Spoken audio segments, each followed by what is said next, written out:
How was the date? Extra fun. जब मैंने movie और डिनर का प्लान करा, So smooth. क्या बात है। एंड फाइनली जब उसने मेरा travel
Now I most humbly request our Vice President, Shri J. Narasimha Garu, CA, to occupy the seat onto the dais.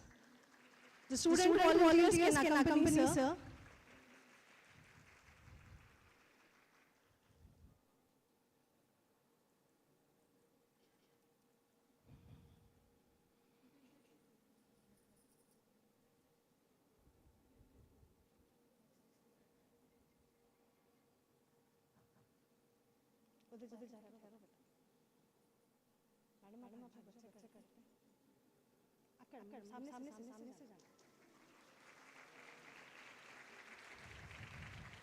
I most respectfully invite Justice Sri L. Narasimha Garu, President KMS, to come and occupy the seat onto the dais.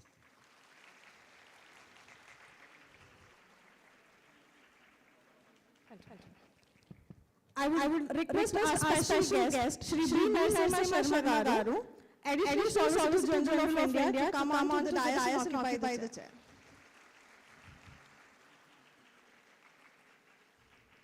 Now I request our guest of honor, Shri A. Narasimha Garu, Chairman, Bar Council of State of Telangana, to occupy the seat onto the dais. Sir, please.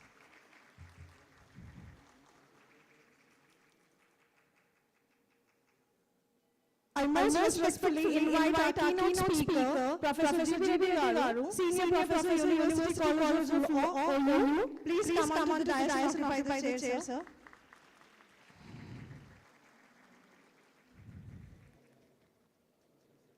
Now it's time to invite our chief guest.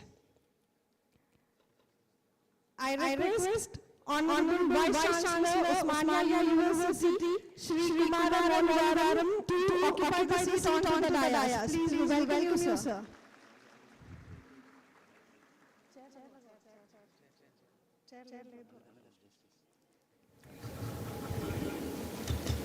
Now we all welcome our Honorable Chief Justice, Honorable Justice Sri Nagesh Bhima Garu, High Court, State of Telangana. Justice Sri Nagesh Bhima Garu, please occupy the chair on the dais. Welcome you all. I acknowledge the presence of our Secretary, Sri Anandana Subramanian Garu. Thank you, sir. I acknowledge the presence, sir. Enabling Prabhakar Garu, correspondent KMCL. And Director, sir, Sri Nagesh Garu. Thank you, sir. And all the dignitaries, we welcome you for the 2-day seminar of our college. Now, without further ado, I request all the dignitaries to write up the plan and begin the day. I request Harani and team for Ganesh Vandana, followed by national song.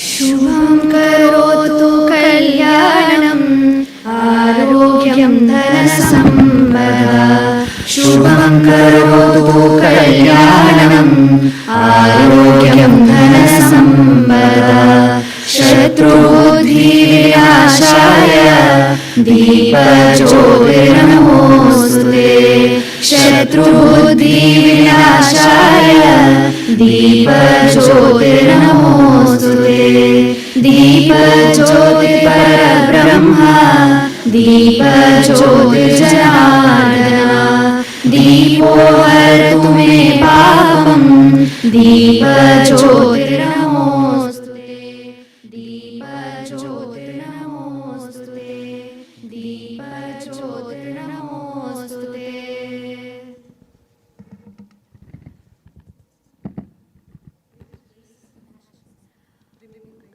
Request everybody to raise for a national song.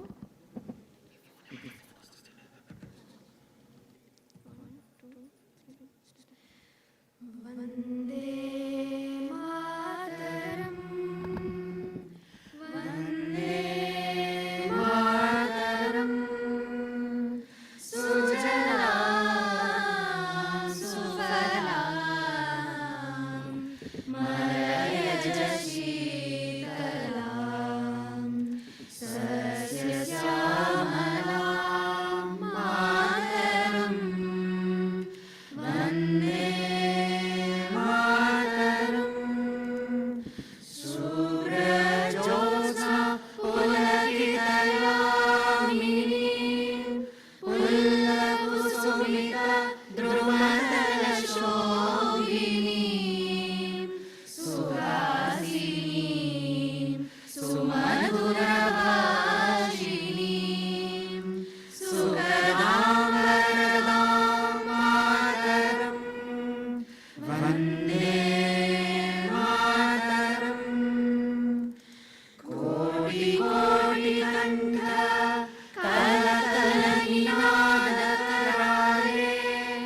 I request our principal madam to give welcome note. Thank you.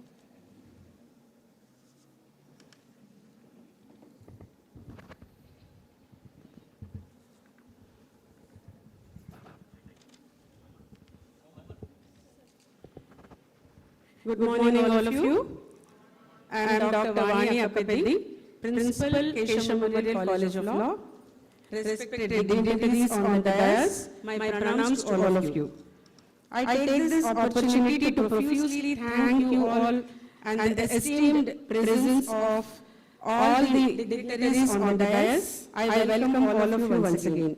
I welcome Sri L. Prabhakar Garu, Correspondent, Keshav Memorial College of Law and Treasurer of Keshav Memorial Education Society. I welcome our Secretary, Sir, Sri Anandanam Subramanian Garu, and I welcome the Director, Sri J. Nageshwara Garu, and our special guest for today's program, Sri B. Narasimha Sharma Garu, Additional Solicitor General of India and Senior Advocate High Court for the State of Telangana. We welcome you, sir. I extend a warm welcome to the guest of honor, Sri A. Narasimha Garu, Chairman Bar Council of Telangana. I welcome our President of Keshav Memorial Education Society, former Chief Justice of Patna High Court, Chancellor of University of Hyderabad, and Chancellor of Northeast University, Justice Sri L. Narasimha Garu. A warm welcome to you, sir. I welcome our Vice President, Sri C. J. Narasimha Garu, the keynote speaker for today's national seminar, Professor G. Reddy Garu, Senior Professor of Law, University of Law, Osmania University, and is also the Director of Professor G. Ram Reddy Law, Center for Distance Education, Osmania University. Sir, I extend our gratitude for being with us and sharing your valuable expertise in the field of law. And we are truly honored to have such a distinguished guest amongst us, the most distinguished chief guest for today's inaugural session, the Vice Chancellor of Osmania University, Sri Kumar Murugaram Garu. I humbly welcome you, sir. Last but not the least, I welcome the delegates and the participants for the seminar. We thank you for your active participation and we welcome you all for this seminar. which I am sure is going to be thought-provoking deliberations and discussions on the very interesting topic, the Indian Constitution, which has just completed 75 years of its adoption on 26th November. And the other distinguished guests, advocates, media professionals, my fellow faculty members, parents, and my dear students. I would like to start with a brief history of our college for the benefit of those who are here. Keshav Memorial Educational Society was established in 1940 by Pandit Vinayakarav Vidyalankar in the memory of his father, Sri Justice Keshav Koratkarji, who was the judge of the then Hyderabad High Court. He fought many cases on behalf of nationalists during the independence movement. The present ground of Keshav Memorial Colleges stands as a testimony to the struggle for India's independence.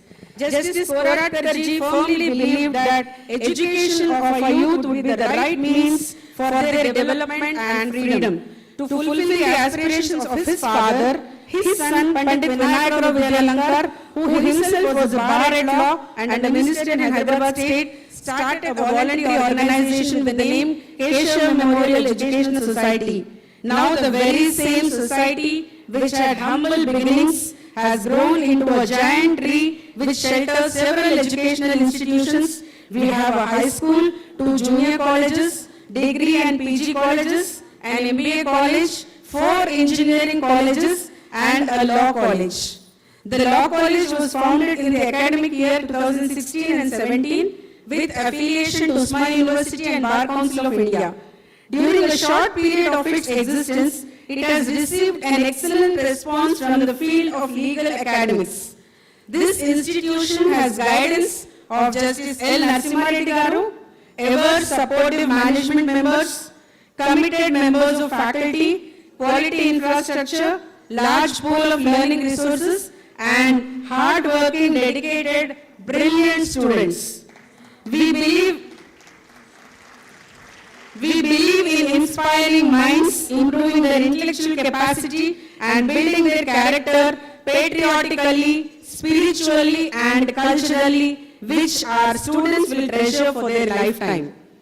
We help expand their professional prowess by organizing training sessions, seminars, workshops, exhibitions, guest lectures, and conferences. As a part of such exercise, we have organized a 2-day national seminar under the able guidance of our President, Justice L. Narasimha Reddy Garu, on the most contemporary and at the same time most important topic for law students, the journey of Indian Constitution, its past challenges, and way forward in the future. Constitution is not a mere lawyer's document. It's a vehicle of life, and the spirit is always the spirit of age, was said by Dr. B.R. Ambedkar, the architect of Indian Constitution. Constitution is the cornerstone of India's democracy, shaping this nation as a sovereign, secular, and inclusive republic. It was crafted to represent the nation's diverse voices. This book, which completes 75 years of its transformational journey, has a legacy that continues to guide and inspire the world's largest democracy. Our planning for this seminar began 3 months ago with suggestions from our professors and also from the guidance from Justice Narasimha Reddy Garu. We devised 6 broad themes and sub-themes. For this transformational journey as one theme, then we have provisions related to women and children. We have a session related to Uniform Civil Code. We have a session related to center-state relations, human rights and social justice, and freedom of speech and expression. And we have invited some of the best brains from the legal field as keynote speakers, chairpersons, and co-chairs for the 2-day seminar. We welcome them all with a lot of gratitude. We are truly honored to have Justice L. Narasimha Reddy Garu, and in the following sessions we will have Justice Madhavi Devi Garu and Justice Vijay Sen Reddy Garu, Judges High Court for the State of Telangana, who have consented to present the judiciary perspective. Then we have Professor G.P. Reddy Garu, Senior Professor, Usmania University, Dr. Vijayalakshmi Ma'am, Dean and Head Department of Law, Professor N. Venkateshwarlu garu from Department of Law, Dr. Radhika Yadav ma'am, Additional Controller of Exams, Usmania University, Professor Dwarakanath sir, Professor David Ambrose garu, who has come all the way from Chennai to be with us today, and I hope it will be a very exciting session, sir. We welcome you, sir. And Professor Ishwar Bhatt garu, who will speak online from Mysore, and Professor Nandini garu, who has come from DSNLU Vizag, Professor Veena from ICFA Hyderabad, Sri Gangireddy garu from ICFA Bengaluru, Sri Ganesh Kumar from Geetham Vizag, Dr. G. Ramadevi, Member Child Welfare Committee, who is experienced in dealing with child-related matters.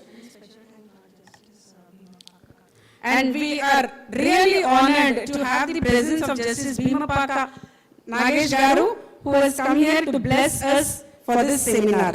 For this seminar, we invited papers from academicians, professionals and students. We were so overwhelmed with the response.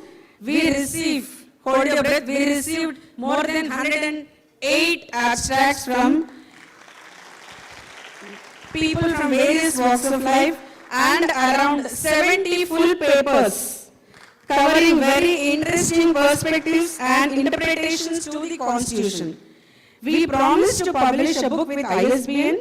We will do it in a couple of weeks, as some authors have requested for time to present full-length papers. So I conclude once again by inviting all of you on the dais for this two-day seminar inaugural session, and which I am sure will be a very, very rewarding and enriching experience. Thank you all. Thank you, madam. I call Rajalakshmi madam to introduce our Vice President. Thank you.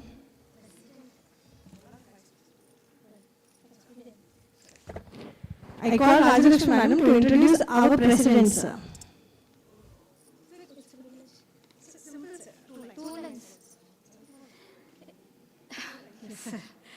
I am A. Rajalakshmi, Assistant Professor, Keshav Memorial College of Law. It's my privilege to introduce our President, sir, Honorable Justice L. Narasimha Reddy garu. Born in an agricultural family at a Galicharla village, Warangal district, Telangana state. Sir had his primary education in the same village and high school education at Zilla Parishad High School, Sangam. And he studied intermediate at Nasampeta. Sir completed BSc degree from CKM College, Warangal. Sir holds a degree in law and master in international law from Usmania University, Hyderabad. Sir was appointed as a judge of the High Court of Andhra Pradesh in 2001. Subsequently, Sir was appointed as the Chief Justice of Patna High Court in 2015. Sir was also former Chairman of Central Administrative Tribunal, Delhi, and also appointed as a Chancellor of University of Hyderabad, and presently a Chancellor for Northeast Hill University and Honorable President of Keshav Memorial Educational Society. We most respectfully welcome you, sir, to the two-day national seminar. Thank you, sir, and I request you to address the gathering.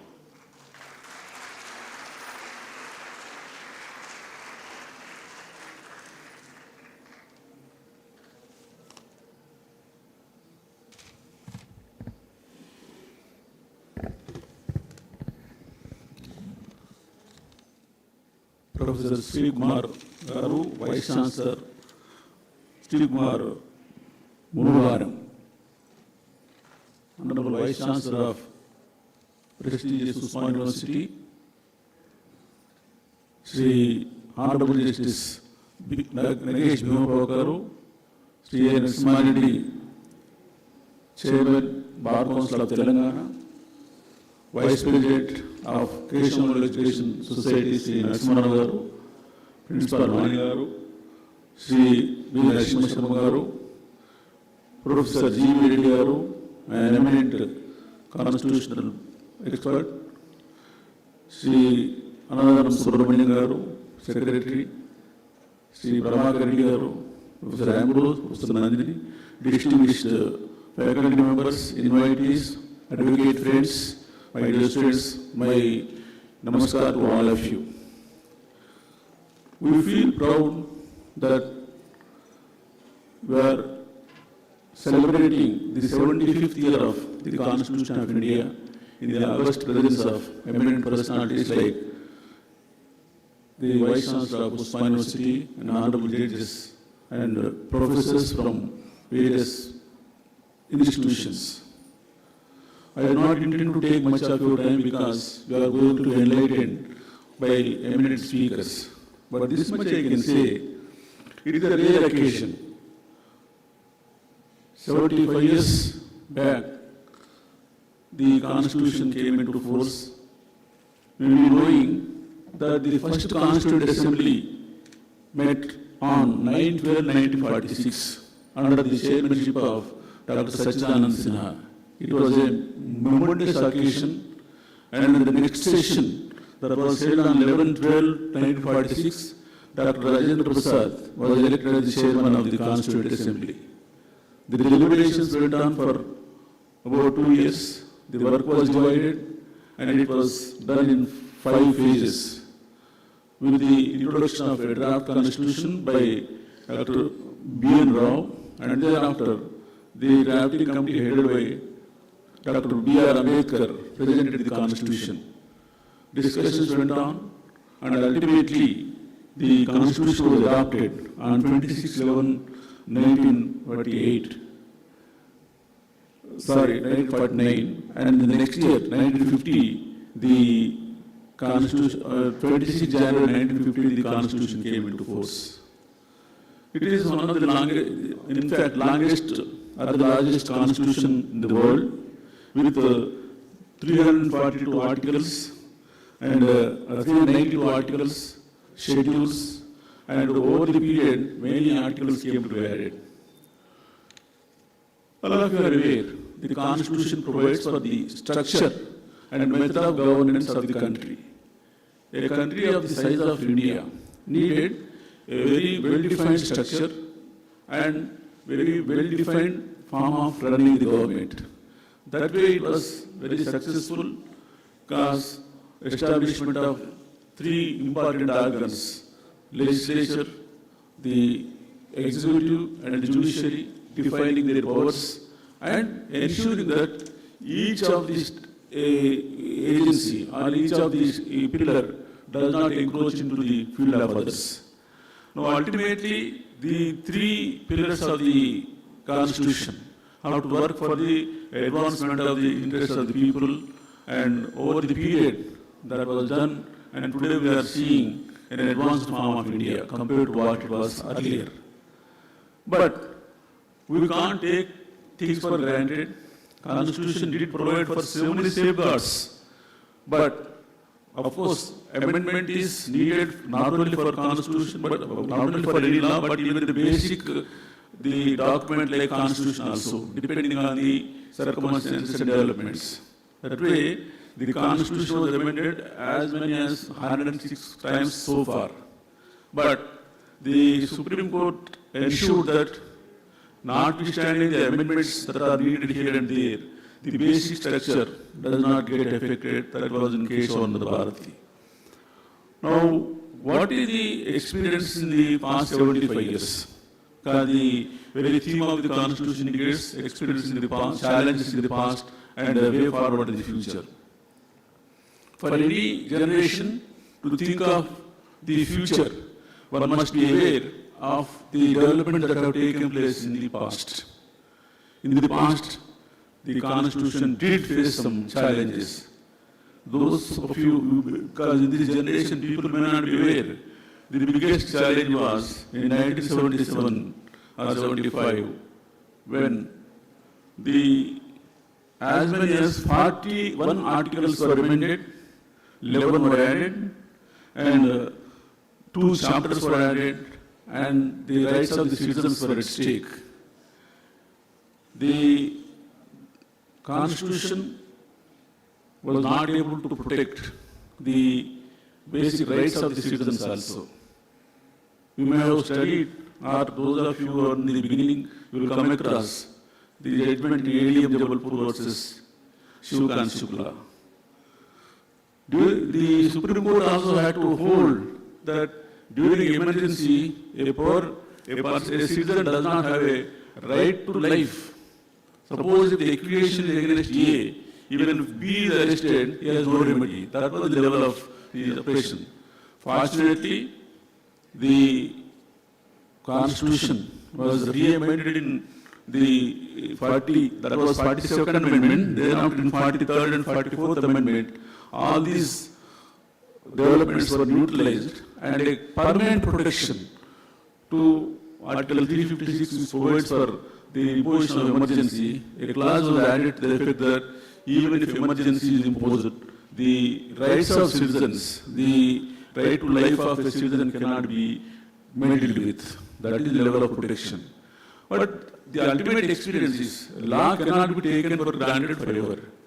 That's why when the American Constitution was being drafted, at the final stage, one of the architects of the American Constitution, Thomas Jefferson, came out. Then people were waiting outside. They asked, "Sir, what type of constitution you are going to give to United States?" Jefferson said, "It is going to be republic, provided the people are going to preserve it." So mere text or mere book is not going to be a permanent feature. The responsibility of the people is on the people to preserve it. So it is always the spirit of the Constitution one has to imbibe and ensure that even he has a role, every citizen has a role to play in preserving the spirit of the Constitution. Spirit is to ensure the justice, equality, and at the same time develop fraternity. Many a time our emphasis is about rights. Not only rights, we should also be conscious of our duties and ensure that the fraternity among the citizens is not disturbed. So instead of being right conscious, you should also be duty conscious. And once the people, particularly the legal fraternity, those who are studying law and thereafter settling any walk of life, it is the heavy duty rests upon them to ensure that not only the Constitution, but any laws that are made by the legislatures of the state or the union conform to the Constitution, and the Constitution in turn is implemented in letter and spirit. I am confident that the deliberations that are going to take place here will enrich our knowledge and add to the understanding of the Constitution and increase our role in preserving and spreading the theme or the message that passes through the Constitution of India.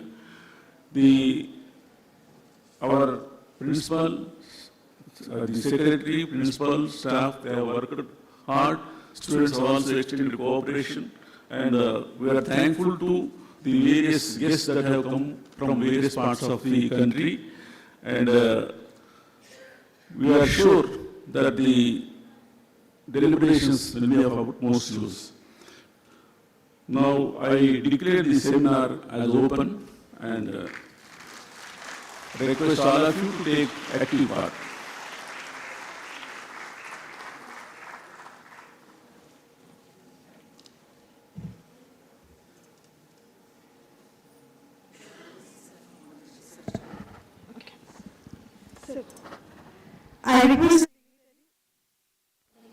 I request all the dignitaries to please release the abstract journal for the seminar.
I call Rajalakshmi Madam to invite our guest for today, Justice Shri Nagesh Bhimapaka Garu, High Court of State of Telangana. It's my I, Rajalakshmi, Assistant Professor, Keshav Memorial College of Law. It's my privilege and deep honor to introduce our special guest, Honorable Sri Justice Nagesh Bhimapaka. Sir born to us Sri Bhimapaka Bhupati Rao and Srimati Shantama at Bhadrachalam, Khammam district. He schooled at Government High School and Little Flower High School, Bhadrachalam. Sir completed his intermediate at Dr. Jayachandra Reddy Junior College, Khammam, and he obtained law from C.R. Reddy Law College, Eluru, and LLM in International Law from OUPG Law College, Bashirbagh, Hyderabad. Sir enrolled as an advocate in the year 1993. Sir joined chambers of Sri M.V. Ramana Rao at Bhadrachalam to commence law practice and mastered in civil, criminal, agency laws. Sir joined the office of Sri C. Damodar Reddy at the erstwhile High Court of Andhra Pradesh in 1996. Sir was appointed as Assistant Government Pleader in 2004 for Municipal Administration, Finance and Planning, Housing, Stamps and Registration. Sir appointed as a Standing Counsel for the GHMC and continued up to 2014. Till then, he was being a government pleader for industries, commerce and mines. Sir started independent practice from 2017 and again appointed as government pleader for medical, health, family, welfare, minority, BC welfare, tribal welfare, SC welfare, animal husbandry, fisheries. Sir sworn in as permanent judge of High Court for the state of Telangana in the year 2022. Thank you, sir. We welcome you. I request you to address the gathering.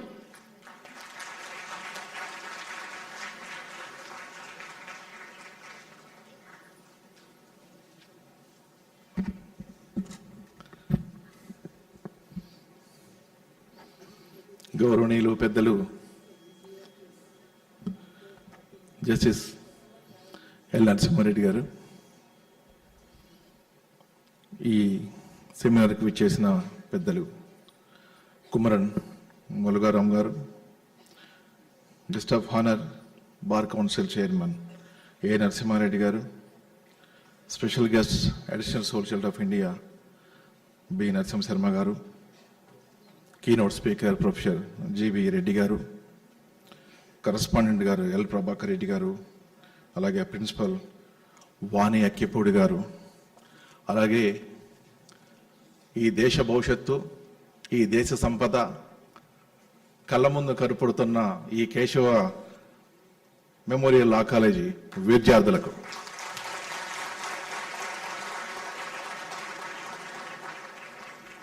నేను in fact ఇక్కడికి వచ్చింది మీ మధ్యలో కూర్చుని meeting వినటానికి, కానీ కోటేసుకొచ్చాను కాబట్టి పైకి పిలిచారు.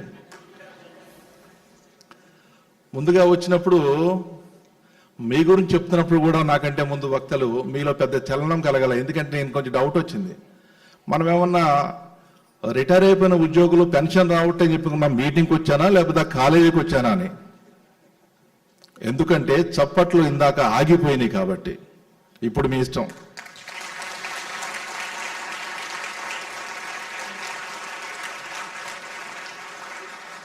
నేను 10 రోజుల క్రితం ఇక్కడికి వచ్చాను. ఓ 10 నిమిషాలు మాట్లాడి వెళ్ళే సమయంలో పెద్దలు గౌరవనీయులు ఎల్ నరసింహారెడ్డి గారు కాలేజ్ దగ్గర ఉన్నారని చెప్పి వెళ్ళినప్పుడు, అప్పుడు ఒక 8:30, 9 అవుతుంది. వారు అక్కడ దగ్గరుండి ఏదో పని చేయిస్తున్నారు. నాకు ఒక కథ గుర్తుంది. ఒక వృద్ధుడైన వ్యక్తి ఒక మామిడికాయ చెట్టు పాతుంటే చాలామంది కేలి చేస్తారు, ఎందుకే ఇప్పుడు అవసరమా నీకు ఇది, అసలు ఈ కాయలు కాసేంత వరకు ఆపుతాను, అక్కడ బాగోదు, ఆ పదం వాడటం బాగోదు. కానీ ఆయన సమాధానం చెప్తారు, మళ్ళాగే మీలాగే మనకంటే ముందు తరాలు కూడా ఆలోచించినట్లయితే మామిడి చెట్లు ఉండేవా అని. మీ ఇష్టం.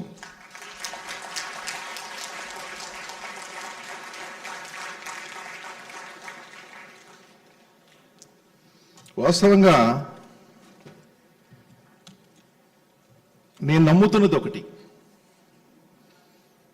ప్రతి మనిషి శక్తివంతుడుగాను, బలవంతుడుగాను, చైతన్యవంతుడుగాను, మేధో సంపత్తి కలిగి ఆడుకోవటానికి భగవంతుడు సృష్టించిన వ్యాయామశాల ఈ ప్రపంచం.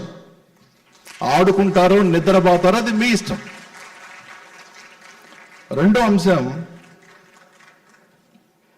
జీవితం అంటే కొత్త సమయం, కొత్త శక్తి. మా సమయం చాలా వరకు తరిగిపోయింది, శక్తి తగ్గుతోంది. మీకు శక్తి ఉంది, సమయం ఉంది. మీరు మీలా బతుకుతారా లేదా కేశవ మెమోరియల్ కాలేజీకి చీఫ్ గెస్ట్గా పిలువబడే స్థాయికి వస్తారా అనేది మీ వీరికే వదిలిపెడుతున్నా. ఇకపోతే నేను మెయిన్ స్పీకర్ని కాదు కాబట్టి ఎక్కువగా మాట్లాడకూడదు. 2 అంశాలు చెప్పేసి వదిలేస్తా. 75 ఏళ్ళు భారత రాజ్యాంగం. ఒకనొక సందర్భంలో శ్రీలంక రాజ్యాంగాన్ని రచించడానికి వచ్చిన ఒక మేధావి చూసి భారతదేశ రాజ్యాంగం 17 సంవత్సరాల్లో ఫెయిల్ అయిపోద్ది, ఉండదు. ఎందుకంటే కుల, మత, వర్గ, భాష, ప్రాంతీయ, జాతి, వయో పరిమితి, వర్ణ విచక్షణ ఉన్న ఇన్ని రకాల డైమెన్షన్ ఉన్న ఈ దేశంలో రాజ్యాంగం మిగలదని చెప్పేసి అన్న ఆ వ్యక్తి 75 ఏళ్ళది భారత రాజ్యాంగం ఉండి ఇంకా మనుగడ సాగిస్తోందంటే ఈ రాజ్యాంగాన్ని సృష్టించిన మేధావులను మనం అప్రిషియేట్ అవసరం ఎంతైనా ఉందని ఈ సందర్భంగా మీకు మనవి చేస్తా ఉన్నా. ఇంకొక విషయం చెప్తాను మీకు. మనమ్మ మన 9 నెలలు మోసింది, కానీ ఈ దేశం మనం బతుకున్నంత వరకు మోస్తుంది. మూడో అంశం, ఎంతటి మేధా సంపత్తి కలిగిన రాజ్యాంగ నిర్మాతలైన అన్ని కాలాలకు అనుకూలంగా ఉండే రాజ్యాంగాన్ని రచించలేరు కాబట్టే ఈ 106 సవరణలు. లాస్ట్గా ఒక మాట చెప్పేసి వెళ్తాను. మనమందరం రకరకాల పడవల్లో ఒక నదిలో ఉన్నాం. భౌతిక శాస్త్రవేత్తల ప్రకారం ఆ నదిలో నీళ్లున్నాయి, గాలి కూడా ఉంది. ఒకనొక సందర్భంలో గాలి బాగా వీసింది. వీచినప్పుడు తెరచాప ఎత్తుకున్న పడవ ముందుకెళ్తుంది, తెరచాప దించుకున్న పడవ ఎక్కడిదక్కడే మిగిలిపోద్ది. తెరచాప ఎత్తుకొని పడవలో ఉన్న వాళ్ళు పడవను, నీటినో, పడవ చేసిన వాడినో, దేవుణ్ణో, గాలినో నిందించడం ఎంత తప్పంటే ఆ సమయానికి స్పందించకుండా ఉన్న వ్యక్తిని వాడికై వాడు స్వీయనంతంలో వాడు విమర్శించుకోవాలి. అలాంటి తెరచాప ఎత్తడానికి అవకాశం వచ్చే వీచే గాలులే ఈ సెమినార్లు. నేర్చుకోండి, పైకి రండి, దేశానికి సేవ చేయండి. మూడో విషయం, ఈ దేశంలో దురదృష్టవశాత్తు దేశంలో ఉన్న అందరి పౌరులు కేవలం హక్కులే కోరతారు, బాధ్యతలు ఉండవు. బాధ్యతలు చేయగలిగే వాళ్ళు మాత్రమే హక్కులు కోరగలే హక్కు ఉంటుందని మనసారా చెప్తూ నాకు ఈ అవకాశాన్ని ఇచ్చిన మీ అందరికి కూడా శిరస్సు వంచి నమస్కరిస్తూ wish you all the best. చాలా గొప్ప మంది మేధావులు వచ్చేసి మీకు సెమినార్ ఇస్తారు కాబట్టి బాగా వినండి. రెండో అంశం, బాగా మంచి శ్రోతలు మంచి వక్తలు అవుతారు. బాగా వినగలిగితే బాగా మాట్లాడగలుగుతాం. ప్రపంచంలో పడ్డ ప్రతి నీటి చుక్క కూడా సముద్రంలో కలవబట్టే అది గొప్ప మహాసముద్రం అయింది. ఎక్కడికక్కడ ఆగిపోబట్టే డెడ్ సీడ్లా మారిపోయేసేసి చిన్న నీటి బిందువు అయింది. వినటం నేర్చుకుంటే అద్భుతంగా మాట్లాడతారు. ఆ wish you all the best. God bless you.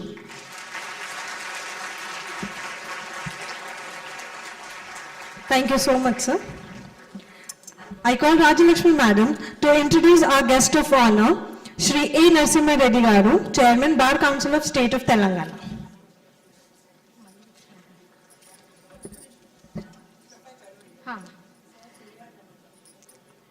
It's my privilege to introduce our today's guest of honor for the 2-day national seminar. Sir A. Narasimha Reddy Garu hails from an agriculture family. Sir was born at Balmore village, Mahbubnagar district. Sir studied up to intermediate at Nagar Karnool, Mahbubnagar district. Later pursued BCom at City College, Hyderabad. Sir holds law degree from Osmania University. Sir enrolled as an advocate in 1978 and joined as a junior counsel in the chambers of late Sri G. Haridatta Reddy Advocate, Hyderabad, and worked till 1984. Later, Sir started his independent practice. Sir was member of Bar Council of India for Disciplinary Committee since 1995 to 2006. Subsequently elected as Vice Chairman of Bar Council for the state of AP and was again re-elected for the same position in 2012. Sir was also elected as first Chairman of newly formed Bar Council of Telangana State in 2018. Sir being founding President for Ananta Jyotirmayi Seva Samstha, conducted numerous social programs, creating awareness among general public regarding domestic violence. Last but not the least, Sir being the trustee of Lead India initiative by Dr. APJ Abdul Kalam, conducted training programs for the benefit of rural youth at Nagar Kannur. Thank you, sir, for gracing this occasion, and I request him to address the gathering.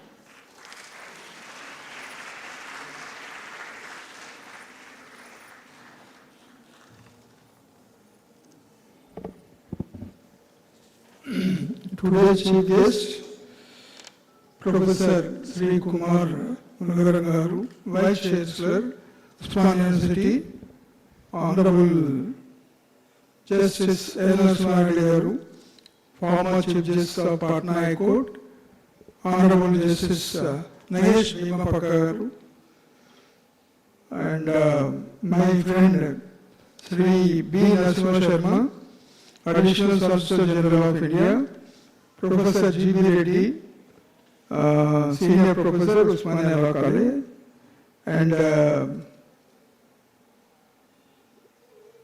Dr. Vani Akipati Garu, Principal, Keshav Memorial Law College, Narasimha Rao Garu, L. Prabhakar Reddy, Keshav Memorial Law College, distinguished speakers, and members of legal fraternity and esteemed participants. It is a pleasure and honor for me to attend today's seminar as we reflect on 75 years of Indian Constitution, a document that has shaped the destiny of our nation and continues to guide us through the complexities of modern governance. The Constitution of India, adopted in January 26, 1950. It is not just legal framework, it is a bedrock of our democracy. Embodied the aspirations of newly independent India. Today, as we stand at this historic milestone, we must examine the challenges that has faced the hurdles and it continues to encounter and the solutions it offers for the future. Once we look back the challenges we face, the journey of Indian Constitution has been nothing short of extraordinary.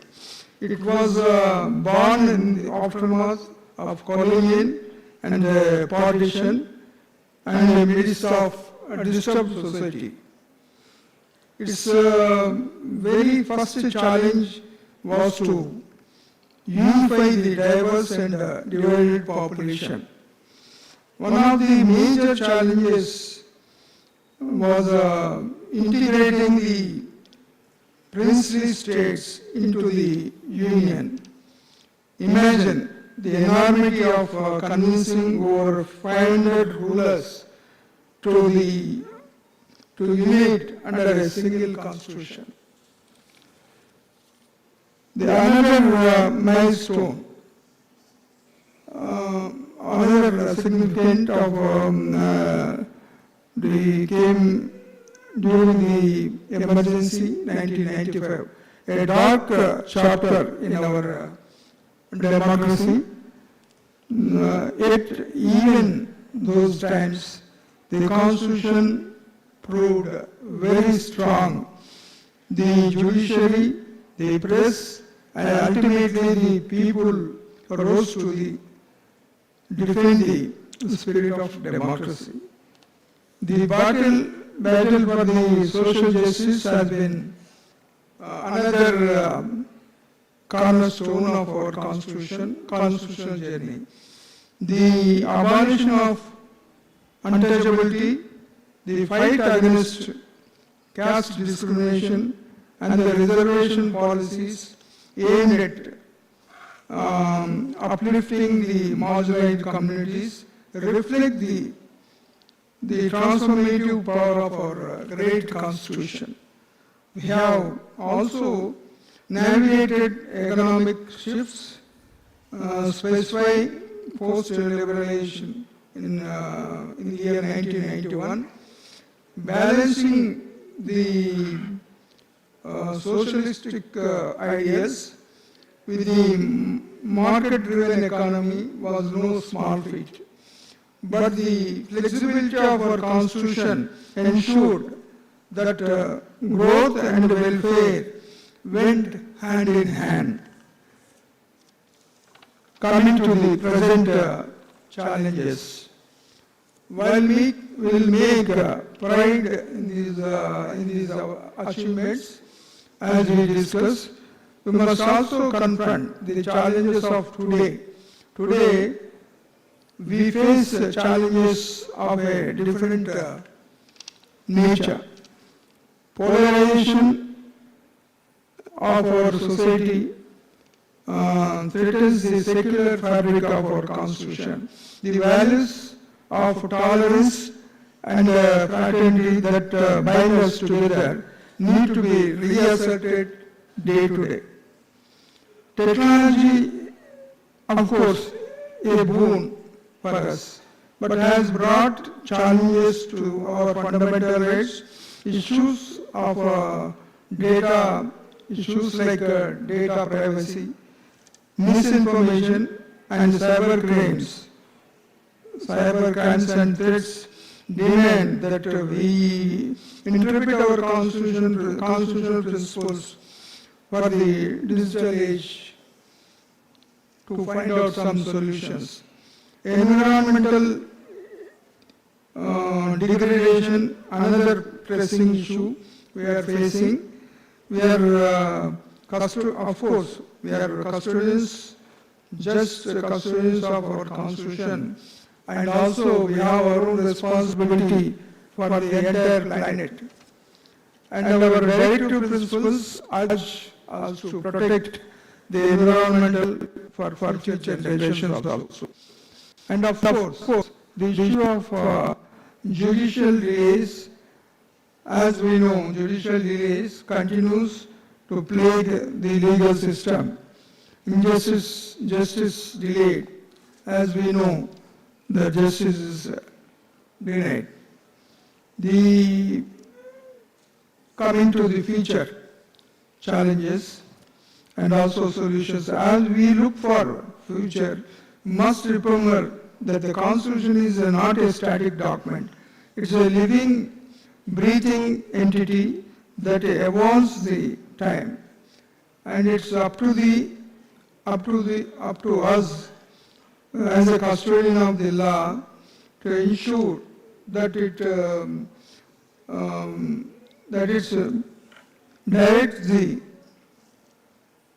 directs us of the coming generations to find out some solutions. Judicial reforms are the need of the hour. Let us harness of power of technology, spiritual, virtual courts like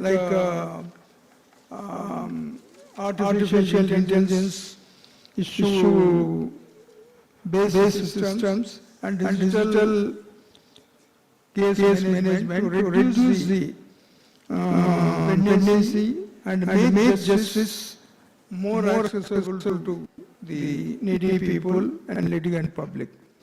Education is also another powerful tool. imagine generations of citizens, next generation of citizens, deeply aware of their constitutional rights and duties. Introducing constitutional literacy, education can transform how we engage with democracy. On the environmental front, we need stricter enforcement of laws and greater involvement of the community. Sustainable development, just and ideal, is also necessary on the basis of today's challenges. Most important, the need of inclusive governance, representation of marginalized communities at every level. And the Constitution has given us a robust framework,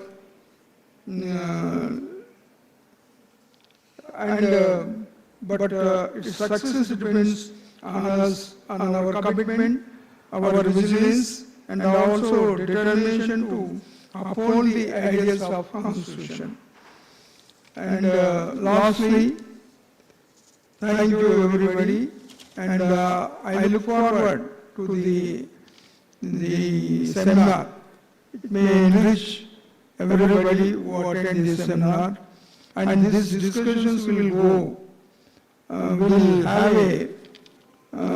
have during this seminar with a successful one. Thank you. Thank you, sir. Now I call Muhammad Irfan sir to introduce our chief guest, Professor Shri Kumar Mallaram Garu, Vice Chancellor, Osmania University. Irfan sir. Thank you, ma'am. Good morning, everyone. A warm welcome to the two-day seminar on 75 years of Indian Constitution, challenges in the past and way forward in the future. I am very much delighted to introduce Professor Kumar Mallaram sir, Vice Chancellor, Osmania University, who has warmly accepted our invitation to join us today. Thank you so much, sir. Thank you so much. Scientists study the world as it is, whereas engineers create the world that has never been. The reason for quoting this is Professor Kumar Mallaram sir is a highly esteemed academic and also a researcher in Civil Engineering Department. With a career that spans over 29 years, sir has earned his bachelor's degree from Osmania University and also master's degree from JNT University and a doctorate from the Indian Institute of Technology, Bombay. Currently, sir is serving as the Senior Professor of Civil Engineering at the University College of Engineering, Osmania University, where sir made substantial contributions to both teaching and research. Sir has authored well over 100 research papers published in international and national journals and conferences. Sir supervised more than 90 ME dissertations and several PhD theses. Sir's exemplary work has earned him several prestigious awards, including the Best State Teacher Award from the Government of Telangana in the year 2018, the Engineer of the Year 2018 Award from the Institution of Engineers, India, and the Vishwesvaraya Best Faculty Award by the Smart Trustee of India in the year 2019. Sir also has produced outstanding papers at both national and international levels in the year 2010 and 2014. Sir's international experience includes presenting research in various global cities and keynote lectures and sessions at numerous national and international platforms. Sir also held the highest academic position as Dean of the Faculty of Engineering at Osmania University from 2022 to 2024. Subsequently, sir assumed charge as the 26th Vice Chancellor of Osmania University on 19th October 2024. I most humbly, with folded hands, request sir to address the gathering. Thank you, sir.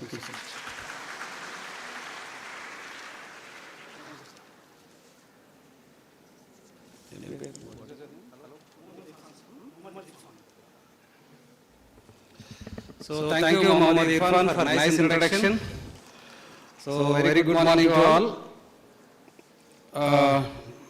Justice Sri L. Narasimha Reddy Garu, former Chief Justice of Patna High Court, the Chancellor, University of Hyderabad, Chancellor, Northeast Hill University, President, Keshav Memorial Education Society, and all other dignitaries on the dais, off the dais, and professors, heads of the departments, other guests, press, students, very good morning and warm welcome to this 2 days national seminar on 75 years of Indian Constitution, challenges in the past and way forward in the future.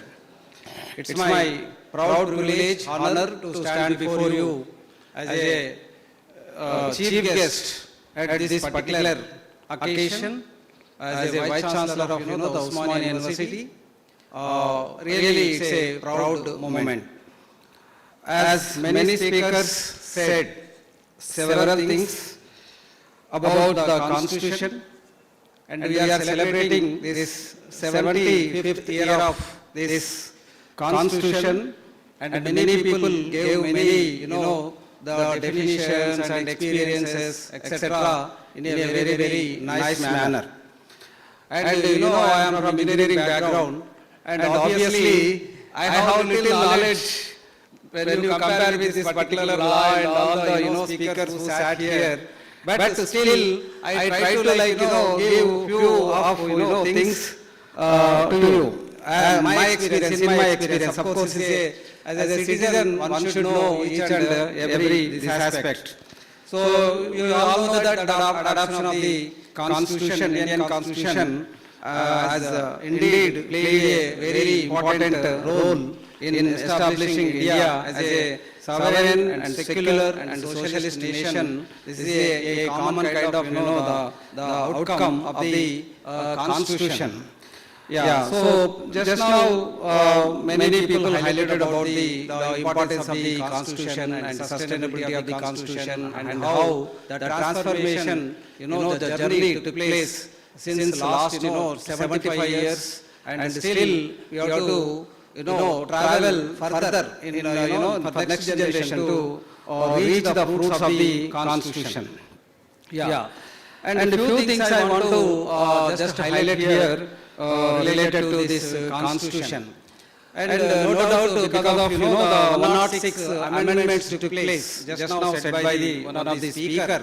So amendments that all, depends upon the situation, right, in the country's, requirements time to time. These amendments made, so many solutions for the unsolved problems still, since many years. So these amendments benefits now enjoyed by all the citizens. So therefore, the time to time amendments will help in solving the unsolved problems. This is a transformations like digital transformations, especially in India. So if you look at in the era of globalization, right, and digitalization, and the world became now the global village, right? So technology transformation day by day is really giving a new shape and new challenge to the present generation and even the future generation. So in the process of Make in India, Made in India, digital transformation, indigenous technology, etc. So there is a need to transform through the technology and create the awareness about the Constitution to the non-reachable areas. That is the need of the hour. So if you look at the mobile revolution, because why I am telling all these things, you just to try to understand mobile revolution. If you look at 10 years back, 20 years back, 30 years back, 40 years back, how the mobile revolution, changed the world. And today, see, without your purse, without liquid cash, you can roam every place with the help of, the mobile and with credit card. You don't need to cash any kind of carry. And all the small, vendors, if you go to any vegetable vendor or any shop, nowadays the QR coding system everywhere available. You no need to, spend your liquid cash, right? And majority of the business nowadays taking almost, I think, 50 crores. People, they are using all these digital transactions in the country. That is the greatest kind of revolution. Though in spite of we have 75% of the literacy rate. So all illiterates and literates, everyone is using the digital technology. Any technology invented by this, the young generation, that is reaching to the non-reachable area. That is very, very important, right? And today this technology reached to such a level that, even we cannot escape from the beggars and all other people, when they offer some kind of this thing, so normally when they ask some kind of, money, normally we say that change ledu, chillara ledu అని చెప్తాం. So వాళ్ళ దగ్గర QR coding ఉంది అని చెప్తున్నారు. So ఆ level కి వెళ్ళామంటే digital transformation has reached to the non-reachable area. So my intention and contention here, the constitutional, the benefits also should reach to the illiterates and the non-reachable areas through the technology we have to take. That is the need of the hour. So therefore, my dear students, you are studying law here, but if you add the interdisciplinary courses like artificial intelligence, data science, and all other cyber security, etc., very much related to law also. So most of the engineering graduates, they are pursuing this law at many law colleges. That is a great kind of the change. So because of this interdisciplinary learning and thinking or inventing something, right, in the form of apps, in the form of something, and ultimately taking these constitutional benefits to the society where non-reachable areas. So when you introduce such kind of innovative ideas, innovative technology, and the six, of course, eminent personalities, they are going to give different aspects. Constitution of India, a journey of transformation, and Constitution special provisions related to women and children, and uniform civil code, federalization and center-state relationship, human rights and justice, social justice, freedom of speech and expression, etc. So these are the various, 6 different components they designed for better understanding of the Constitution, and also you can do some kind of reforms based on these using the technology. Ultimately, each and every citizen of this country should know the importance of the Constitution and sustainability of the Constitution since 75 years. Because of the diversified, the religious, regions, communities, right, and people, right, even mindset. So in spite of all these things, successfully, we traveled 75 years of successful journey with the greatest kind of constitution given by the Dr. Baba Saheb Ambedkar garu. So therefore, this is the need, to take forward further for the next generation to enjoy the fruits of this constitution, and the responsibility of the youngsters, the present generation, to impart knowledge about the constitution in any form. That is the need of the hour. So definitely this kind of, the seminar, 2 days seminar will bring many changes and give lot of, inputs for the transformative, transformation of this particular country in the different ways, and especially the constitutional roots should reach to each and every citizen of this country. And definitely we are going to be a role model to many countries and a role model to, the many people. And finally, just now, one of the speakers said, of course, discipline is one of the important aspects. Self-imposed discipline definitely will transform our lives. So therefore, we see the teachers from LKG to and this place, they give some kind of inputs and some kind of monitoring. Even parents also will monitor and give lot many inputs. But ultimately, the self-imposed discipline will take you in our top position. And you have that potentiality, you have that guts, you have the challenges and opportunities. And this generation is lucky generation. You born with the golden spoon. Only thing is that you have to make use of that particular facility and particular provisions and mold your total career in an excellent manner and contribute to the society, and giving back to the society is very, very important. And 2-3 things just I want to highlight further. One is, everyone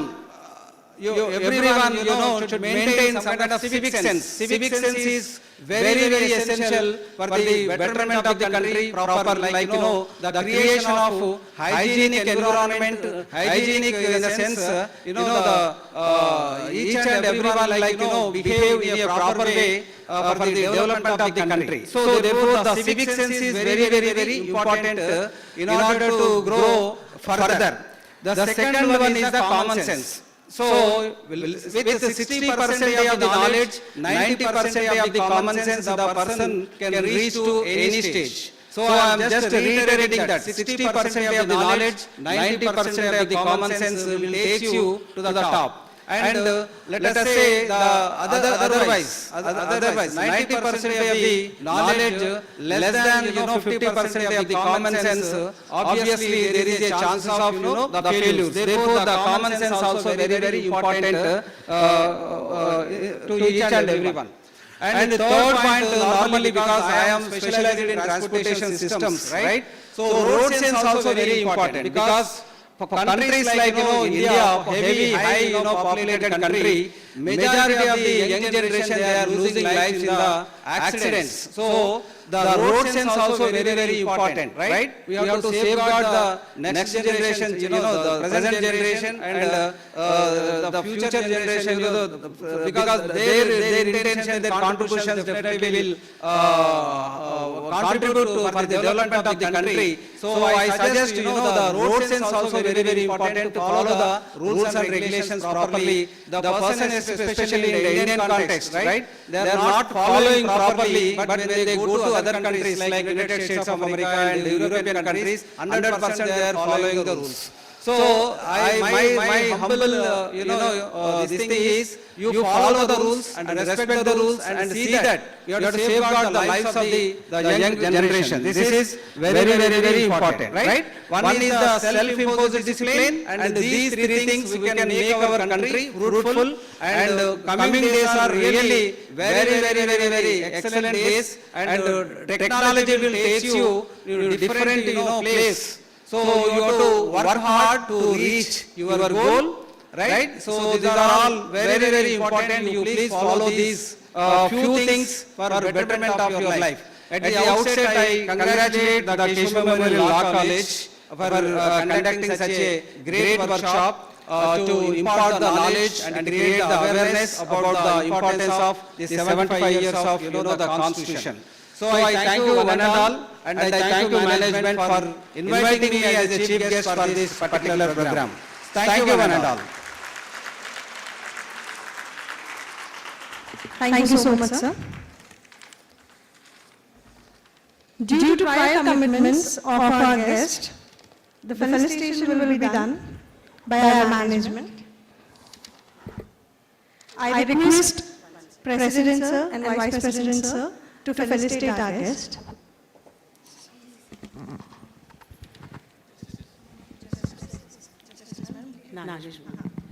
I thank Honorable Justice Nagesh Bhimapaka Garu for coming over and listening this session, and we are truly honored, sir.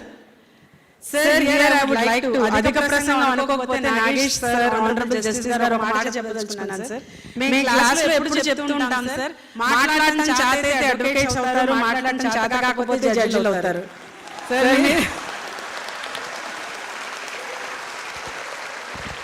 మీరు ఆ రెండింటిని అధిగమించారు. Thank you so much sir.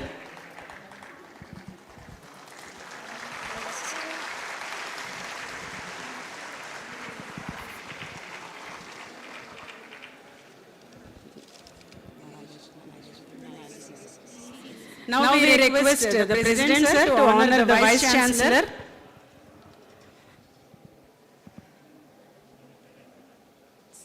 We thank you so much sir for your gracious presence on this occasion. Shri Kumar Mulagaram garu.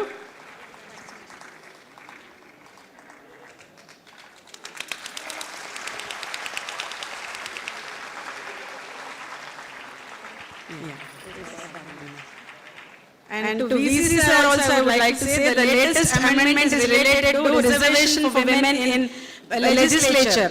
Sir, here in Keshav Memorial, all the principals, all the heads of institutions are women, sir, and all my women principals are gracing the occasion here. We have principals of junior college, school, engineering college, degree college, all the lady principals are here. Thank you, sir. And we thank you so much, sir. And we would like to felicitate the Chairman Bar Council of Telangana, Sri A. Narasimha garu. So we thank you so much for being with us throughout this preparation and gracing this occasion. Thank you so much.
I call Mohammed Irfan sir to introduce our special guest, Shri B. Narasimha Sharma, Additional Solicitor General of India. Thank you, sir. Thank you, ma'am. Greetings of the day when the world is silent, even one voice becomes powerful. This is a trait that separates a good counsel from another. This morning we have one such great personality among us. It's my sheer honor and privilege to introduce Sri Narasimha Sharma sir, who is a designated senior counsel and has been appointed as Additional Solicitor General of India for the Telangana High Court. Sir is currently serving as senior panel counsel for the center in the Telangana High Court, looking after the cases related to the most important aspects of income tax. This is of high significance because two things are inevitable in life. One is death and the other one is income tax.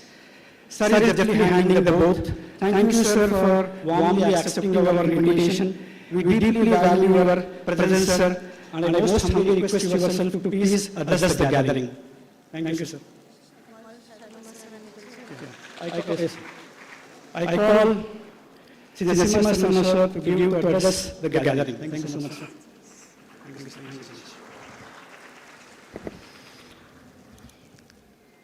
Respected Sri Narasimha Reddy garu, Narasimharao garu, చాలా ఆత్మీయ మిత్రుడు గౌరవనీయులు మహేష్ మేమప్ప గారు, my dear friend and proud to feel about you, sir, Sri G.B. Reddy garu, senior professor, Usman University, the most distinguished guest present here. In fact, I came here only as to be one of you as an audience. However, it is also a great honor to be here because this 2-day seminar on 75 years of Constitution on the eve of Amritotsav of Samvidhan Divas it has two facets for us to discuss for next 2 days. One is the challenges in the past, way forward for the future. On both these issues, there is to share only two aspects, considering my limited time constraint. The challenges in the past was, for few centuries, this great nation Bharat was under colonial foreign rules. Because of that, when India to become an independent, there was need to frame a written constitution for this great nation. Dear friends, it is not that we didn't have the constitutionalism in this great country. From the Vedic ancient time, though it was uncodified, it was called as a principles of Rajadharma, that is the constitutional principles or constitutional philosophy for the rulers to administer the things. With that background of this great nation, for the first time, codification of this Rajadharma came by way of Arthashastra by great Prime Minister of the globe, Kautilya, during Mughal rule.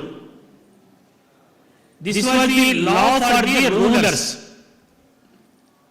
Dear friends, our Bharatiya jurisprudence has the most important chapter of code of conduct for the rulers also. Moral ethics for the rulers. This was part of our constitutional principles of this great country. These were the challenges. One was such a great glory of ancient Bharatiya jurisprudence, particularly the constitutional field of law. Then the aberration of foreign rulers for more than few centuries, which wiped out our great historical background and eternal values of these constitutional principles of this great nation. In that background, the efforts to have a written constitution has been taken up by the Constituent Assembly, Provincial Parliament, and as we all know, we should recollect today, Dr. Babu Rajendra Prasad was the chairman of this Constituent Assembly.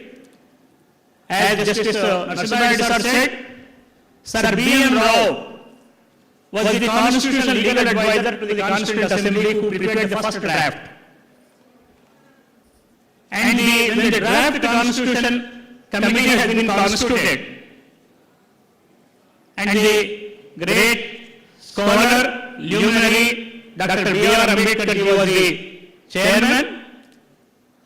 I must share today, in the introducing of Justice Nagesh Vyomupaka, I had an opportunity to mention, please dear friends, please note that Justice Nagesh Vyomupaka is an authority of two great philosophers of this country. One is Swami Vivekananda, the second one is Dr. B.R. Ambedkar. And these 345 articles of the original constitution, which was original constitution with the 7 schedules, that was very nicely handwritten, and each of the page of the original constitution has been decorated by the various artists of this country, and that is being preserved in the Central Parliament Library even today. So this is our past experience prior to framing of the Constitution. Though this Constitution was adopted in 26 November 1949, dear friends, for more than 3 decades, there was no due recognition to take this day, which was very need for the nation to celebrate. Of course, at the instance of the President of the Supreme Court Advocates Association's great luminary again, L.M. Singhvi, first law day has been started to celebrate 26 November.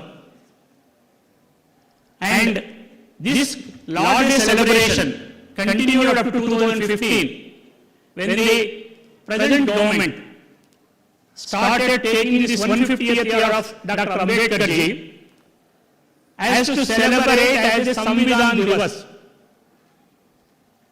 This Samvidhan Divas has great objective, as the great speaker has said.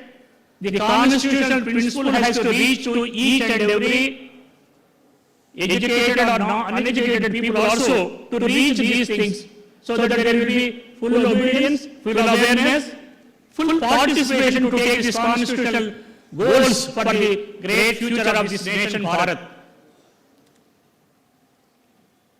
When we see the 6 topics that were selected for the national seminar, insofar as women and children rights are concerned, as we are all aware that recently, after 150 years of colonial era, new revolutionary change has been brought into by way of Bharatiya Nyaya Samhita, where the rights of women and children were taken as the most priority as the first chapters of the Indian Bharatiya Nyaya Samhita now. When we go to the second topic, that is the central-state relationship, federalism is the basic structure of our constitution. Human rights is part of the statutory mechanism now. Social justice is to be done by administrators, participants, government, everybody to take that objective forward. And while complimenting the organizers for choosing such important topics, what I request each of the respected delegates, be enriched with the great speakers that are going to give the message on the respective topics. Take this, ultimately only 2 appeals to all of you. First, this constitutional objective is to take our country unity and integrity. That is the first principle. Second one is excel yourself in the field which you are studying. Be part of your family, respect your family, have your discipline, particularly self-imposed discipline by using the cell phones, because so much aberrations are coming on that. Financial discipline, and ultimately strive for the great nation to make it again the great glory of this country. Thank you very much.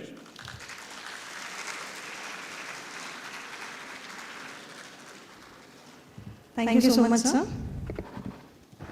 Now, I take this privilege to introduce our keynote speaker, Professor G.B. Reddy, sir, Professor, University College of Law. Education is not filling of an utensil, but the lighting of a fire.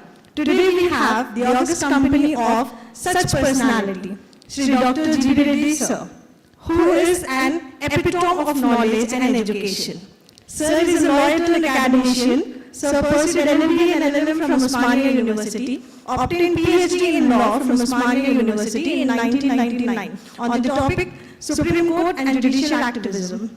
Sir authorized 28 well-received books on the law of topic ranging from women in law, IPR, judicial activism, etc.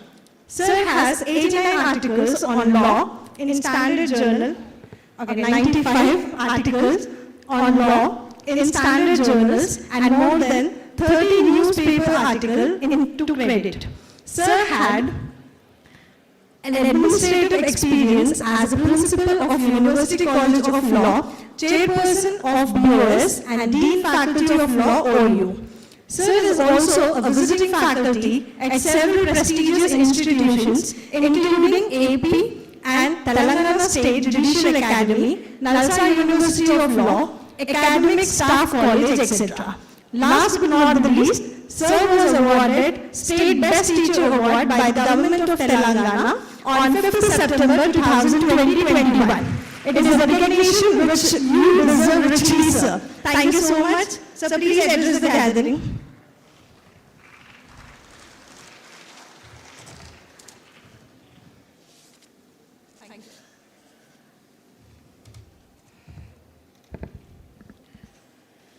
Sabhaya Namaha, dignitaries on the dais, Honorable Justice L. Narasimha Reddy Garu,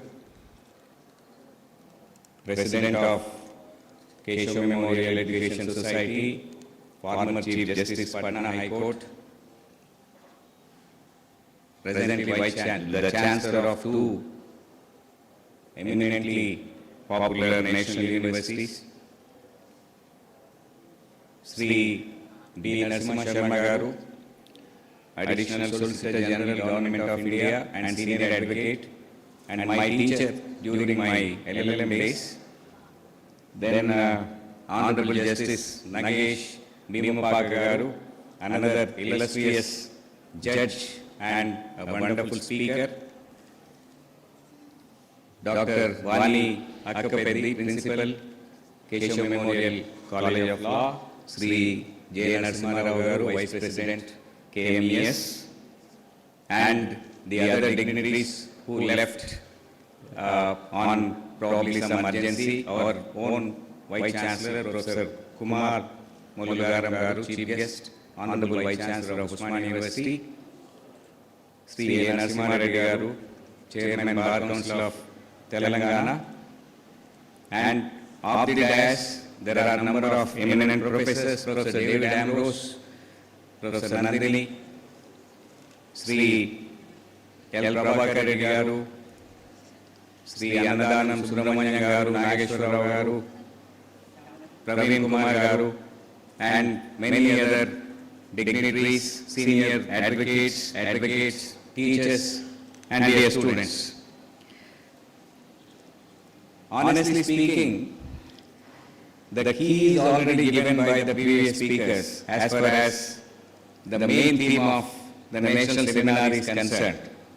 Key as well as note, both of them.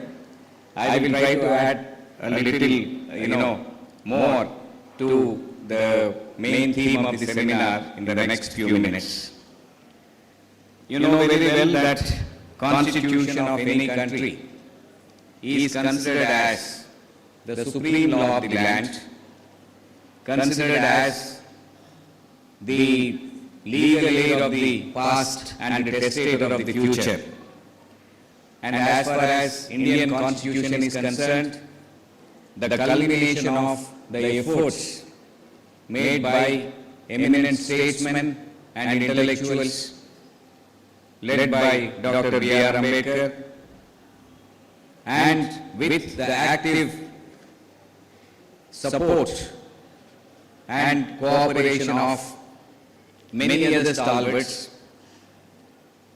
Sri Alladi Krishna Swami Iyer, T.T. Krishnamachari, under the leadership of Dr. Babu Rajendra Prasad, the President of the Constituent Assembly, and other eminent members of the Constituent Assembly's drafting committee.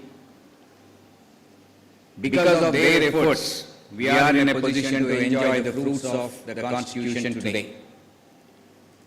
It is said that the lifespan of any Constitution generally is around 70 years.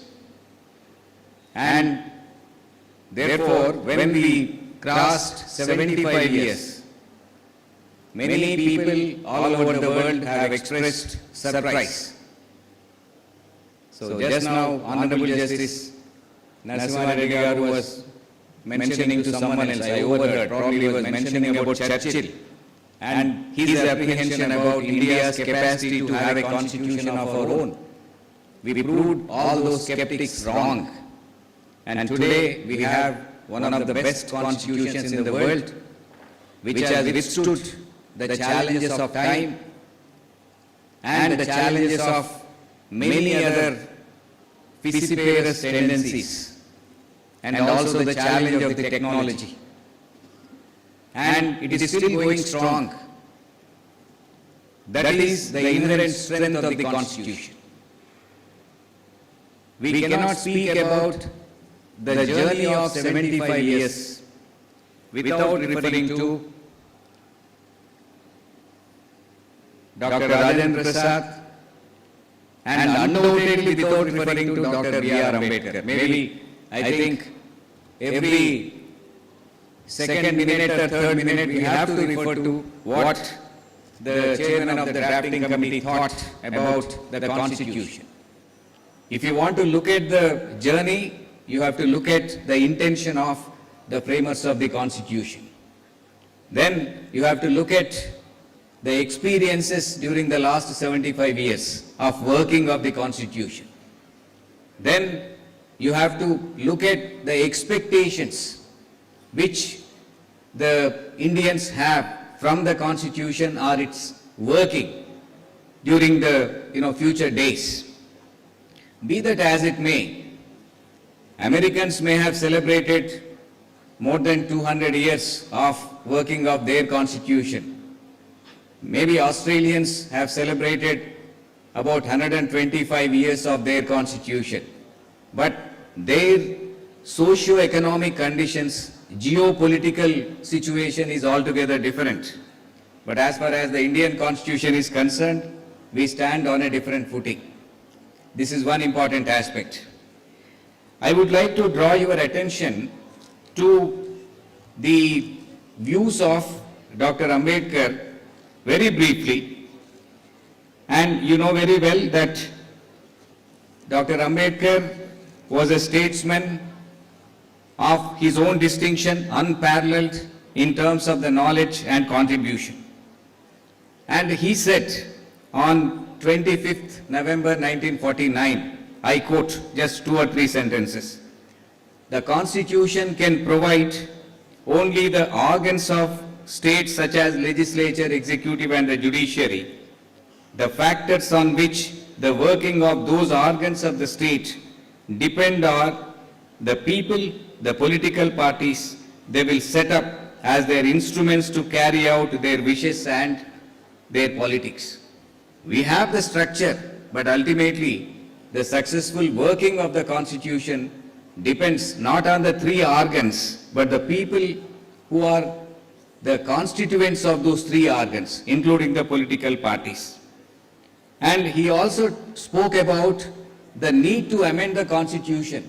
He quoted Thomas Jefferson, one of the fathers of the American Constitution, who famously said that each generation is a distinct nation.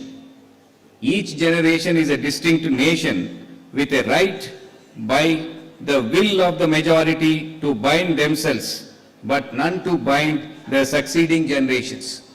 So 106 amendments probably have been made at a very rapid stage, especially, maybe once the 1970s began. Until that time, on an average, it was 1 amendment per annum. So when we talk about the Golaknath's judgment, we were talking about challenge to 17th Amendment, 1967.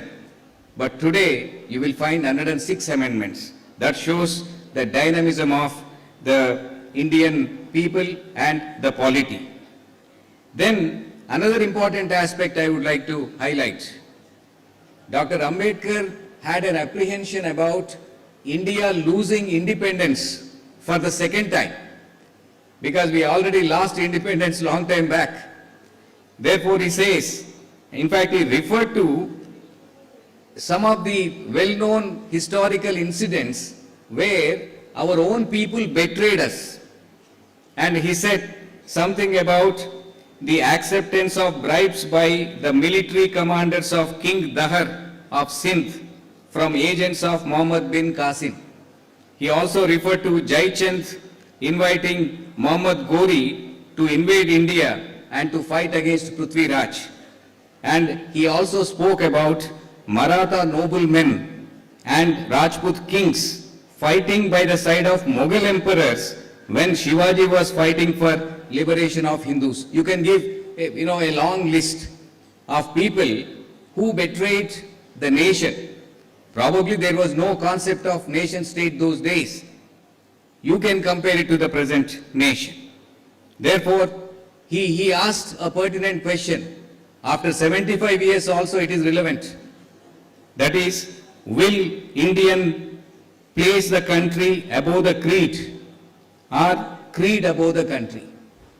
We have to probably, introspect on this particular occasion. And another important aspect.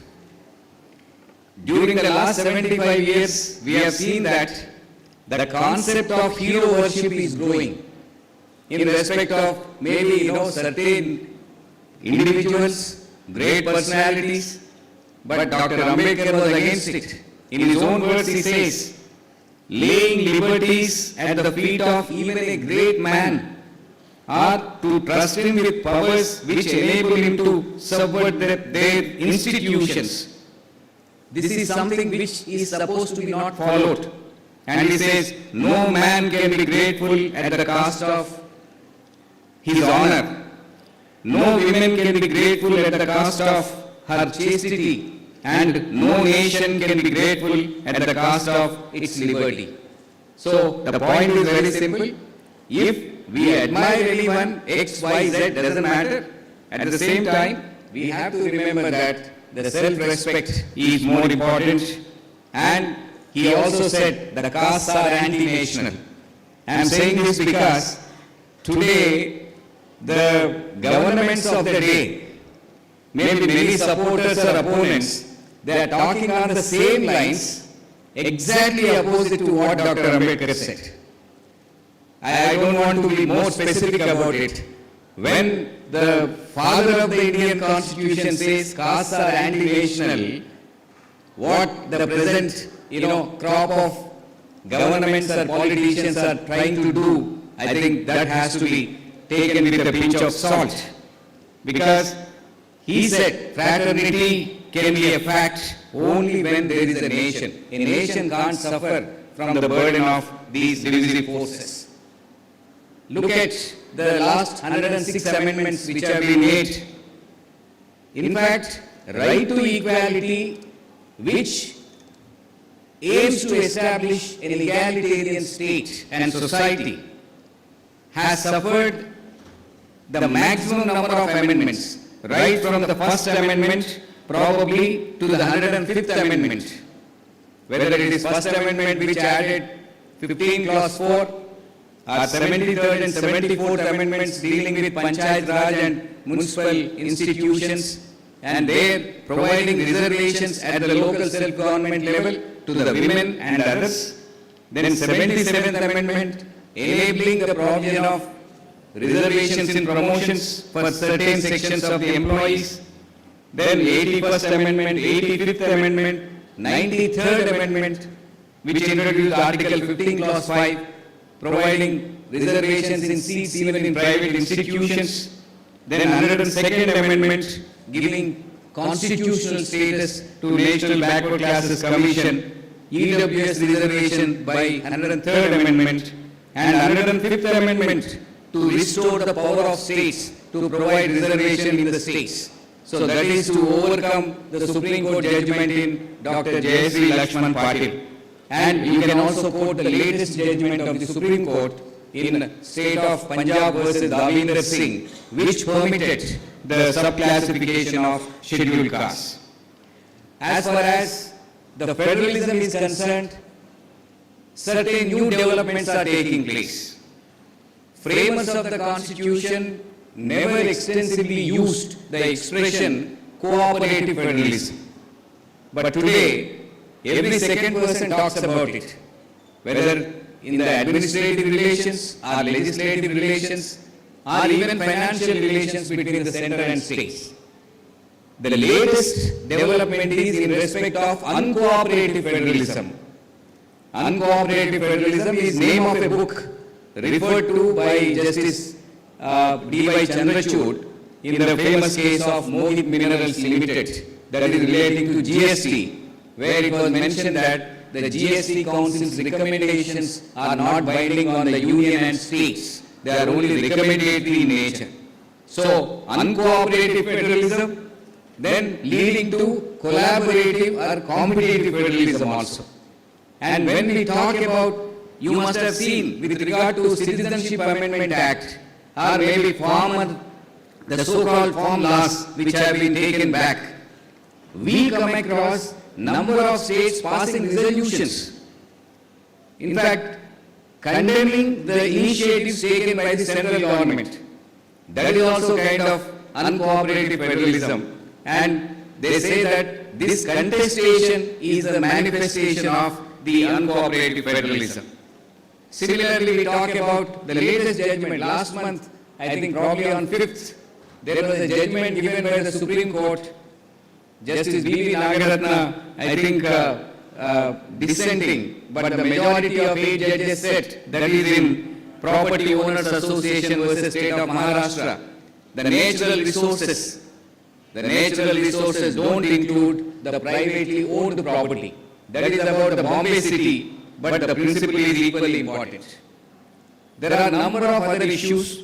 In fact, I would like to flag only a few issues. I know that the time is not sufficient, but I may be permitted kindly to speak for another 5 minutes. What are the issues which we are identifying as part of the 75 years of working of the Constitution? Honestly speaking, whatever were the issues identified by the National Commission to review the working of the Constitution way back in 2000, most of them remain the same with a little change. And some of these issues, for example, we are talking about constitutional mechanism for settlement of interstate water disputes. We are still revolving around Article 262, talking about the Interstate Water Disputes Act, River Boards Act, so on and so forth. But whatever was recommended by Sarkaria Commission and many other commissions, especially to prefer the negotiation, the alternative methods of settlement, I think they are yet to, in fact, gather momentum. The institution of governor under the Constitution. That is, today we are talking about governors versus state governments. Whether it is in terms of giving consent or assent to the bills passed or reserving those bills for the consideration of the President of India. So this has become a contentious issue. Probably you need this kind of power in exceptional cases, not in a routine manner. Similarly, we are talking about the enlargement of fundamental rights. If I ask any of the law students here, what are the fundamental rights? How many? They might quote more than 50, not the 6 which find place from Articles 12 to 35 of the Constitution. Most of them are implied. The question I am trying to ask or raise is, what is the difference between the implied fundamental rights and those which are specifically guaranteed, especially in terms of enforcement? We are talking about right to internet being a fundamental right, right to privacy, right not to speak. There are so many. At the same time, I think time has come to look at the rights like right to be forgotten, whether right to be forgotten, which is an established right under European Union's GDPR, and we are talking about right of eraser under the 2023 enactment of Digital Personal Data Protection Act. That needs to be looked at. This is only one example, please. And we have many more such areas. And I am compelled to speak about something called otherization. Otherization. I think this is a very unhealthy trend which we are witnessing in the current society. People say, yes, we are A, B, C, D. We don't talk about E and F. Who is that other? Till recently, who were those others? And who are those others today? Otherization is gaining concept. In fact, conceptual recognition and gaining momentum. Constitution is meant for all. Constitution's benefits are meant for all. There is a universal application. If in one case called Arif Muhammad case, where the Supreme Court said that the most depraved, most vile, most uncivilized, inhuman person also has the right to get free legal aid. India is such a great nation when we are talking about giving the assistance of a very senior Supreme Court advocate like Mr. C.S. Vaidyanathan to defend Ajmal Kasab. You may recollect.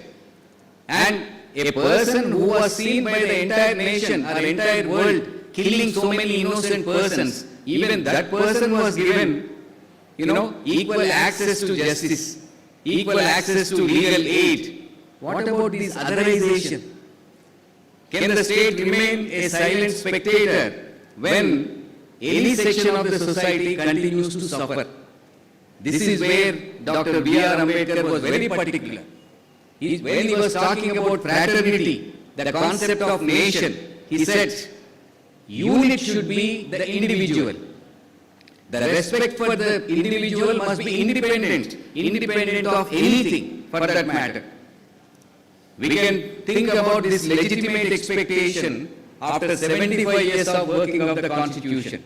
If we are talking about it maybe in 1950s or 60s, probably we would have been wrong. But if we are discussing about this concept or the expectation in 2024, I think we have our own justification. Maybe you also have your own justification. This is another important point. And uniform civil code.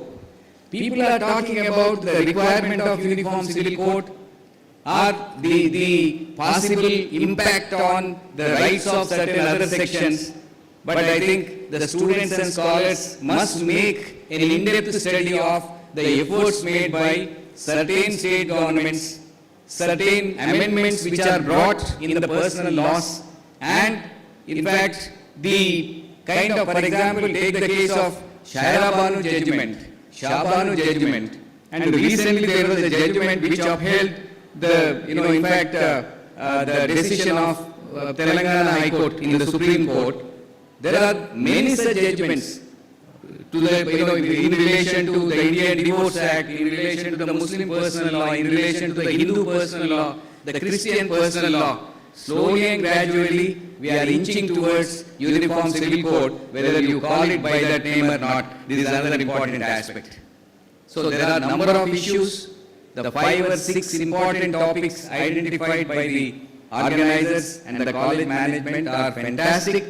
I am sure that the eminent speakers who have come from all over the country, including the most eminent judges, the learned judges who are going to preside over, will highlight some of these issues.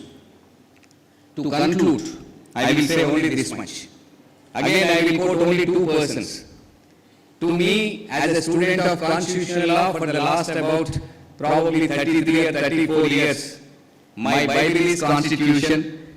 I always look for inspiration from the speeches of Dr. Ambedkar dated 25/11/1949 or maybe 4th November 1949, that of Dr. Rajendra Prasad dated 26 November 1949, or I look at the debates relating to the objective resolution. The views expressed by the eminent intellectuals like Sarvepalli Radhakrishnan. He said, Dharmam Kshatrasya Kshatram. The righteousness is the king of kings. That is what we try to incorporate into the Constitution. I sincerely hope that the same concept is going to govern the future generations and future rulers. I'll just quote 2 statements and conclude. Dr. Ambedkar, the famous statement of Ambedkar is this: it is workable. I am talking about the workability of the Constitution. You are talking about sustainability. It is flexible and it is strong enough to hold the country together, both in peacetime and in wartime. Indeed, if I may say so, if things go wrong here and there, under the Constitution, the reason will not be that we had a bad Constitution. What we will have to say is that the man is wild. So ultimately we have to remember that limitation. Echoing the same sentiment, Dr. Rajendra Prasad said, it is a trite saying that a country can have only the government it deserves. Therefore, if we are going to talk about any bad Constitution, please don't blame the Constitution. It has a number of takeaways. There is nothing wrong in the Constitution. And Dr. Rajendra Prasad, he went on to state that, just a second, last one. If the people who are elected are capable men of character and integrity, they should be able to make best of a defective Constitution. If they are lacking in these, the Constitution cannot help the country. and he spoke about the challenges of the divisive factors, so on and so forth. Anyway, this is the time to introspect the working of the Constitution during the last 75 years, to conduct further research. I wish that the government of India takes up a similar exercise which was done, I think, during the rule of Vajpayee ji those days in the year 2000, when they appointed the National Commission to review working of the Constitution. After 50 years, 75 years also is the most appropriate time. But in spite of that, or even without any such endeavor, each student has an onerous responsibility to look at the intention of the framers of the Constitution, the journey of this great Constitution for the last 75 years, and to think about the future of this great nation under the umbrella of the great Constitution. I thank the organizers for giving me this wonderful opportunity, and I thank all of you for giving a patient hearing. Thank you so much. It's no exaggeration when we say that we all are ears when you deliver a lecture, sir. You are really a fountainhead of knowledge. Thank you, sir, for enlightening us with the motivation and the inspiration. Thank you. Now it's time for felicitation of our guest. I request our Vice President and President, sir, to felicitate Dignitary, sir.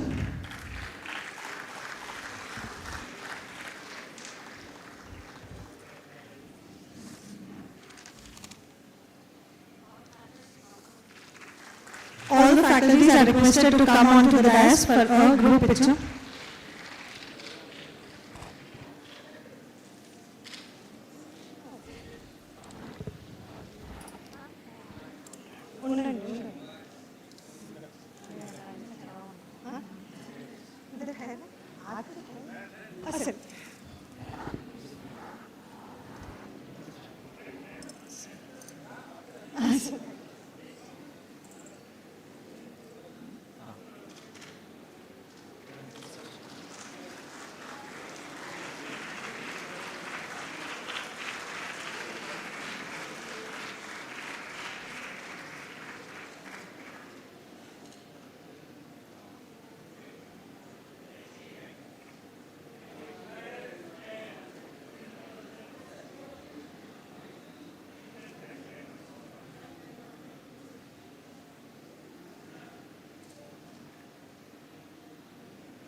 Now I request our President, sir, and Vice President, sir, to felicitate our special guest, Shri B. Narasimha Sharma Garu, Additional Solicitor General of India. Thank you so much, sir.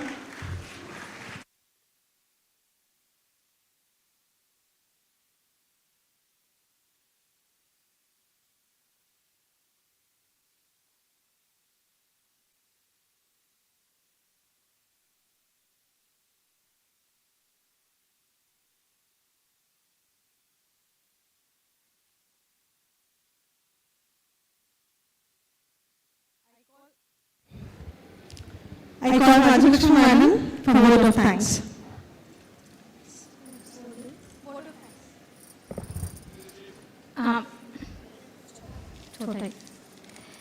Before I propose a vote of thanks, I pay tribute to tall and knowledgeable persons on this platform. I deem it great honor and privilege to propose a vote of thanks on this inaugural session. I extend heartfelt gratitude to our chief guest, VC Vice Chancellor Kumar Molgaram, who graced this occasion, and for his thought-provoking address on about Constitution journey in digital era. And I thank all the dignitaries, Justice Nagesh Bhima Baga Garu, for his thought-provoking session on constitutional amendments and their relevance, particularly in the context of legal education for students. I thank all the dignitaries and the keynote speaker and the special guests on this stage, and it made a memorable day for everyone, and the seminars of this kind instill a new vigor and vitality in all those who are open to learning. So it is a milestone in the history of legal education for our college. I thank you all for this session. Dear participants, just be here for some more time. After that, we'll have a tea break. As Professor Ishwar Bhatgaru from Mysore is waiting for a long time, we'll finish his session and then we'll break for the tea. Thank you so much. Thank you all the dignitaries who have come for inaugural session. Thank you so much, sir.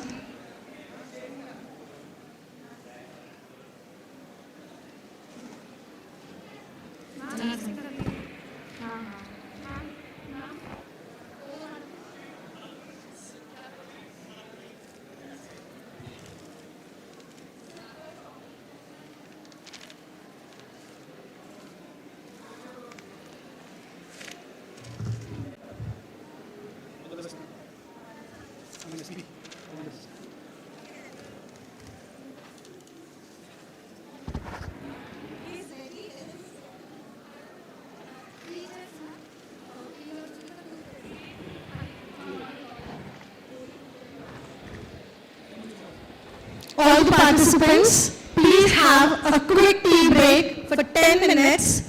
Each booth is solely joining us online, and it is on the left side of the auditorium. Please have a tea break quickly and come back.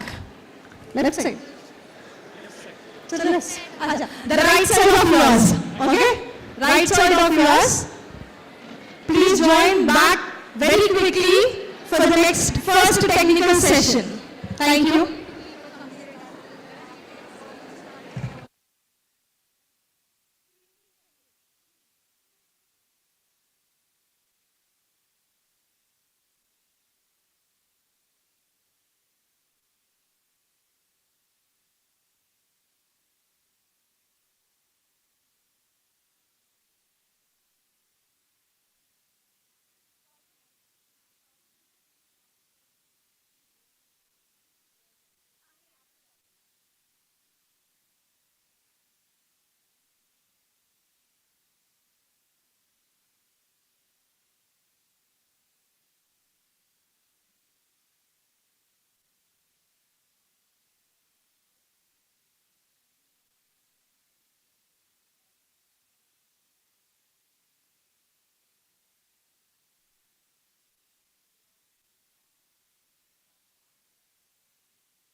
All the students, please take your seats. We are starting with our first session for the day.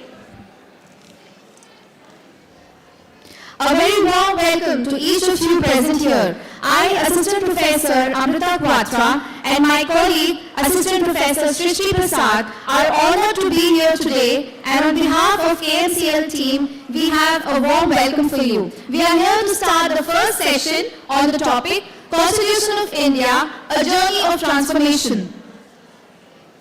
Now, I most respectfully invite our co-chairperson, Dr. Y. Gangi Reddy, Associate Professor, FI Law School, Bangalore, on the dais.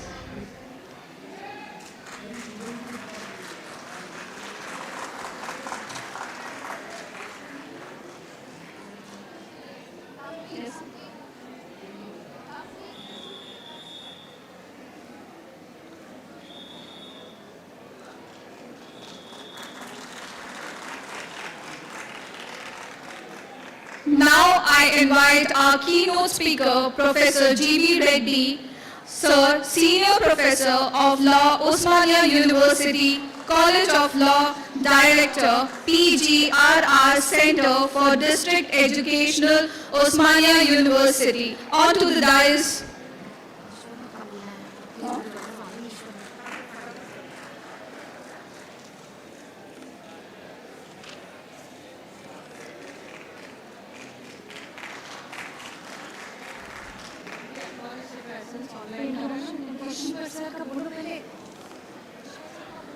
I invite our keynote speaker, Ishwar Bhatt Sir, to join us through online mode.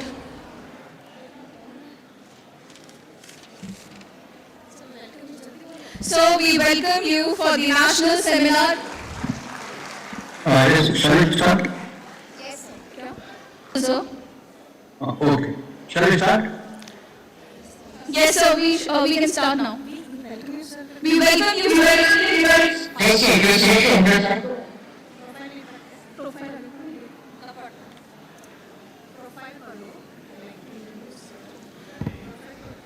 I like to introduce Ishwar Bhatt, Sir, Honorary Professor, PhD, Mysore University, former Vice Chancellor, KSLU, MA, LLM, PhD, Mysore, former Vice Chancellor, Karnataka Law, State Law University. He was also specialized in... Shall we start? Yes, sir, we can start. Yes. Honorable Justice Narasimha Reddy Garu, former Chief Justice of Patna High Court, Professor G.B. Reddy sir, very eminent guests of the inaugural session, dignitaries, all the faculty members and participants in this very important national seminar. When India is celebrating 75th year of the functioning of the Constitution, after a journey of successful journey of 75 years, it's quite appropriate to deal with the factors and the challenges that influenced the constitution making process and also shaped the constitutional development. Today, let me enlighten about the positive elements that influenced the constitution making, the challenges that were faced by the constitution makers or by the policy makers in shaping the constitution. About the constitution making process, there is a famous observation made by John Rawls that it occurs through a four-stage sequence. First, a constitution is born in the minds of people, when people in their original position, independently, impartially, and with all moral sense of justice, think about the ideal principles in accordance with which the country should be governed. There is the birth of the constitution. So, the constitutional principles are evolved by the society itself. Its values are emerging from the bosom of the society, and moral principles of justice constitute the basis in an unbalanced manner, where the people lay down the supreme values as prime principles in accordance with which the country should be governed. then a constitution comes into existence. But the shape that it takes through the Constituent Assembly or in the hall of a constitutional court is quite significant. The representatives of the people or members of the Constituent Assembly bring the messages of people to the floor of the Constituent Assembly, and they crystallize the values or they draft and finalize the ultimate principles, and proper shape is given through a well-drafted constitutional document. Once the constitution is adopted, then there arises the question of implementation. Of course, in the second stage also, it is the people's viewpoint or people's determination or it is the role of the people that becomes very important. We the people is a force that runs in all the spheres. Plus, the Constituent Assembly members are not dictating terms. They are merely representing the wishes of the people and give shape to the thoughts and ideas of the people, and the constitution is made in that way. The third stage is when the legislature enacts constitutional amendments, because although constitution is made and adopted, and it is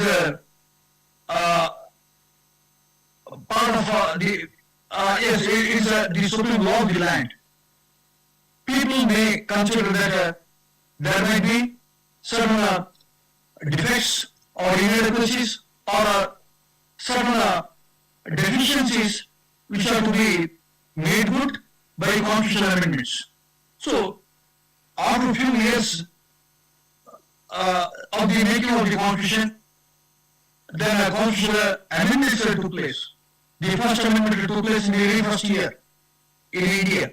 In America also, there were as many as 10 constitutional amendments, because the original constitution did not provide for the Bill of Rights, and through amendments, what was a deficiency in the original constitution was made good, and through amendments, it is made full-fledged. Insofar as India is concerned, although the constitution is quite elaborate, providing for all the fundamental rights and various principles of governance, the democratic institution, the elaborate principles about federalism, then the way in which multicultural factor is to be addressed. About all those things, detailed principles are there. About the role of legislature, executive and judiciary at both the layers of government, about the division of powers, there are quite elaborate provisions. In fact, it is a longest constitution, or it has a wide land. In spite of that, people experience that there are deficiencies about the protections that are given to land reform legislations, there were defects, or about the efficacy of guarantee of freedom of speech and expression, there was a problem, or about the way in which sovereignty of the country is to be protected against certain ways of abuses, there were certain deficiencies, or about the opportunity for bringing affirmative actions or reservations or special provisions for backward class of citizens, scheduled caste and social and educationally backward class of citizens, etc. There were deficiencies, and those deficiencies were made good. In response to Chandrababu case, the Parliament amended Article 15 and inserted Article 15 Clause 4. See, thus the constitution making process is a continuous process. We cannot say that it is a one-time measure, because during 75 years there have been as many as 106 constitutional amendments. Some of the constitutional amendments were altering some of the earlier constitutional amendments. Some were routine periodical extension of reservation or some other thing. The broad themes of these constitutional amendments were three. One is relating to bringing distributive justice, control of property, and ensuring that there will be economic democracy. There is a first theme. Perhaps 16 or 18 amendments have taken place pertaining to this. There are about 20 amendments or even more amendments are relating to reservation. Perhaps it may be 25 amendments relating to reservation itself. There is a need to bring such changes in response to some of the controversial judicial decisions or some of the interpretations. Then, in order to strengthen democracy, some constitutional amendments were brought. For example, 10th Amendment was inserted. There is to ensure that anti-defamation law will plug the loopholes in parliamentary democracies functioning in India. Then we come across the insertion of provisions related to Panchayat Raj, Nagarpalika, etc. Once again, extension of democracy. There are more and more players of constitutional game brought into the constitution through these constitutional amendments. See, judiciary went on expanding the scope of various provisions of the constitution through the powers of interpretation. What was the meaning and understanding of Article 14 of the Constitution, or Article 19, or Article 21? Long back when it was made, that has undergone change, and today there is a revolutionary change, a sea change in the ambit of all these provisions, thanks to the interpretation given by the Supreme Court. Supreme Court has always insisted that relating to constitutional amendments, there should be certain limits so that the basic structure of the Constitution shall be protected. See, this is how four-stage sequence of making of a Constitution has involved the people's voice, or demonstrators, or people's viewpoint coming to the forefront. Whether it's the making of the original making of the Constitution, or subsequent constitutional amendment, or judicial interpretation of constitutional amendments. Throughout we come across people's belief in some of the basic values like justice, equality, liberty, fraternity, and dignity. These have influenced the course of a constitutional journey. That is quite significant. See how exactly people are prepared to make the Constitution. About this, let me point out, there are some positive factors. See, people in support of the constitutional values, or people accepting the constitutional values, or people participating in the process of making of the Constitution, all these are positive factors that have strengthened the Constitution. Always when the Constitution is supported by the people, and popular sovereignty is at the back of the Constitution, always the Constitution stands. But when that people's support is withdrawn, the Constitution falls, and there are so many experiences in other countries. Perhaps we have our own experience that the British given constitutions failed because people did not accept them. People did not participate.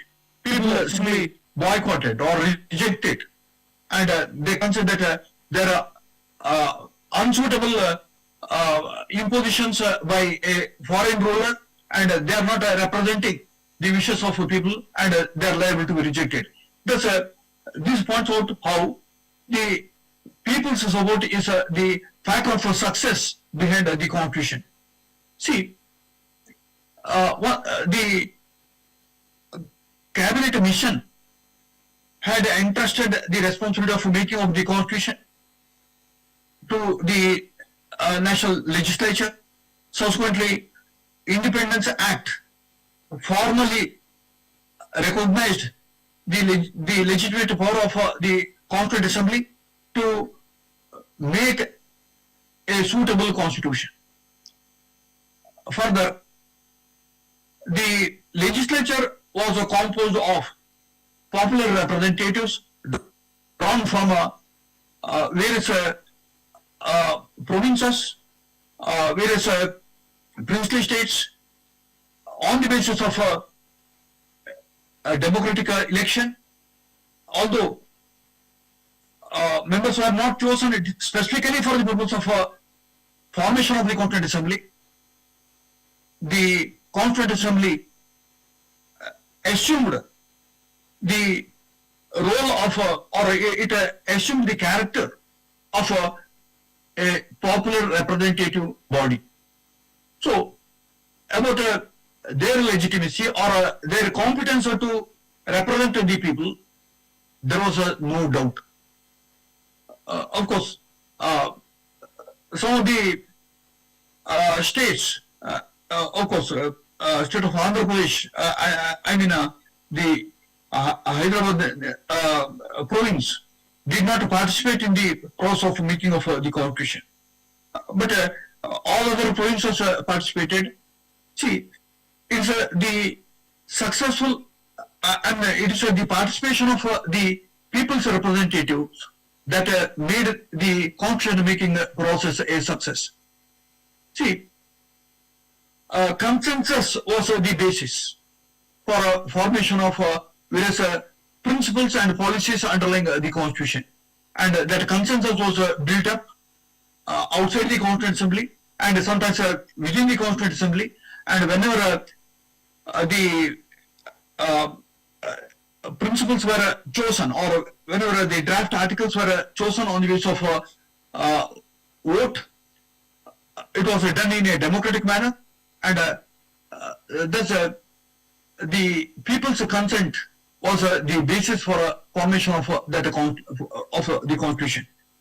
Who were the members of the Constituent Assembly?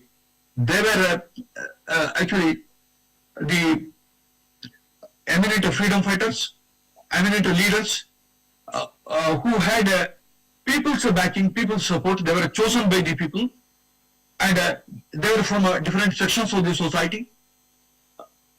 Of course, eminent lawyers of that time, endowed with the expert knowledge in the field of constitutional law. They contributed in the process of making of the constitution. The first draft was prepared by Venegal Narsingh Rao. Then it was fine-tuned or revised by the drafting committee headed by Dr. B.R. Ambedkar.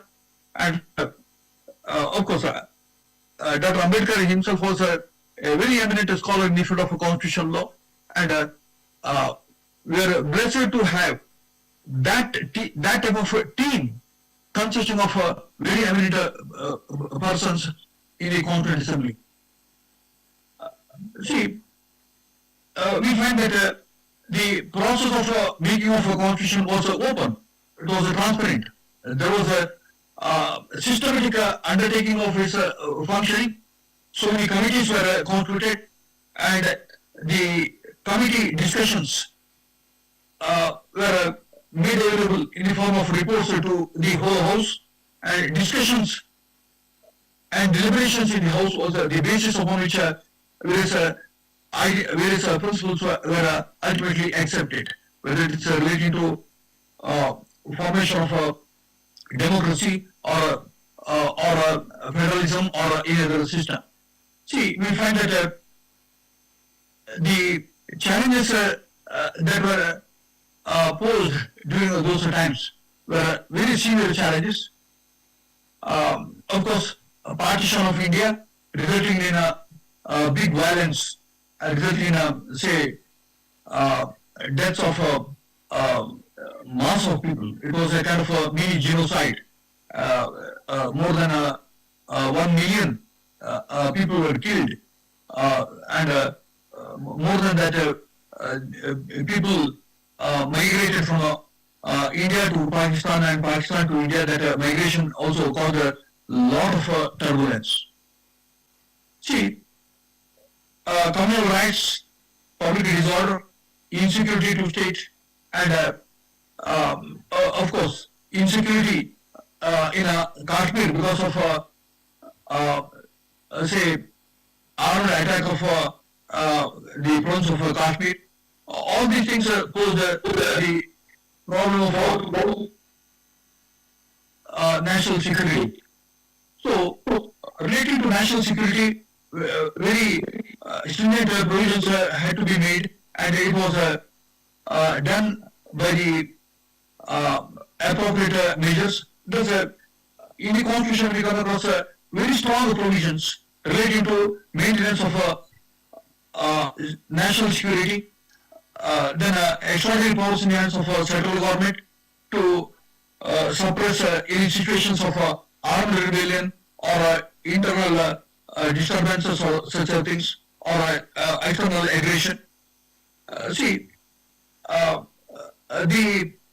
enormous powers in the hands of central government, something to be matched to meet the circumstances of such situations of insecurity. That's one factor. Another factor was relating to integration of a number of princely states. As many as 560 princely states were to be integrated.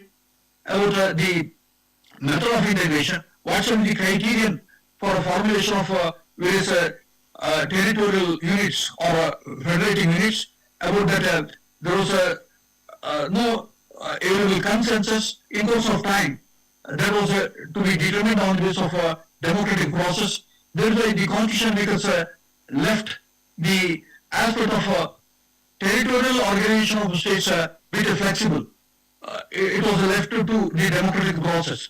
So that on the basis of some suitable criteria, whether it is the criteria of language or ethnicity or some other criteria of administrative convenience, that the central government has to make appropriate choices. Parliament is interested in that responsibility, that power. And for the whole of 75 years, we come across a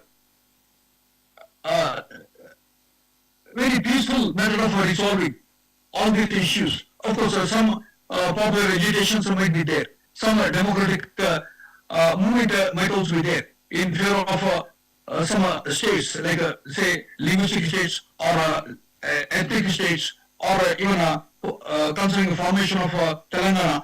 There were some mass movements. But the constitution provided for peaceful method of resolving these issues. Informally, there is an emergence of a constitutional convention.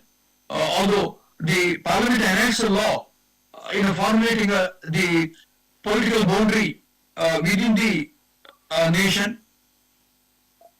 it is largely on the basis of a mature public opinion or democratic process that is occurring in the concerned state that the parliament will be taking such a decision. So the constitution makers had that kind of a foresight about the way in which this flexibility is to be maintained, so that ultimate solutions can be provided for a long number of years, and there is a great success. Indian constitution is a great success in so many counts. In maintaining national unity, it was a great success. In ensuring territorial organization of states in accordance with the people's will, it was a success. It has been a success. Then, of course, there were other challenges. Challenges relating to multiculturalism. How exactly the factors of language, diversity in matters relating to ethnicity are to be addressed, or how religions are to be treated. Concerning religion, secularism provided a very important instrument of a solution. A very sound solution was provided through the concept of secularism. Then, how exactly relating to languages, solution can be formulated. Over one vote, the Constituent Assembly decided that regional languages shall also be given equal status with that of national language, there is a Hindi. And there shall not be imposition of any one language upon another linguistic community against their will.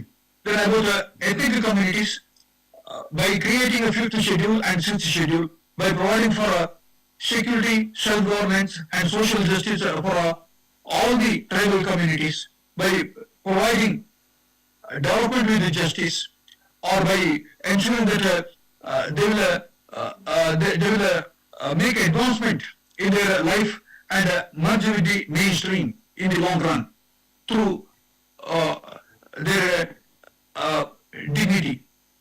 That was the measure with which the issue of ethnic diversity was addressed by the constitution makers. Another problem was relating to treatment of the backward class of citizens. See, India was an unequal society then, and now also the features of unequal society may be continuing. But some of the gross violence to human dignity occurred by the practice of untouchability. Then scheduled caste, scheduled tribes, or backward class of citizens were not given opportunities of dignified life. The practice of untouchability was to be abolished. Practice of bonded labor was to be abolished. And greater education was to be provided to these communities. Empowerment is to be done through various methods. Then women and children were to be given a special treatment. See, in 1950, there was not a single constitution in the world which believed in a special protection to women and children, or special protection to scheduled caste and scheduled tribes, or backward class of citizens who are not adequately represented in the service. Article 16.4, that was there in the original constitution. 15.3, there is also in the original constitution. Both these provisions were enacted when the idea of compensatory discrimination, protective discrimination was not prevalent. Universal Declaration of Human Rights had laid down general principles relating to equality, and the idea of affirmative action was not mature. But Indian constitution makers invented some new principles. See, sometimes it is said that Indian constitution makers borrowed from the West or from other constitutional systems. Of course, Dr. Ambedkar replied boldly that insofar as constitutional ideas are concerned, there is no copyright, no patent, and ideas have the natural tendency of migrating from one country to another country. If wisdom of one particular nation in a particular corner of the world has something to give message to another community, another country, that community may consider that it is worth to be received, and that is how it is implemented. See, Indian constitution makers consider that India has a long cultural tradition from Rigvedic times. The adherence to the principles of Rita standing for truth, equality, justice, harmony, and dignity. These are primary principles. Rigveda laid down those primary principles. Atharvaveda elaborated some of the egalitarian principles. Then we come across Smritis, which supplemented and sometimes did not seriously supplement or resorted to some caste-based discriminations also. But the original commitment to these primary values, Rita values, that is something flowing throughout the generations.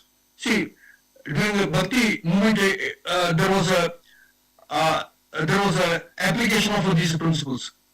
There was a rejuvenation of those ideas.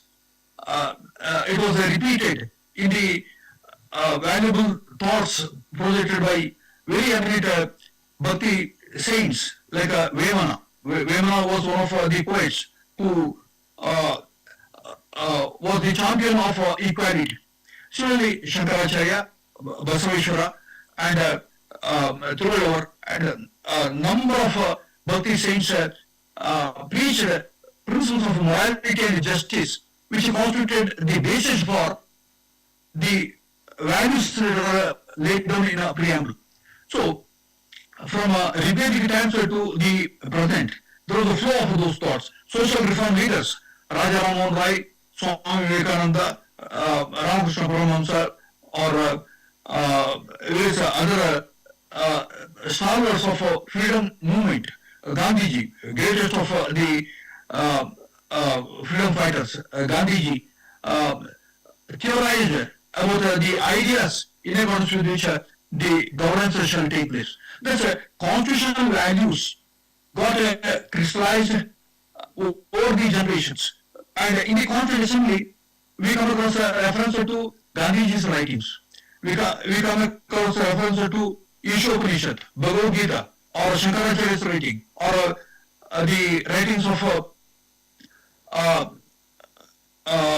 say Nanak or Kabir or various other important persons who represented the views of people. See, this constitution making process was something based upon a people's viewpoint, and constitution became a people's document mainly because of this. In fact, people supported the constitution throughout, either in the formal process of election, periodical elections, people participated significantly, and they supported the constitutional process.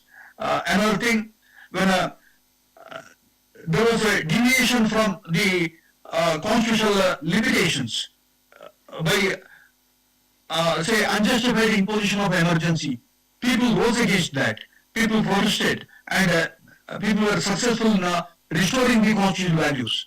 And of course, the constitutional amendments that were made in pursuance of some of the electoral promises or electoral results, they also speak about the relation between people and the constitution. In fact, a National Commission to review the working of the constitution in 2000 recommended for narrowing the gap between the people and the constitution. When the people become a part of the constitutional process or application of the constitution, implementation of the constitution becomes a successful one. That is what Dr. Ambedkar also emphasized, that people should develop the sense of constitutional morality. People should consider that it's a moral obligation on the part of people to abide by the constitution. That is a constitutional morality or constitutional culture. See, that culture or that commitment to the constitutional values does not come as a natural sentiment according to Dr. Ambedkar. It comes on the basis of deliberate cultivation of mind. People have to deliberately cultivate that loyalty to the constitution, and they can make the constitutional instrument a success mainly because of this. Thus, on the one side, there are factors, democratic factors, people's participation. People's participation is a strong factor. How exactly a constitution is to be made? About this, not only Professor John Rawls, even other scholars also made thinking, and we find that center staging people or reflecting the people's viewpoint in the constitution making process or implementation of the constitution, etc., becomes quite important. Even when judiciary interprets the constitution by introducing public interest litigation or by activist interpretation of Article 21 or 19 or 14, or say giving a more effect to direct principles state policy, actually it gives effect to the voice of the people. That is nothing but demos prudence. There is a people's voice ultimately becoming the voice of the constitution. Judiciary has that responsibility in all these four stages, whether it's a Constituent Assembly or the legislature or the judicial action. In all these spheres, is the people's force, people's consensus, that is the driving force, and we have the responsibility of continuing that kind of popular support to the constitution, so that the journey of the constitution is something which is eternal, because constitution is not made for one single day or one for or for one generation. It is for a time to come. It is for eternity. And whether it was 2000 years ago or present or 2000 years hereafter, the values of equality, liberty, democracy, justice, rule of law, all these principles are relevant. That's why basic structural theory was developed on the basis of these eternal principles. I'm very happy to participate in this national seminar. I congratulate Keshav Memorial College of Law for organizing this very important national seminar. I thank the organizers for giving a wonderful opportunity of participating through online mode. Thank you very much. Sir, thank you very much for your valuable insight and your time. We truly appreciate it and we are deeply honored. Even though we have heard Dr. G.B. Reddy speak, I would like to mention a few of G.B. Reddy sir's achievements. Sir, please permit us. It's quite a short one, so I'll keep it short. Professor G.B. Reddy sir is currently the director of PGRR Center for Distance Education, Osmania University, and the Dean Faculty of Law for Satvangla University and Mahatma Gandhi University. I take pride in stating that sir has been awarded the Best Teacher Award by the Government of Telangana in the year 2021. Sir has been a gold medalist and a Osmania University topper in LLM Constitutional Law. Sir specializations include constitutional law, intellectual property, human rights law, women in law, judicial behavior, judicial activism, and environment law. Sir, I request you to give us a short introductory message.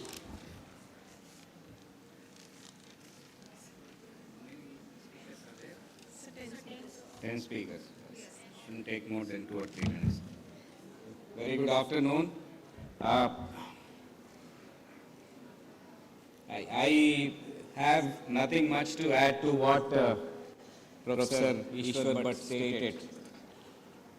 And you must have witnessed the fact that Professor Ishwar Bhatt is a very eminent professor of constitutional law and research methodology, and one professor whose books are quoted, whose articles are quoted in several Supreme Court judgments, and a very eminent constitutional law teacher and researcher, apart from being a publisher. I would like to just make 2 or 3 observations before the paper presenters are called upon. As far as the topic is concerned, Constitution of India, a journey of transformation, the concept is that of a living document. Constitution is a living document. And Americans call it a living organism because it has been living for the last 230 plus years. As far as India is concerned, it has been responsive to the changing times and changing needs of the society, and the various organs of the state have responded to the modern day challenges. The legislature, by making necessary amendments about which Professor Bhatt has already spoken, 106 amendments. Then the executive has come out with a number of policy decisions and also the programs in consonance with the constitutional mandate from time to time. And judiciary has made a salutary contribution as far as the transformative constitutionalism is concerned. And during the last 7 plus decades, you must have seen that what was considered as very proper in 1950s is no more considered as acceptable in 2010 or 2020. This is because of the change in the, in fact, not only the socio-economic landscape, but also in the expectations of the people. I will quote Dr. Ambedkar again only one time. One of the warnings he gave was that over a period of time, we will forget that in a democratic system, government is not only of the people or by the people, they will be asking for government for the people. So ultimately, what is expected from the government depends on various aspects from the people, from the government, and when you look at two or three aspects, environmental consciousness under the Constitution, M.K. Ranjit Singh's case was decided only this year, right against adverse impact of the climate change. Today it is considered as part of right to life and personal liberty. For the first time, the Indian judiciary has recognized the adverse impact of climate change and the right against the same under Article 21. Then we have the shift from anthropocentrism to ecocentrism under the environmental jurisprudence. This is also another very significant development from the human-centric approach to ecology-centric approach. Another aspect is about the role of the speaker under the 10th schedule. Honestly speaking, the anti-defection law has become an enabling legislation rather than a legislation to contain the defections. And recently we have seen a judgment of the Telangana High Court on the lines of a Supreme Court judgment in Meghnath Singh's case. Long time back was given, but without specifying what is the reasonable limit within which speaker has to decide. And in fact, recently I had an occasion to go through an article written by a very dynamic research scholar sitting over here. I don't want to steal your privilege, so madam, I leave it to you, but she was raising a very important point. That is, whether speaker alone is to be burdened with the task of deciding disqualification under 10th schedule. So there are a number of other issues. I am very sure that the 10 speakers would be highlighting some of these important aspects and followed by the summing up by my co-chair, Dr. Gangi Reddy. I thank the organizers for giving me this wonderful opportunity to do you once again. Thank you so much. Thank you once again, Professor Reddy, sir. It's always a privilege to listen to you. I'm honored to introduce our co-chairperson, Y. Gangi Reddy, sir.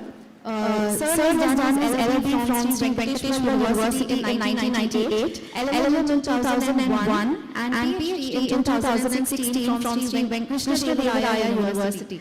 He worked for various societies, Law College, Bengaluru, Badala Reddy Law College, Hyderabad, and SARDAR University. Currently, sir is working as Associate Professor at ITFA Law School campus, off-campus, Bengaluru. He is qualified in UGC NET, AP Set, and has also published 10 articles on law in standard law journals. He has also developed e-content on drafting, pleading, and conveyancing, and has also been there for the Swayam course. Sir, we are privileged to have you here amongst us. Thank you very much.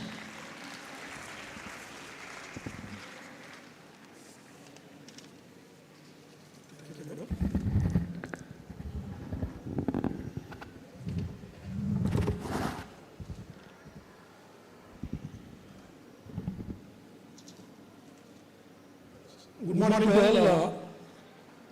First of all, I would like to thank Keshav Memorial Education Society, Principal Vani Madam, for inviting me to be the co-chair for this technical session number 1, and also to share the dais with my Guru, Professor G. Reddy sir. Thank you, madam. And coming to this technical session, the technical session is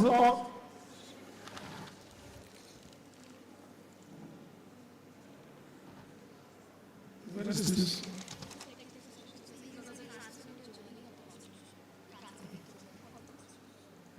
The title of this technical session is Transformative Journey of the Constitution.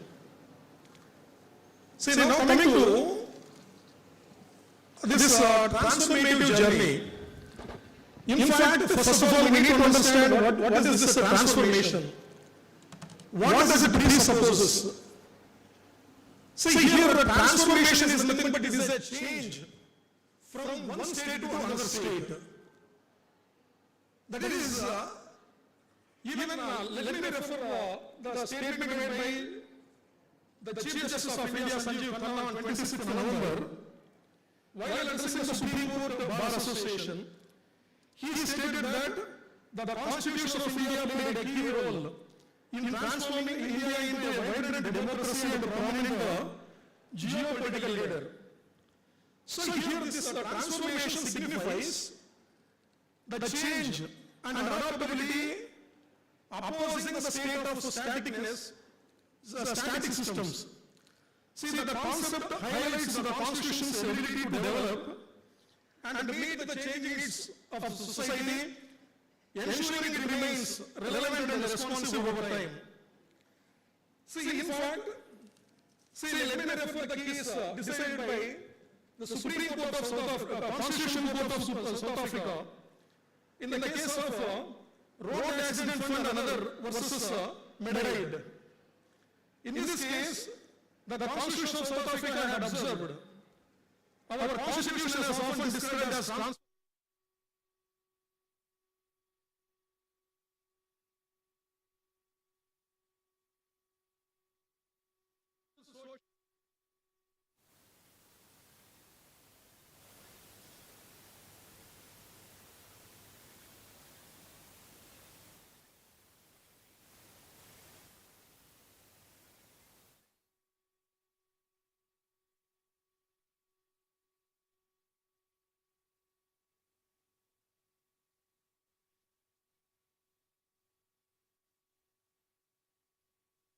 statement.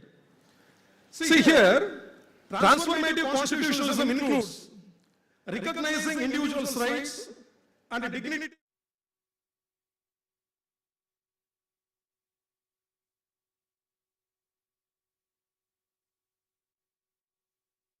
In 1950, and what is the status of society today at present? We have seen number of amendments that have been carried out right from First Amendment Act to 106th Amendment.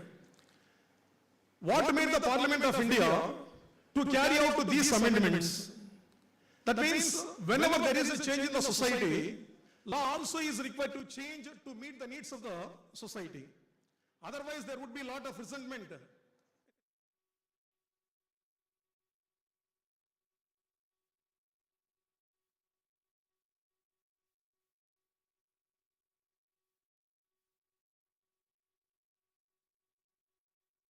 Made by provisional parliament.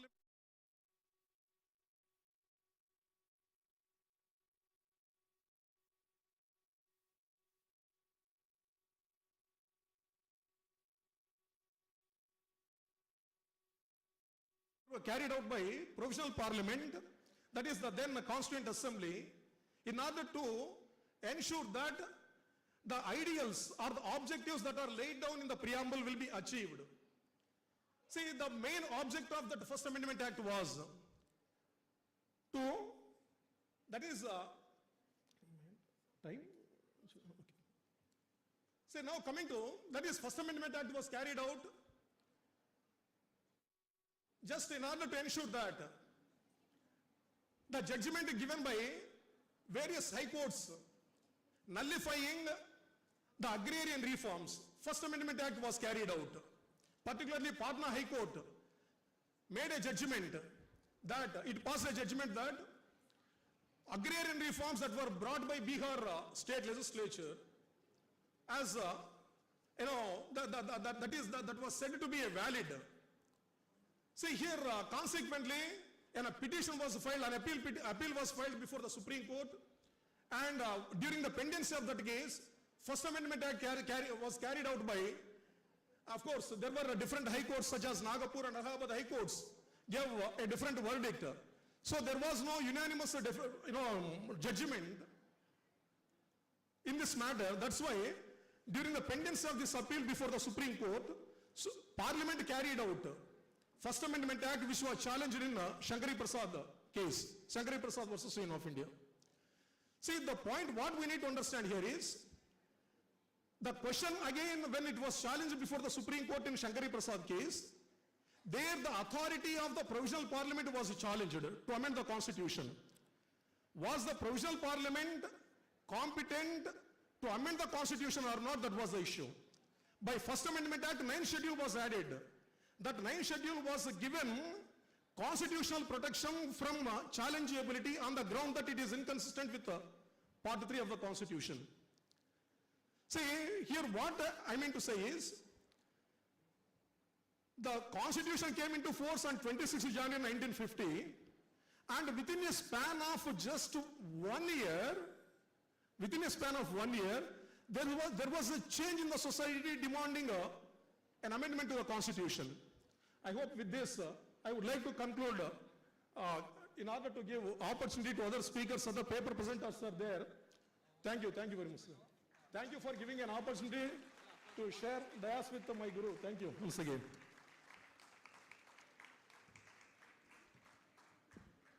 Thank you for your insights, sir. We are truly heartened. Constitution of India, a journey of transformation.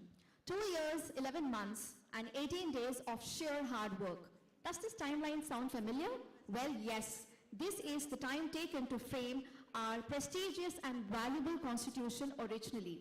The transformation of our constitution has been structured and evolved with high understanding and unwavering faith in it. Every transformation journey has a story to tell, and so does our constitution. As told by John F. Kennedy, change is the law of life, and life belongs to the loving people who are willing to change. In order to achieve the pinnacle of growth, evolution of change, and transformations constantly around us, these are inevitable. In today's era of volatility, there is no other way but to move towards disciplined digital transformation by keeping our basics intact. I now request my colleague Srishti ma'am to introduce us to the presenters.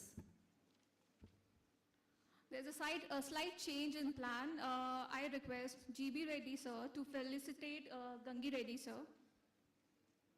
Presenters, please be here only.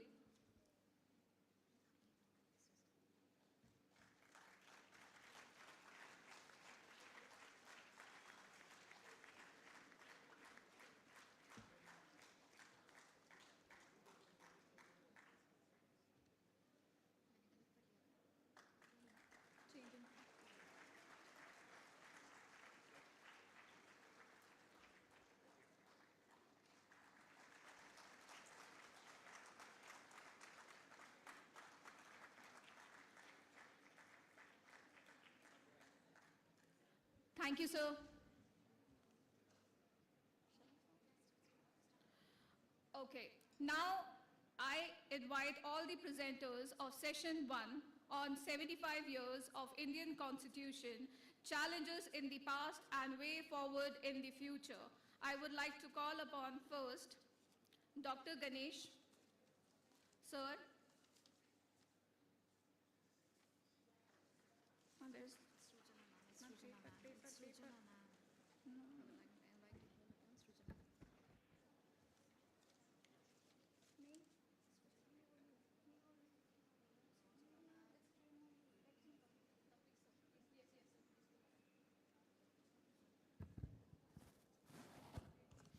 Good afternoon, everybody. I am Dr. D. Ganesh Kumar, working as Associate Professor in Geetham School of Law, Visakhapatnam. Today's my topic is, the area that I have chosen for presentation is Aadhaar-linked biometric elections, a viable tenacity for a vibrant democracy. We all know that democracy is intertwined with our elections. In fact, it is considered to be the foundation for democracy. Elections, they are considered to be one of the vital elements in the democratic process. But let me start with a quotation given by Honorable Justice P.B. Sawant Garu in one of the stimulating exercises conducted in Pune. He says that the old concept of by the people, for the people and of the people has lost its relevance in democracy. Now it is by the corrupt, for the corrupt and of the corrupt. Because at the time of elections itself, they will be bribing the voters, and after winning the election, they will try to recover whatever they have spent in the elections. So without corruption, you will not find anything anything that is getting materialized. We have seen several electoral reforms starting from 1950 till 1975. And one of the reform that was brought was they have changed the jurisdiction of the tribunal to the High Court by bringing an amendment. But I don't want to go into the intricacies of that aspect. Though there are several reforms that were brought, a single member commission was made as a multi-member commission. Even that was also challenged before the Supreme Court. Similarly, they said that the voters will have a right to know the antecedents of their leaders. So accordingly, the leaders were asked to give the details of all their antecedents, including the qualifications, their criminal record, their assets, to the election commission before filing the nomination. People have a right to information. That is one aspect. Similarly, in the year 1975, one landmark judgment was delivered by the Supreme Court. Indira Nehru Gandhi versus Rajanarayan, we all know the 39th Constitutional Amendment Act of 1975, which has added Article 329A, Clause 4, which has granted immunity to the office of the Prime Minister and the Speaker. Even if Indira Gandhi-led government, Congress government loses the election, she will continue to be the Prime Minister and her henchman will continue to be the Speaker of the House. So major decisions of the House will be taken by Indira Gandhi and her loyalists. So that is one aspect that was taken by the then government and it was challenged by her opponent, Rajanarayan. And finally, the Supreme Court has struck down Article 329A, Clause 4, holding it to be violative of the basic structure, that is the power of judicial review exercised by the courts. Subsequently, we have seen several decisions delivered by the Supreme Court. I would like to quote the recent judgments. In People's Union for Civil Liberties versus Union of India, the question that was raised before the Supreme Court was whether right to vote is a fundamental right or a constitutional right or a legal right. So the court held that it is a constitutional right. Subsequently, the same principle was laid on and it was reaffirmed by the Supreme Court in the Election Commission of India case 2024, Anup Baranwal versus Union of India. That was one of the dimensions that was taken up.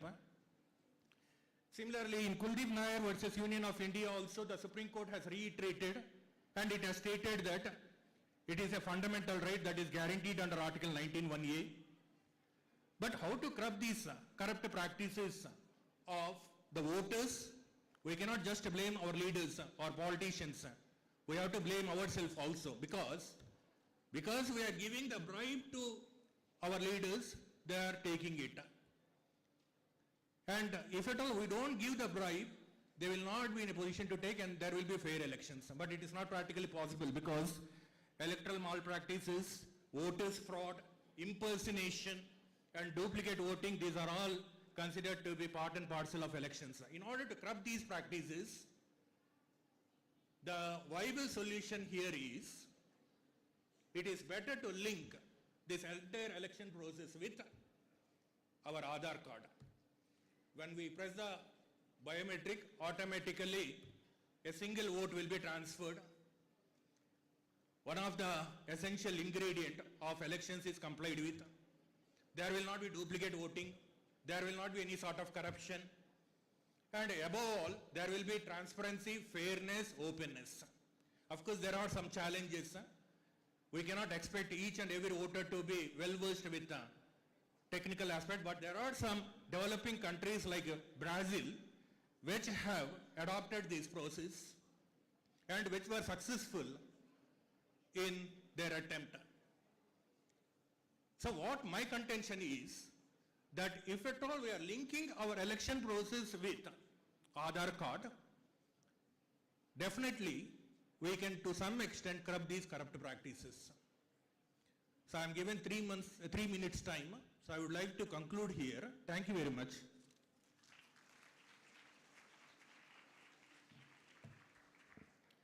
Thank you, sir. Now, I would like to invite Dr. D. Surjana, Principal, Ambedkar Law College, and the title of paper is National Education Policy Legal Analysis.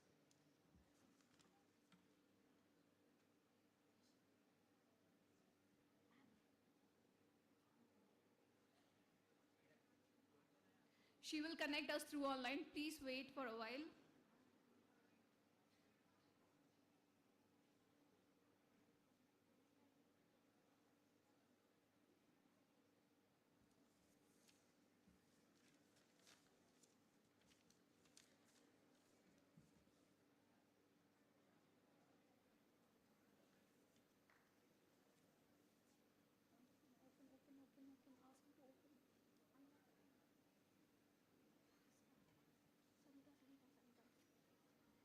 Good afternoon, all of you. I am Dr. Surjana, Principal of Dr. B.R. Ambedkar Law College.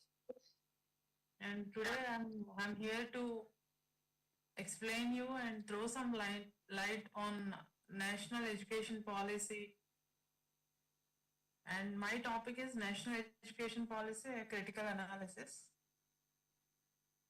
As all of you are erudite people, knowing very well that there are a lot of constructive changes and progressive changes that happened by the launch of National Education Policy 2020.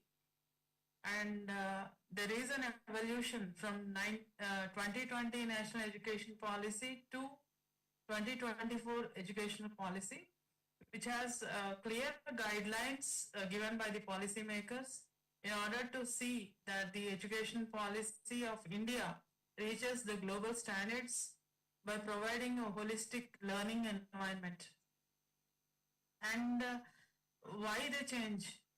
The change is inevitable when it comes to education policy in order to emancipate the quality of our professionalism in all the fields, not just a few fields which we know technology is growing and some new fields that came in last 10 years back.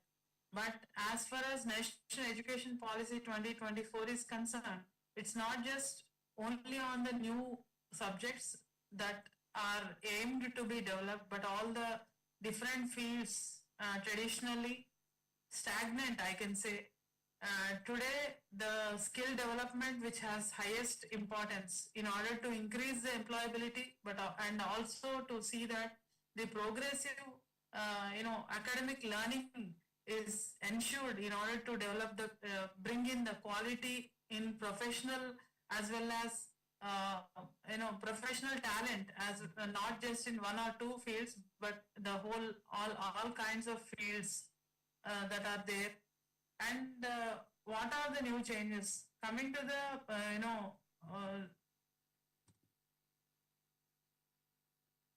the changes that have actually happened by the National Education Policy 2024 is the new structure of educational system, which was earlier 10+2, is now 5+3+3, 5+3+3+4 actually. And it includes the stage which has 3 years pre-primary education system, which is inclusive of grade 1 and grade 2. Preparatory stage it is, and this stage covers grades 3 to 5 between the ages 8 to 11. At this stage, much emphasis is laid down on developing the literacy skills as well as numerical skills. Of course, mathematics, study of mathematics and the skills relating to mathematics are emphasized on a larger scale. And before mathematics, any child has to be perfect in literacy, especially the mother tongue. And middle stage, that is between 11 to 14 years, running between grades 6 to 8, the stage which includes the children who study during this year the study of sciences, mathematics, arts, social sciences and humanities is ensured, and the foundation in a proper manner is laid down, and how to lay the proper foundation is also designed by the NEP 2024. And secondary stage between ages 14 to 18 encompassing grades 9 to 12. And the secondary stage offers the flexibility and choice of subjects, which was not there earlier, which was stereotype. And the subjects that are fixed by the education have to be at any cost read and studied, and no other subject of child's choice is given any scope to be chosen. And elimination of what is not liked by the student is not at all there, and this kind of rigid stereotypic division of subjects was, has to be done away with, is what the NEP 2024 is envisioned. And this, the rigid stream divisions is nowhere, you should see that the child takes the subjects of his choice during these ages between 14 to 18. However, already we have intermediate education falling in this line, wherein little choice is already given, wherein humanities, sciences and mathematics are given, commerce is also added now. But now, in addition to these 4 or 5 streams that are already given, new subjects and new choices are to be allowed, is what NEP says. For example, if a child or if a student wants to take music and political science, music is treated as something other skill other than education. But now, as per NEP 2024, music is part of education, sports is also part of education. This holistic education concept is brought in, very clearly designed and clearly explained in 2024 NEP. And another important thing that has been added is that board examination pressure.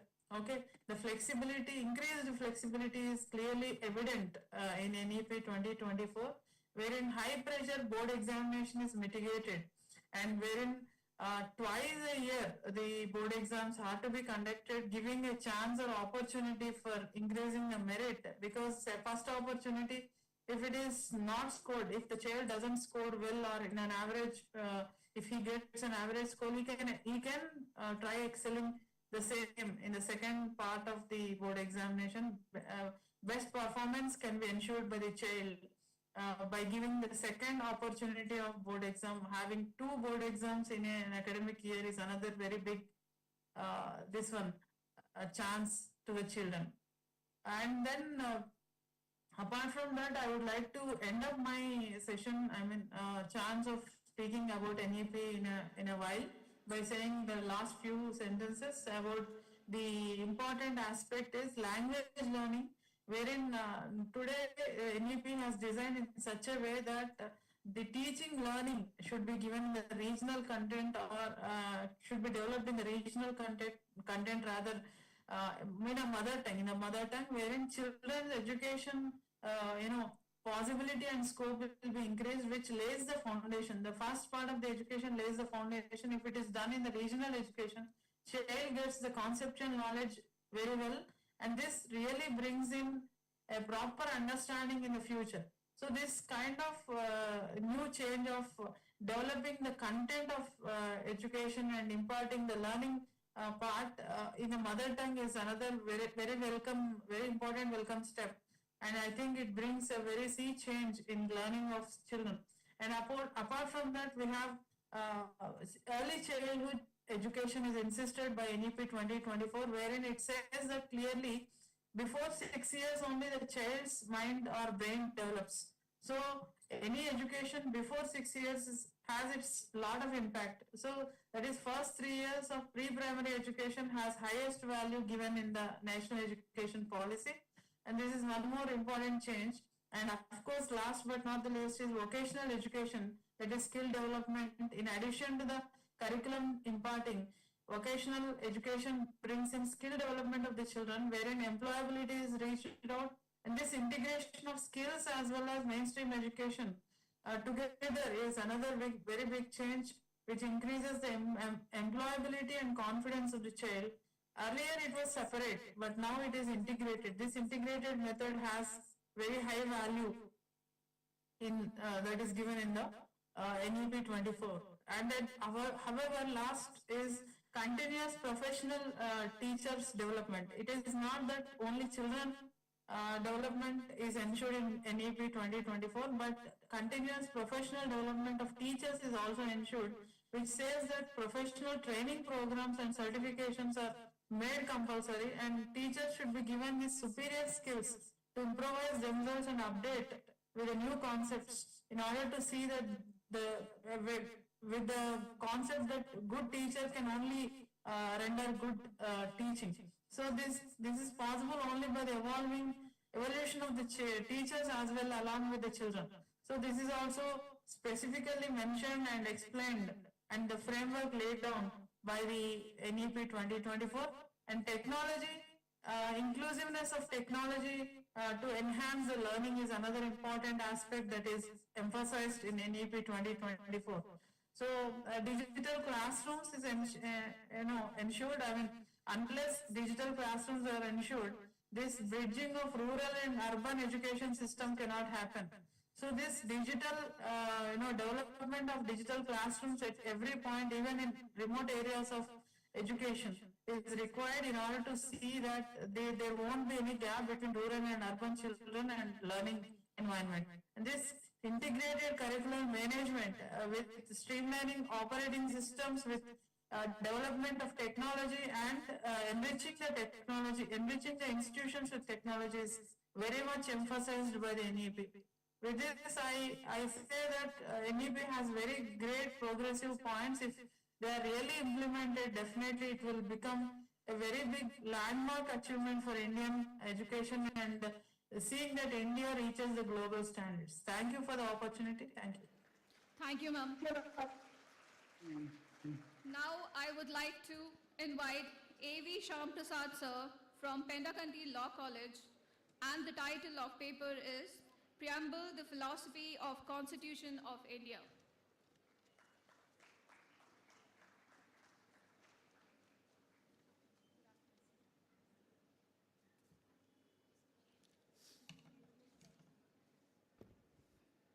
Respected dignitaries, dear participants, good afternoon to all of you. Today, I would like to present on a topic, Preamble, the Philosophy of Constitution of India. I am A.V. Shyam Prasad, Assistant Professor, Pendakanti Law College. Instead of examining various case laws or referring various case laws, I would like to restrict my presentation to only conceptual aspects, which are very, very essential to understand the Constitution as well as preamble. Therefore, I have titled with the three predominant notions.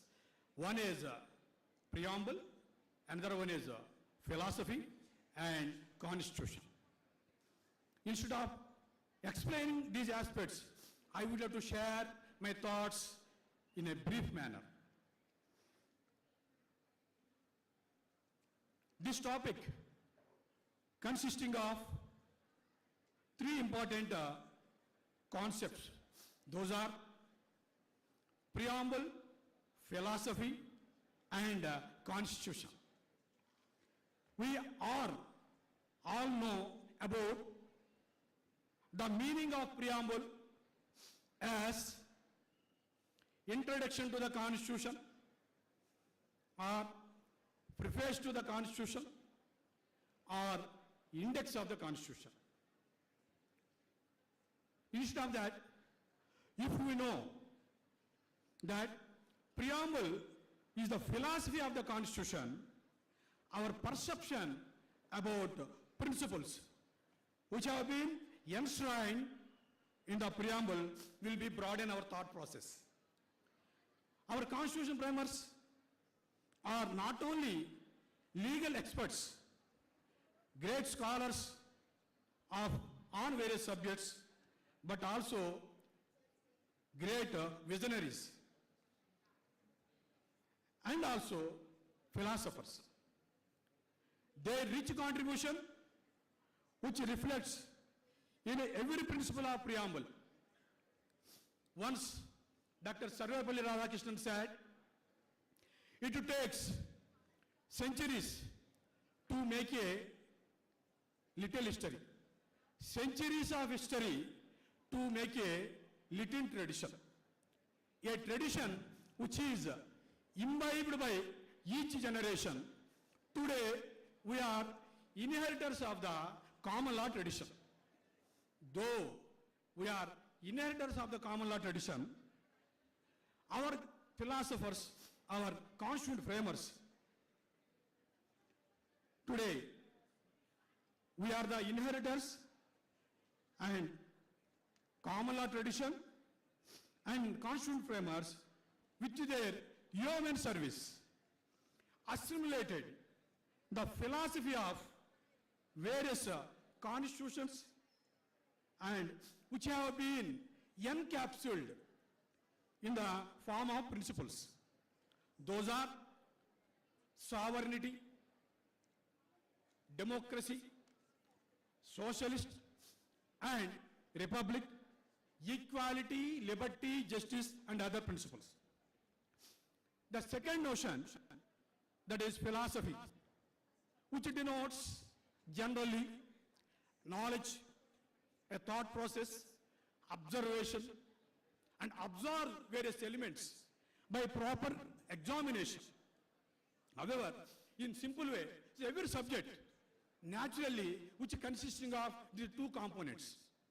One is science, another one is philosophy. Then how can understand these two notions? Bertrand Russell, who simplified these two notions, how he described it? What do you know is a science, what you don't know is a philosophy. Therefore, philosophy is undercurrent and a principle in the form of science is a predominant. And the third aspect of constitutional principles is a constitution. And what are the meanings of the constitution? We all know the fundamental aspects, the general basic meanings of the term constitution. That may be basic law of the state or superior law of the state, and notionally that can be described as a ground norm. However, yeah. Okay, then I would like to share this point, because when you consider constitution is a constituted principles, then where we can find these principles? These principles we can find in one place, that is a preamble. How many of us knows why article has been coined in a constitution only, not in any enactments? Because article which refers articulated principles. And these articulated principles, these principles which we can find in a preamble, which has been systematically explained through 395 articles. Therefore, if you refer any article in the constitution, any article in the constitution, you can find the flavor of the principle of the preamble.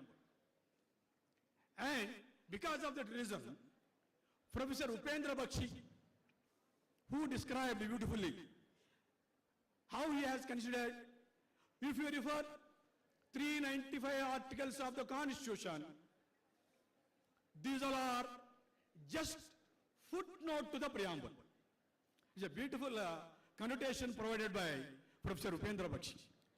However, what I would like to share through my presentation, that understanding philosophy is very, very important for a better understanding of the Constitution. Manandariki telusu. Aritipandu telisi tinna teliyaka tinna, which provides its nutritional values. Manaki aritipandu nutritional values telisi conscious ga teeskunte we will get better benefits. Similarly, understanding of the Constitution through examining, imbibing the notions which have been enshrined in one place, preamble.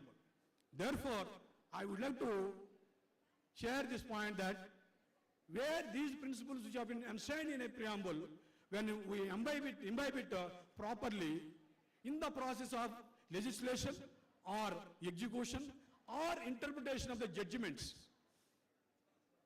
The interpretation of the constitutional values can be provided and in a better manner, and which helps for transformation of the society in a dynamic manner. Thank you all for giving this opportunity. Thank you very much. Thank you. Thank you, sir. Now I would like to call upon Advocate Naman Sinha. And the title of the paper is Alternative Remedies No Longer Bar Writs, Legal Shield for Questions of Law. Greetings everyone. So this article is co-authored with my senior. I'm an advocate and associate at Karavadi and Associates. And the article is co-authored with my senior Anup Kaushik Karavadi, who is the managing partner of the firm. So I would begin with the introduction. Why shouldn't I dismiss this writ petition right away? How is this writ petition maintainable? These are questions that echo across all honorable high courts in India and give advocates nightmares. Unfortunately, I am very new to the profession, so that's why I'm not having these great nightmares right now. But these questions often follow, these questions are asked at any stage and often follow an order. That is, writ petition is dismissed and the petitioner is at liberty to pursue alternative remedies. Why is this order such a big deal? What is the concept of alternative remedies? What is the issue with pursuance of alternative remedies? We'll delve into this right now.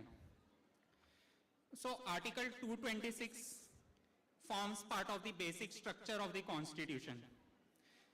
The Honorable Supreme Court in its own words observed that the power of Honorable High Courts to issue writ petitions under the Article 226 is plenary in nature. It is absolute, and any limitation on the exercise of such power must be traceable to the Constitution itself. But the Honorable Supreme Court also in another judgment in Lalit Raj versus Union of India highlighted that the power is extraordinary, but it is discretionary in nature, and it can be exercised only in rare circumstances. But the possession of extraordinary power implies extraordinary responsibility as well.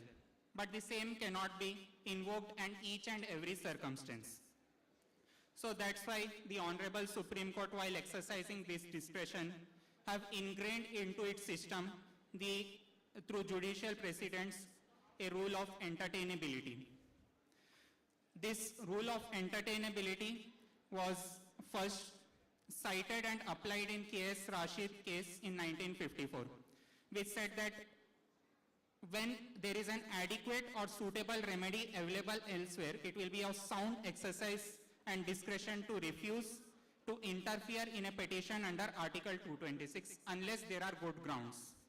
But this resulted in mechanical dismissal of the writ petitions at the threshold itself.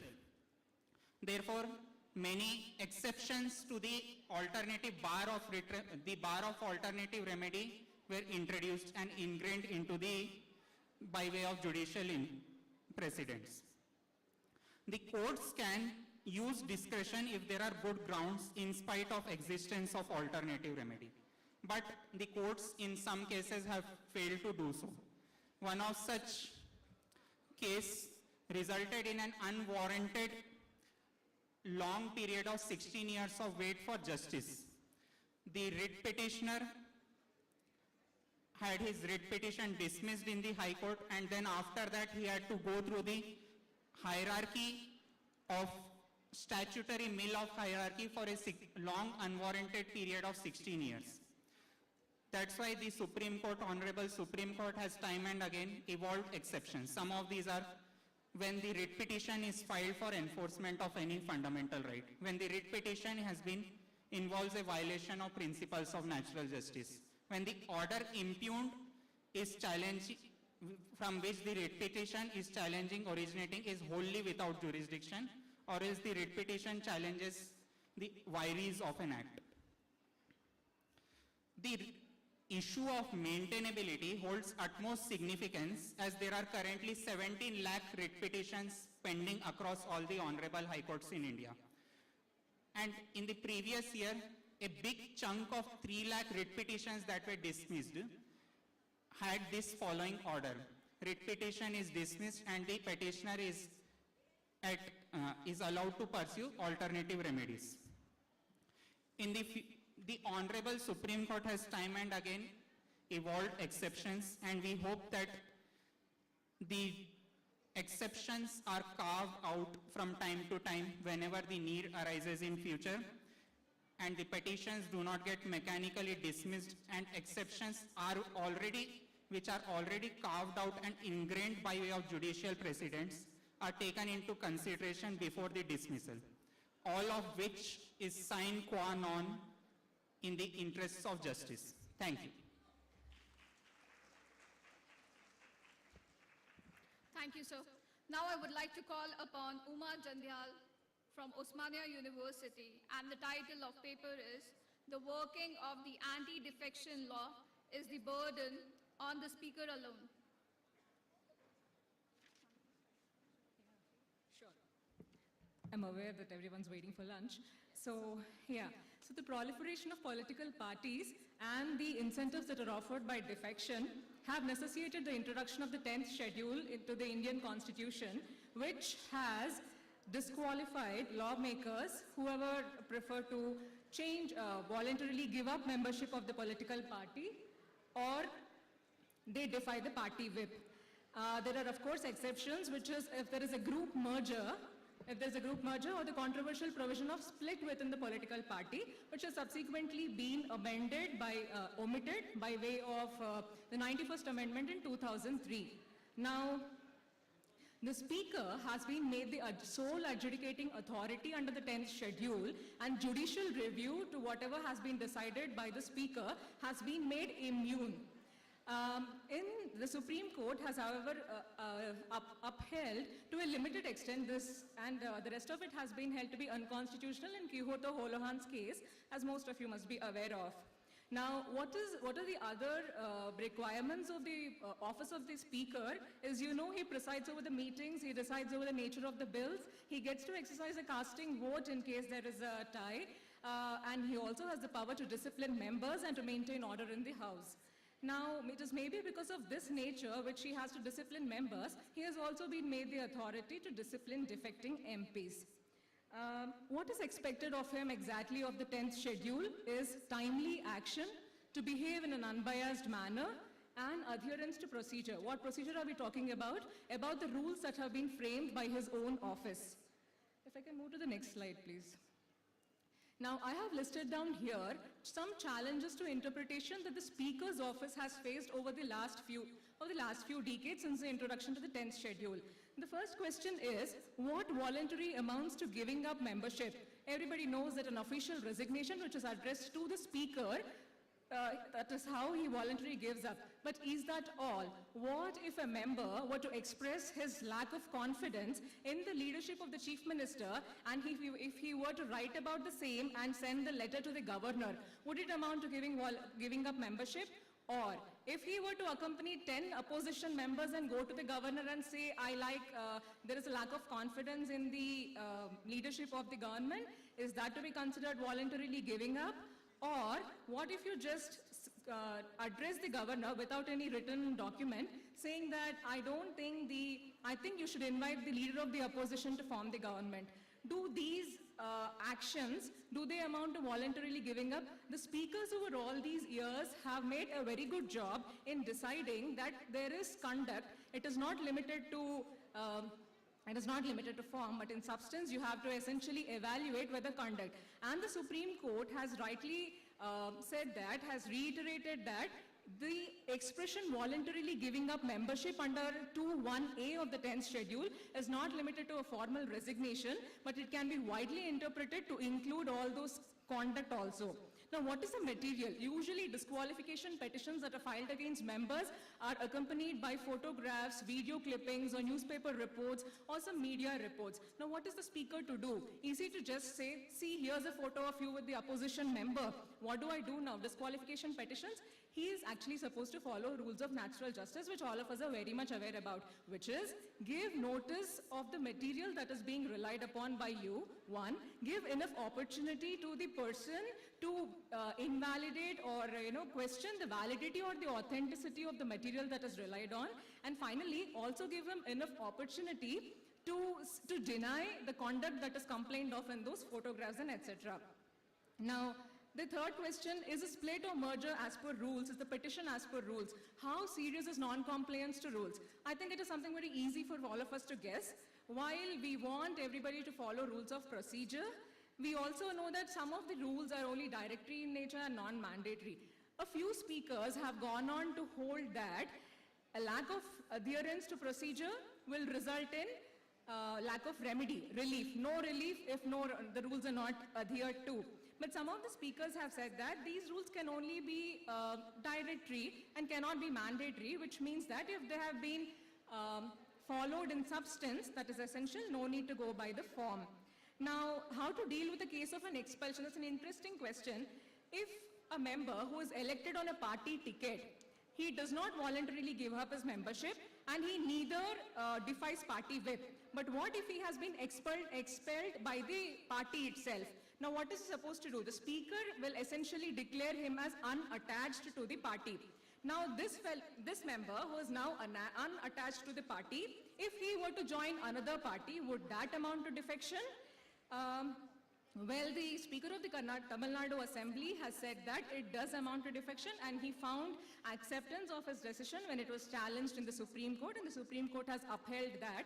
Now, the reasoning of the Speaker is very interesting because what he says is, for the purposes of the 10th schedule, you essentially have three categories. One who belongs to a political party, one who is a nominated member, or the other who is an independent member. You cannot recognize any other categories under the 10th schedule.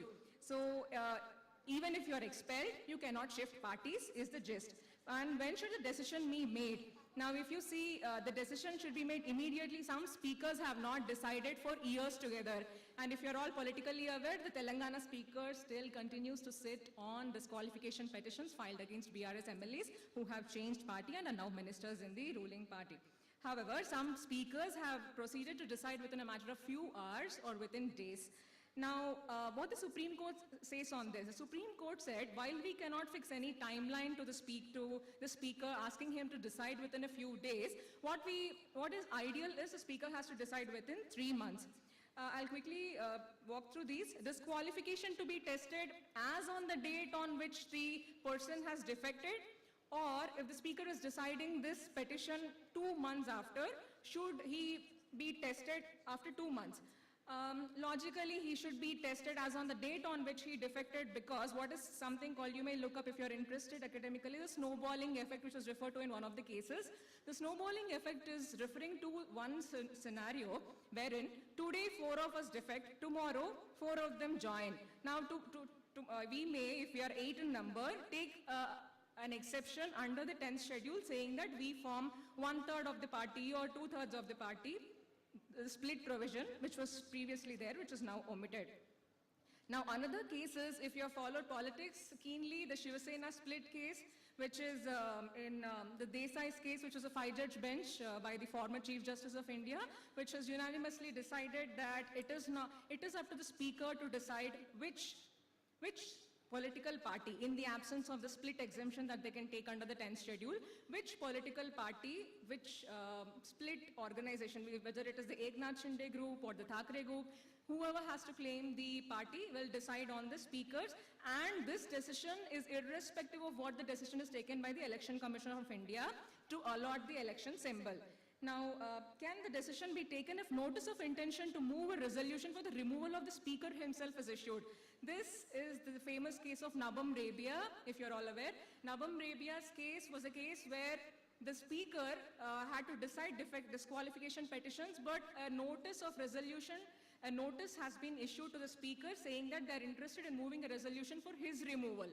In Nabam Rabia, the court said the speaker should not act on disqualification petitions when such a notice is issued.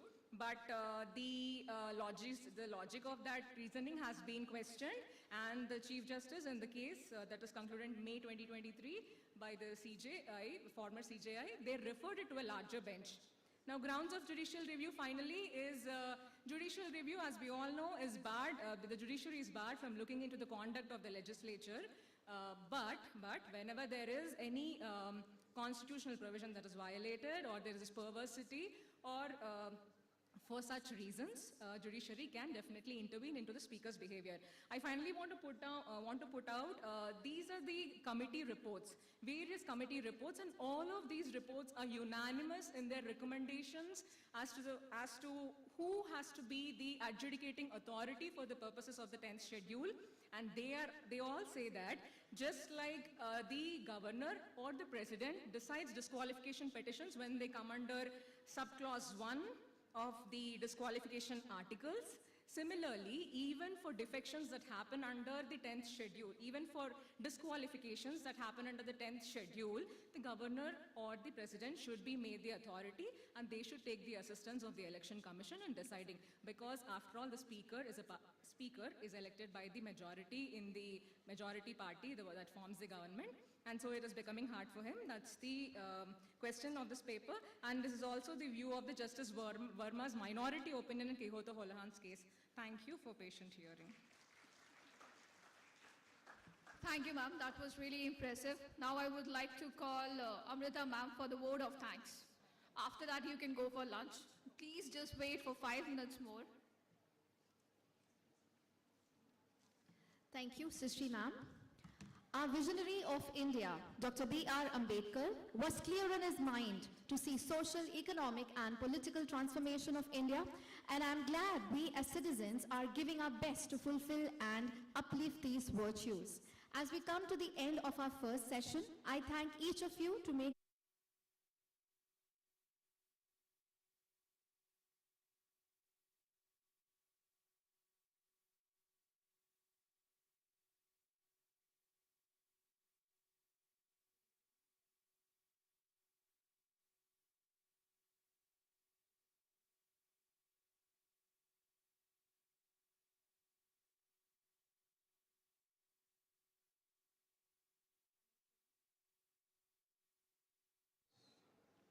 Hello. Hello. Is it okay? Good afternoon. Good afternoon to all the dignitaries, faculty members, students. I request all the students to come inside the hall. We are about to start the session.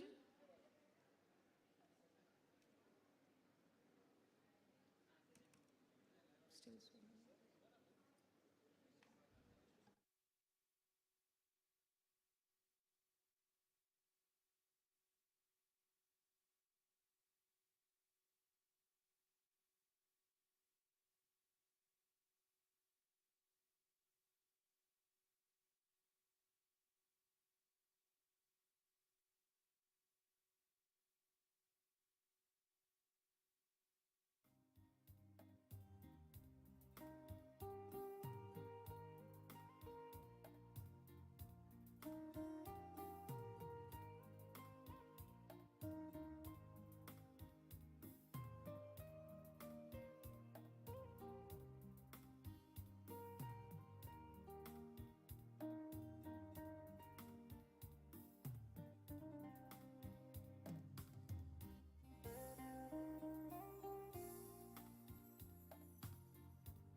Hello.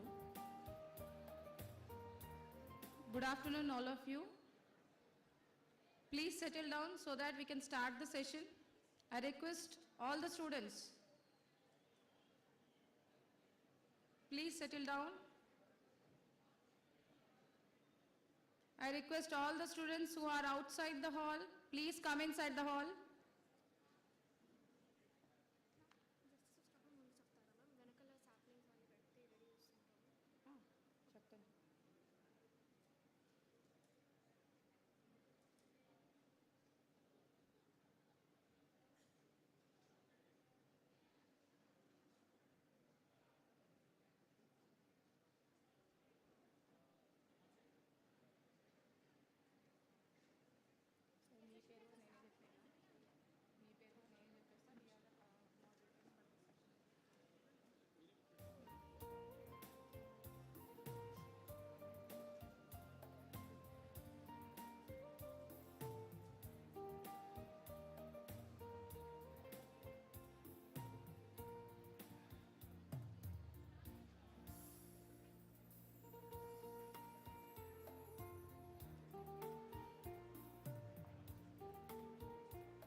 Good afternoon to all the dignitaries.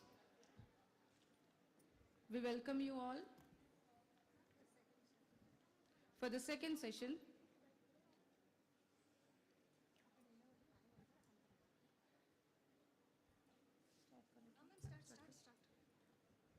I, A. Sushma Rani, Assistant Professor, Keshav Memorial College of Law, and Chukkagiri, Assistant Professor, Keshav Memorial College of Law, P. Kunal Anand sir, are the moderates for this session. We welcome you all once again for the second session. I am sure you are rejuvenated and enthusiastic for this session. Now, I would like to invite Dr. G. Ramadevi Madam, co-chairperson, onto the dais.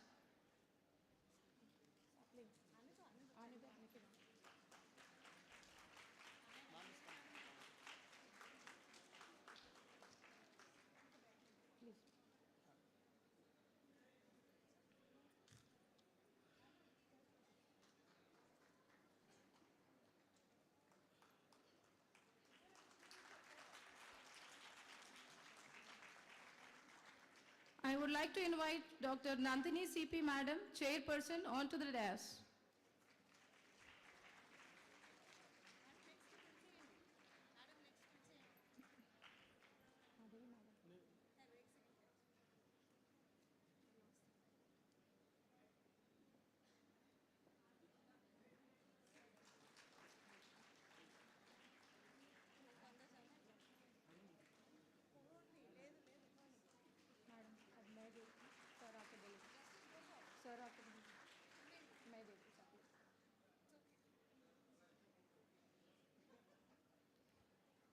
I humbly request Honorable Justice Srimati T. Madhavi Devi Madam, keynote speaker, to come on to the dais.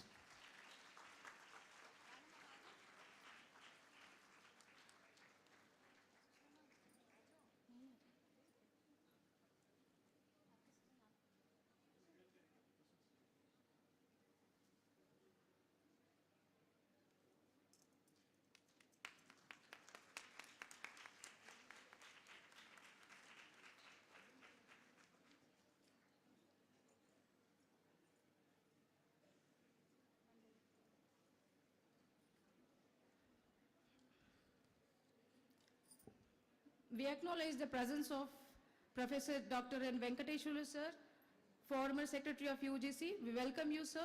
Thank you, sir.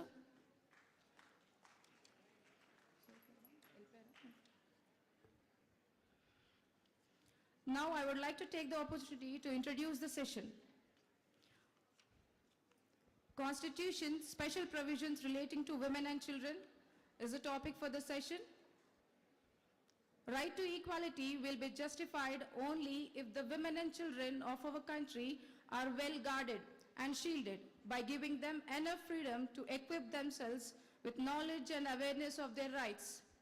Changing times have encouraging the women of our country to etch their place in the legislature, executive and judiciary. And their significant contribution have transformed our much valued laws for the betterment and welfare of our society. Now, I request Giri sir to introduce Honorable Justice Sri Madhavi Devi Madam. Thank you, Madam. Good afternoon. Honorable Justice Srimati P. Madhavi Devi Madam completed her law degree from Siddhartha Law College, Gulbarga in 1992 and was enrolled as an advocate with Bar Council of Andhra Pradesh. Madam obtained her LLM in Constitutional Law from Osmania University and postgraduate diploma in ADR from Nalsar University in the year 2005. Madam, as standing counsel for the central government at the Central Administrative Tribunal and the High Court of Andhra Pradesh, as well as for the Oriental Insurance Company, and Madam serving in the Bombay, Bangalore and Hyderabad benches until 2021.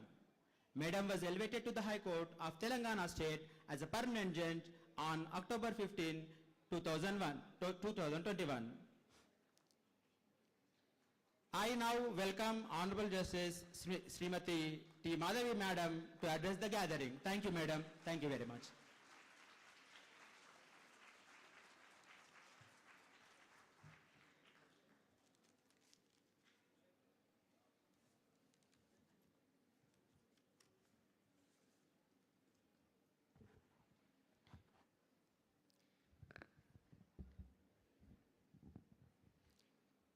The dignitaries on the dais, Professor Nandini Garu, Dr. Ramadevi Garu, dignitaries of the dais, Dr. Vani Garu, Principal, Keshav Memorial College of Law, the members of the Keshav Memorial Educational Society, the professors, lecturers, staff, and students of Keshav Memorial College of Law, members of Bar Council of Telangana, advocates, participants of this national seminar on 75 years of Indian Constitution, challenges in the past and way forward in the future, and ladies and gentlemen, namaste and good afternoon.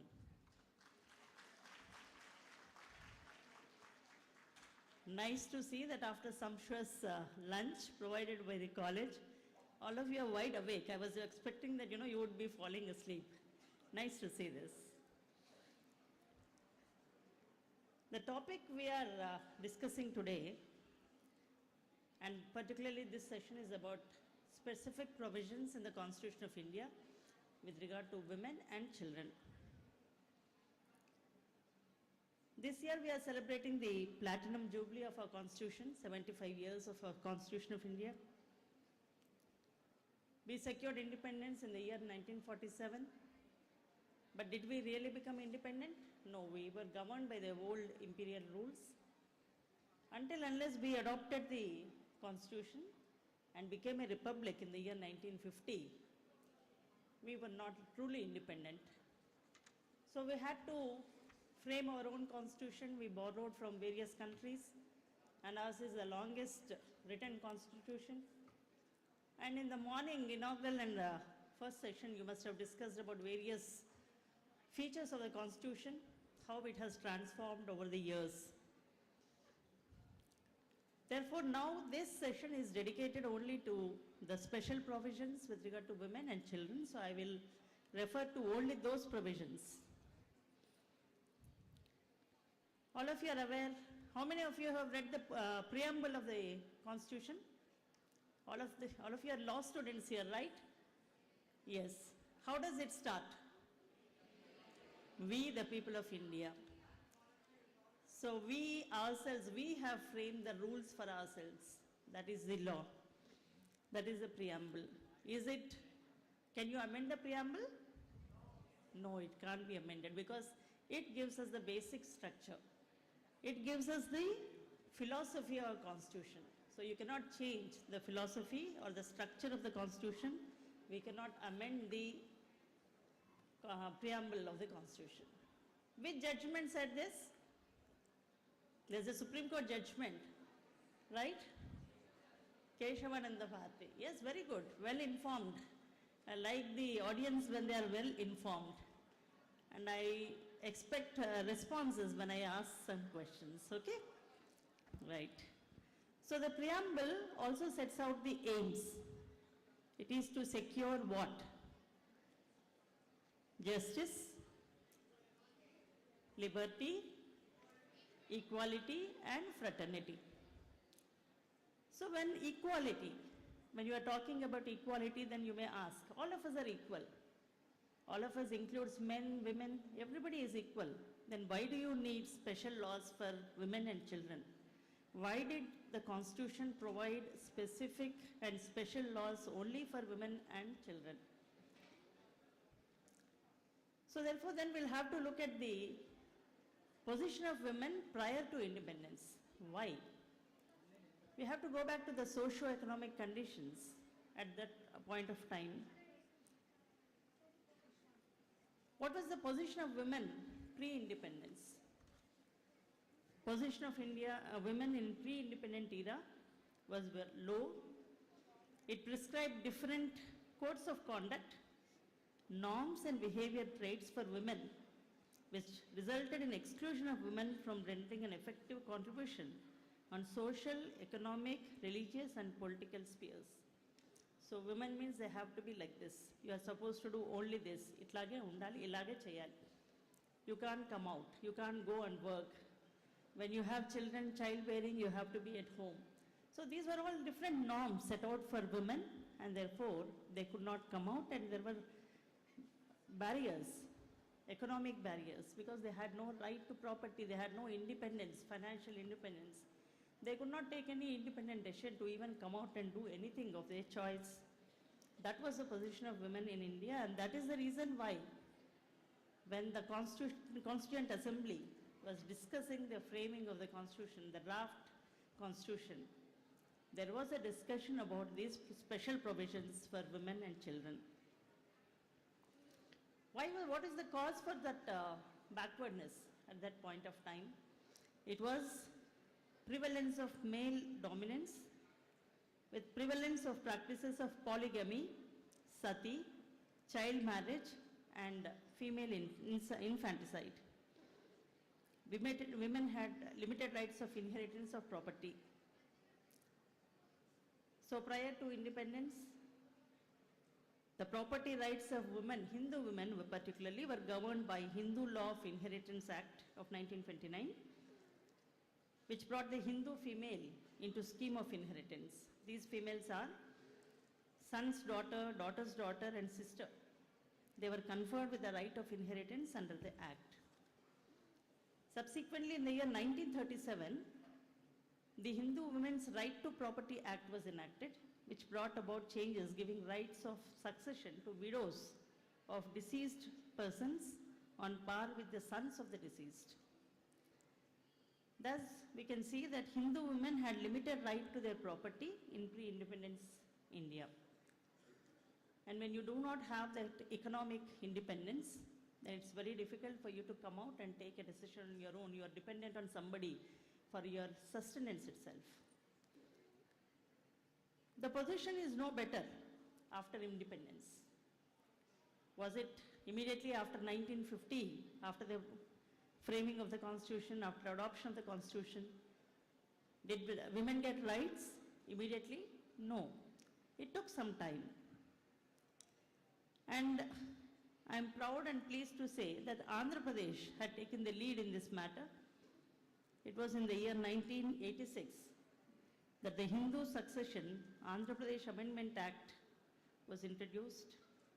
A new chapter, Chapter 2A, consisting of sections 29A, 29B, and 29C, were inserted for providing for a daughter to become a co-partner by birth along with other male members, and also has a right to seek partition along with male persons. This came into effect throughout India in the year 2005. So you can see, when did a girl in India, maybe Andhra Pradesh, they had the right in 1985, but throughout India, pan-India, it became a law only in the year 2005. So how many years we have traveled to give that right to the girl child?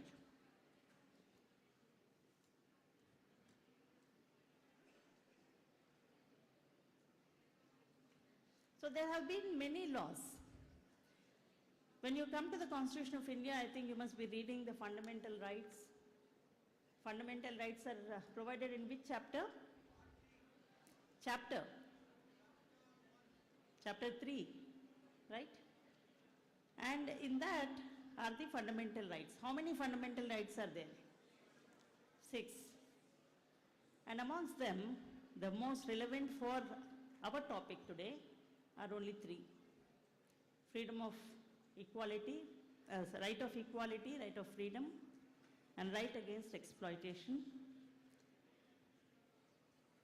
So Article 14, when it provides for equality, Article 15(3) provides for special laws for women and children.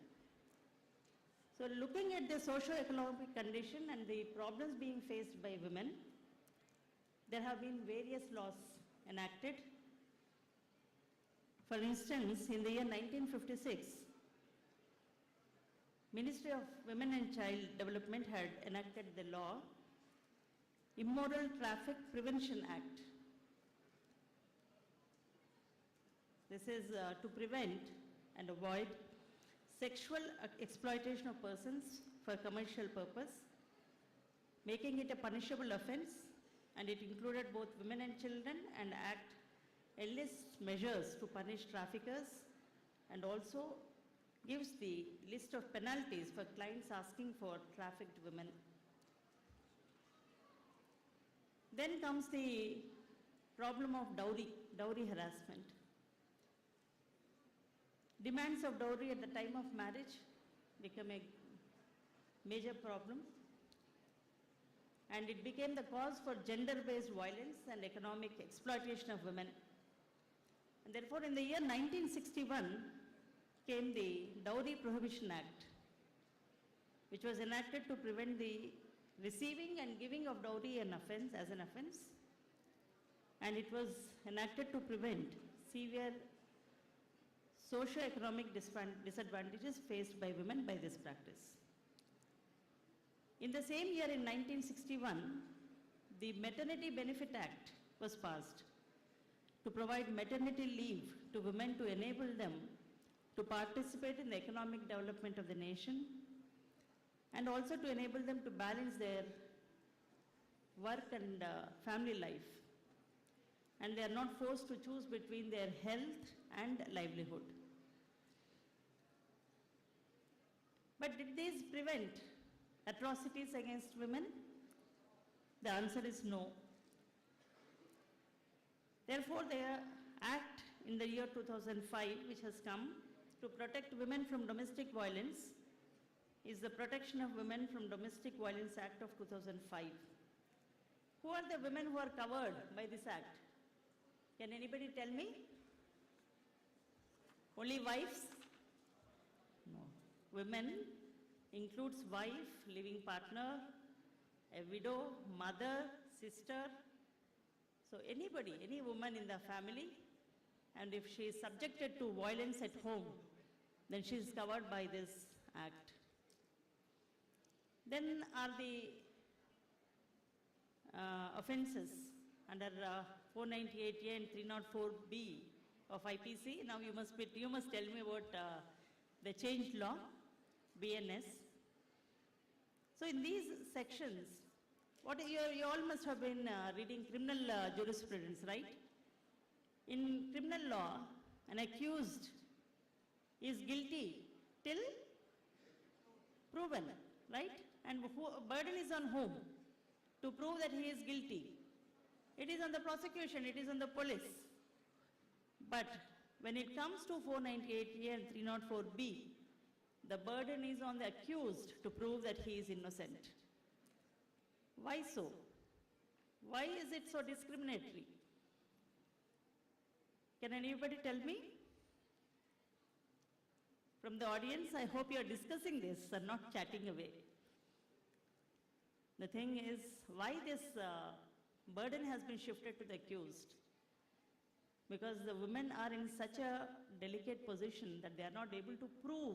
These are the acts which cannot be, there are no witnesses for these acts. They are acts which are committed within the four walls of the home, and there are no witnesses or evidence. They are not able to bring evidence. And because they are the weaker section, or I'll not say weaker section because they are not able to protect themselves, these laws have been made and the burden has been put on the accused to prove themselves to be innocent.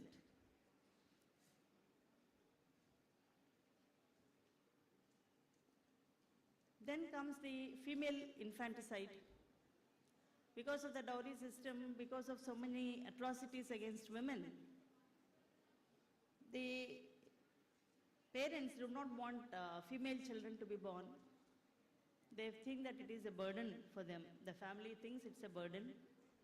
So the fallout of illiteracy and dowry system is female infanticide. And we have heard, I think now it is not there, but in our younger days it was prevalent. People used to know whether it's a female child or a male child.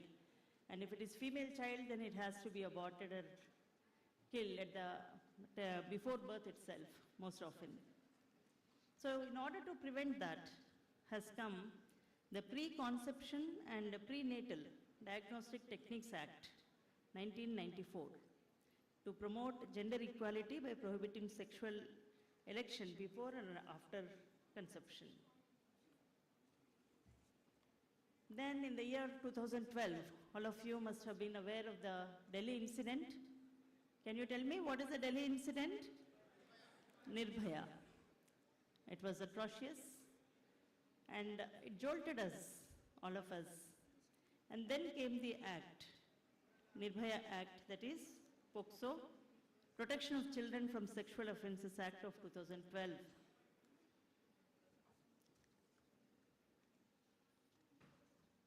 In the year 1997, there was one incident. A social worker, Banwari Devi, she tried to oppose a child marriage. And what happened to her? Because she tried to bring justice, she tried to prevent an atrocity being committed. Atrocity has been committed on her. She was gang raped. But did she keep quiet? She didn't. She approached the court.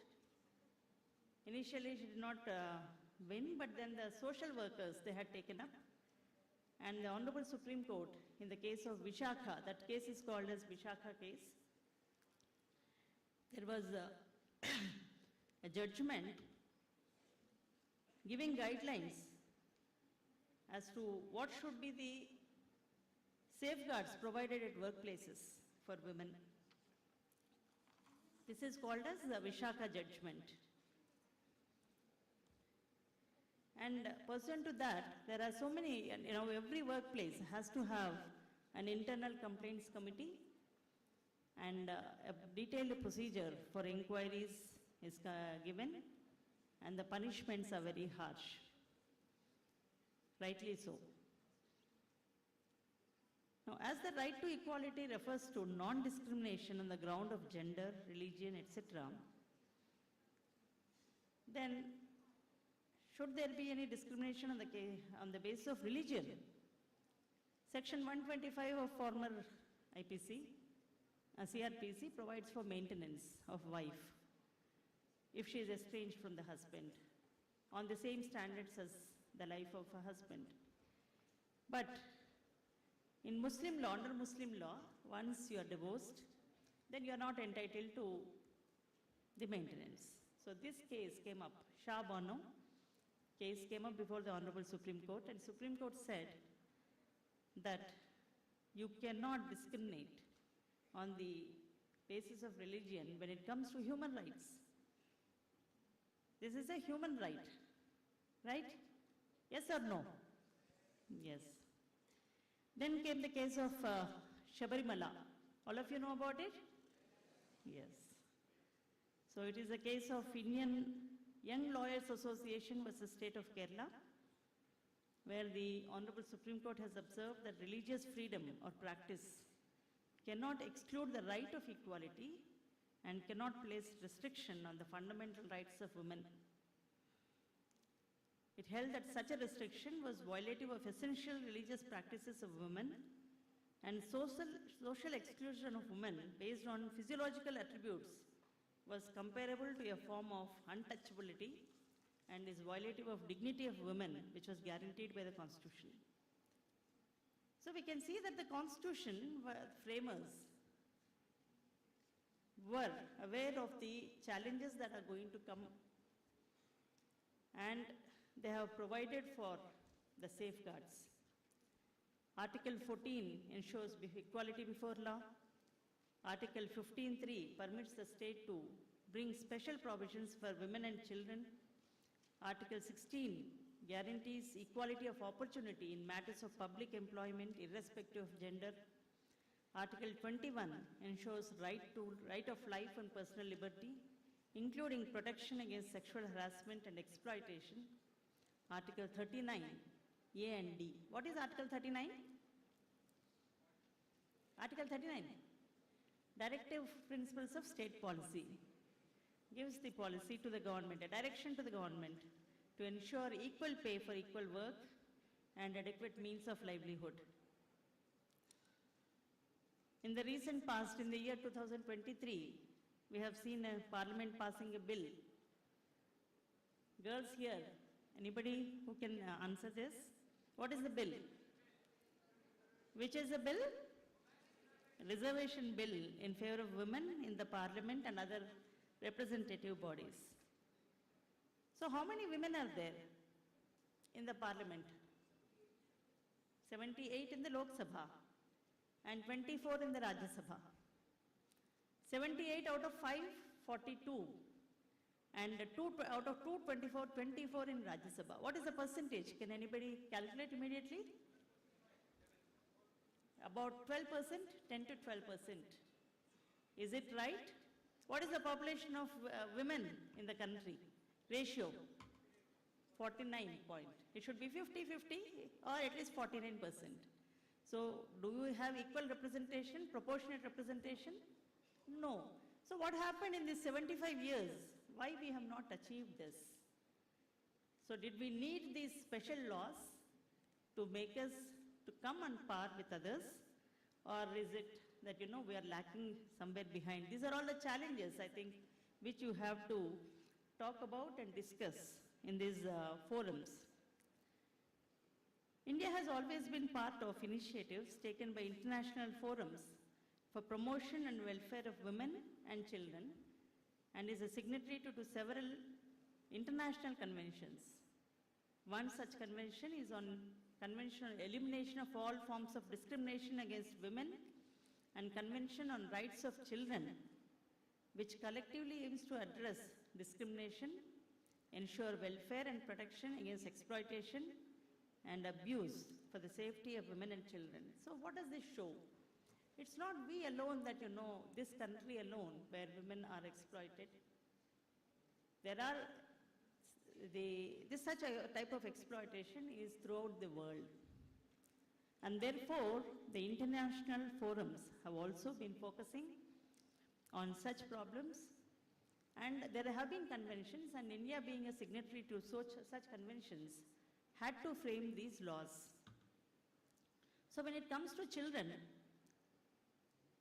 so there have been special laws for the children also. Why these special laws for children? In order to protect not only their childhood, but also to contribute to their overall development. Article 15(3) permits making of special provisions for the welfare of children, while Article 21A provides for their compulsory education, right to education, between the ages of 6 to 14. Article 24 prohibits employment of children below 14 years of age in hazardous occupation. So therefore, the acts which have been framed for protection of children are POCSO and Child Marriage Restraint Act, the Juvenile Justice Care and Protection of Children Act of 2015, which are some of the acts to remove the disadvantages faced by the children and to protect them from exploitation. So thus far we have seen that several provisions have been made in the Constitution. Out of 207 members of the Constituent Assembly, which was formed for drafting of the Constitution, the women were only 19. However, they were influential enough to make certain provisions in the Constitution to protect and safeguard the interests of women and children. And the position has not changed much even today. Though I find that, in some areas, there is quite a good development. Here I can see 50% of the students are girls. This happens wherever I go, in all educational institutions. Wherever I go, I ask them, then they say that, almost 40, 50 to 60% are girls. So it's a good welcome step. And even in the judiciary, around 60% of the subordinate judiciary, district judges, district and, lower level, are all women. And in the Telangana High Court, around 30% are women judges. So there is development. It's not that there is no development of women at all. There is development, but we need more. Now we can see that, women are able to perform in any circumstance. We are seeing that Sunita Williams is in the space in the extended period. Though she was supposed to come back almost 6 months back, she's still there and she is able to endure those difficult circumstances and perform. Recently, I have read in the papers, and I am also one of the contributors, I'm happy to say. Earlier, Singareni, you wouldn't employ women in the underground mines. It was prohibited. So some girls had filed a writ petition. I have allowed it, and Singareni also has taken a decision. And I was very, very happy to read in the papers that now women engineers have been employed underground also. So that is how the Constitution has given the protection to women, and we have been able to make use of that protection to see that women and children who are part of the society, who are the contributors to the economy of this society, are also protected and they are able to do it. So our Constitution is not a static document. It is not strict ipso facto that, you cannot change it. It is a dynamic and vibrant document, and therefore we have seen a number of amendments to the Constitution. And still, we need some more amendments probably, as and when the circumstances demand. I'm sure our lawmakers also will respond and make suitable amendments.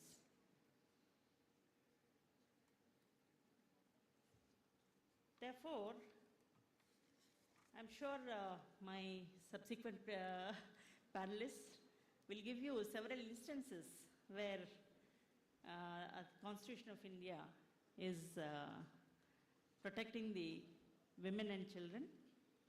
But there are certain judgments. Being a judge, I thought I should refer to some judgments which are watershed moments in the development of women, and particularly their rights. I have already cited Vishakha judgment. There is a case of Mary Roy versus State of Kerala. So this is a case where she is a Christian. So she was prevented, women from Syrian Christian community in Kerala were prevented from inheriting property due to patriarchal traditions. So there was a decree against that lady. Then after the demise of her father, she filed a case against her elder brother, where she was denied equal share in family's inheritance. So thereafter, in the year 1986, Supreme Court delivered a landmark judgment that granted Syrian Christian women the right to seek an equal share in their father's property. There is a case of Lata Singh versus State of Uttar Pradesh, where she was an adult when she left her family home to join her in matrimony with a man from a lower caste. Her brothers, who were unhappy with the alliance, filed a missing case and alleged that Lata had been abducted. This resulted in the arrest of 3 people from her husband's family. In order to get the charges dropped, Lata Singh filed a petition which resulted in a landmark judgment by the Supreme Court that allowed an adult woman the right to marry or live with anyone of her choice. Till then, she did not have that right.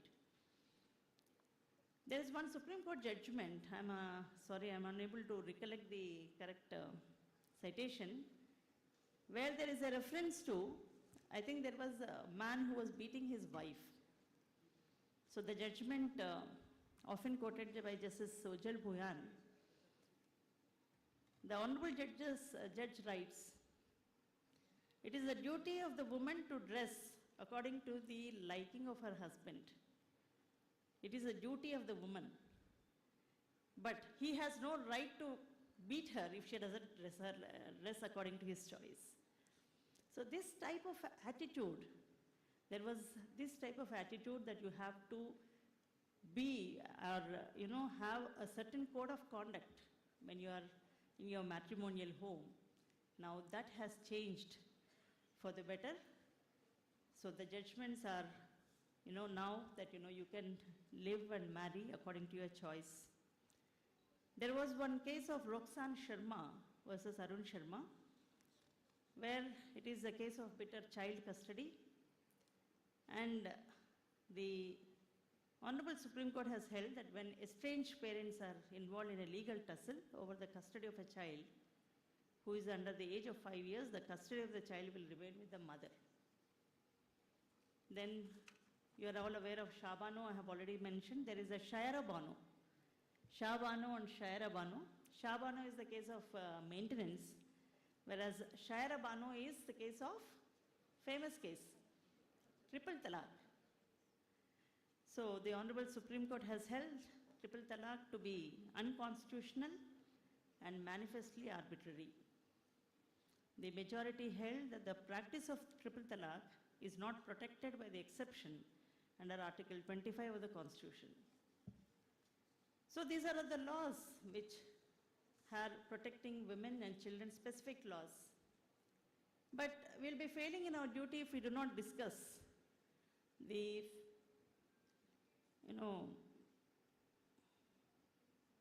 the misuse of these laws to some extent as well. When the laws are made to protect, the genuine claims will be considered, but most often these laws are also being misused.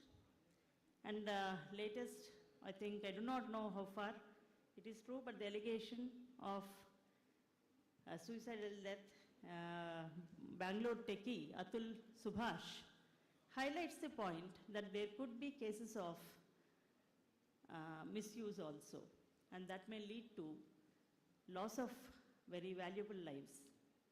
So as lawyers or budding lawyers, students of law, we have to think about these things also, the other effects of misuse of laws, and take steps, appropriate steps, and discuss and suggest proper steps to curb such misuse. So I hope you are all having wonderful time here in Hyderabad and enjoying the discussions. This is a national seminar. I hope there are students from other places as well. So enjoy your stay here in Hyderabad, and thank you for giving me this opportunity to share my thoughts. Thank you. Thank you, madam. Thank you for the enlightenment information about women and children, madam. Now, I would like to take the privilege of introducing Dr. Nandini CP, madam. Dr. Nandini CP, madam, is a professor of law with specialization in criminal law, cyber law, private international law, law of evidence, intellectual property rights, commercial laws, and marketing. Madam has publications in recognized journals such as Springer, NLUIS, the International Journal of Consumer Law and Practice, in NLU Ranchi, NLU Assam, IUP Law Review, etc. Madam has edited 6 books and authored and contributed chapters to several books. Madam has served as a resource person and guest lecturer at numerous events and faculty development programs, and also delivered key lectures in national law schools, judicial academies, police academies, MHRD, APH, RDI, etc. With a blend of academic rigor and practical insights, Dr. Nandini CP Madam continues to shape legal education through her teaching, publications, and active engagement with research communities. We welcome you, Madam. I request Dr. Nandini CP Madam to address the gathering.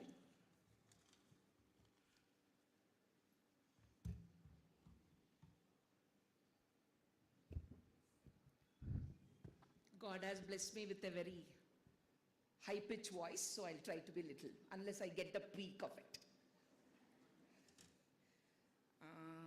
Honorable Justice, ma'am, I don't think she has left anything for me, isn't it, my dear? Is it not an inequality what she has done to me now? What will I speak? All the hard work what I did in the train. She has stolen my copyrights now.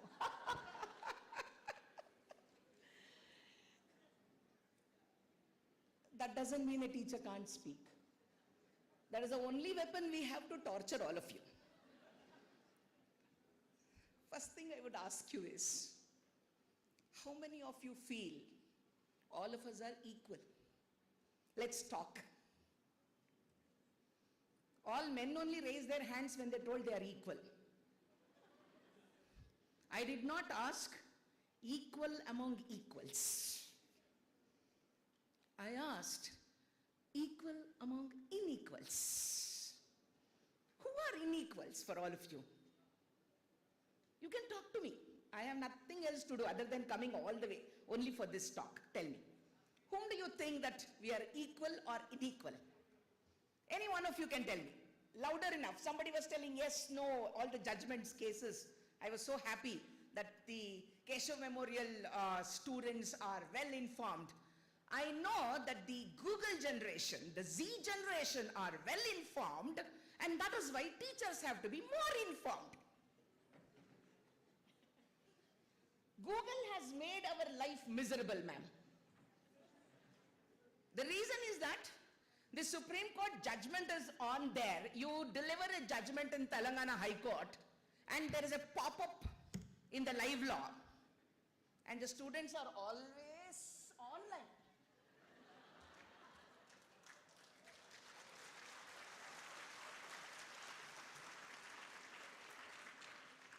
By by making this statement, you know what I told? You are always online. If we go offline, then we will be made a mockery in the online technology. That is the fate of the teachers and academicians this generation. People on the other side of it will not understand our problem. And understand that a teacher like me have to be thoroughly equipped to hold them like this, looking at me. I may not look like Aishwarya Rai or Shushmita Sen, but still I have to see to it that they look at me forcefully. That is possible only when I have this. And I believe beauty with brains which they walk with swimsuit is not the true beauty with brains.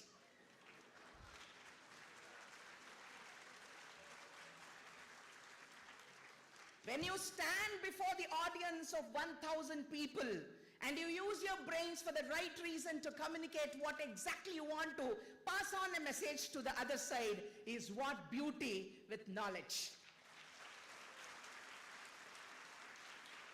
Because ma'am has already told enough number of judgments.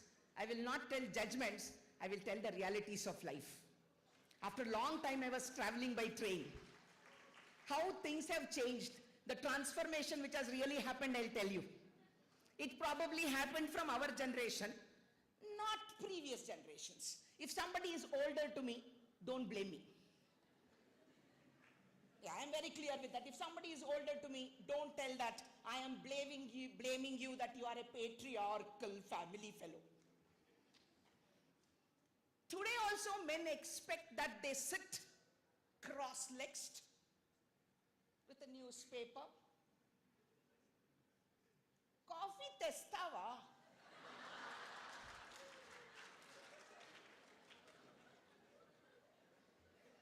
How many of you do it? My husband did not have that privilege.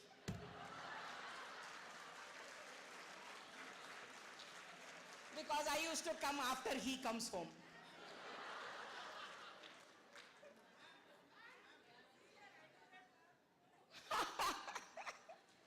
The principal of the college, who was telling that women are empowered in Keshav Memorial in the university, but not enough empowered at home to get a cup of coffee in the house. Don't think that is wrong. Consider it as a privilege to a certain extent. But the incident of transformation which I was talking about, I would adhere to is that when we read Nargish Misra, they told that after marriage we will not take you as an air hostess. There was a clause in the contract which says that you cannot marry till you are in the air hostess services. Kisne bola? 52 years Aishwarya Rai is still romancing with 40 years old Ranveer Kapoor.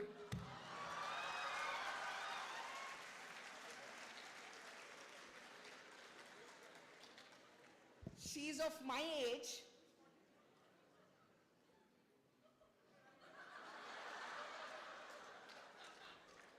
In Edilai Mushkil, not in reality. Oh my God, I should have clarified it.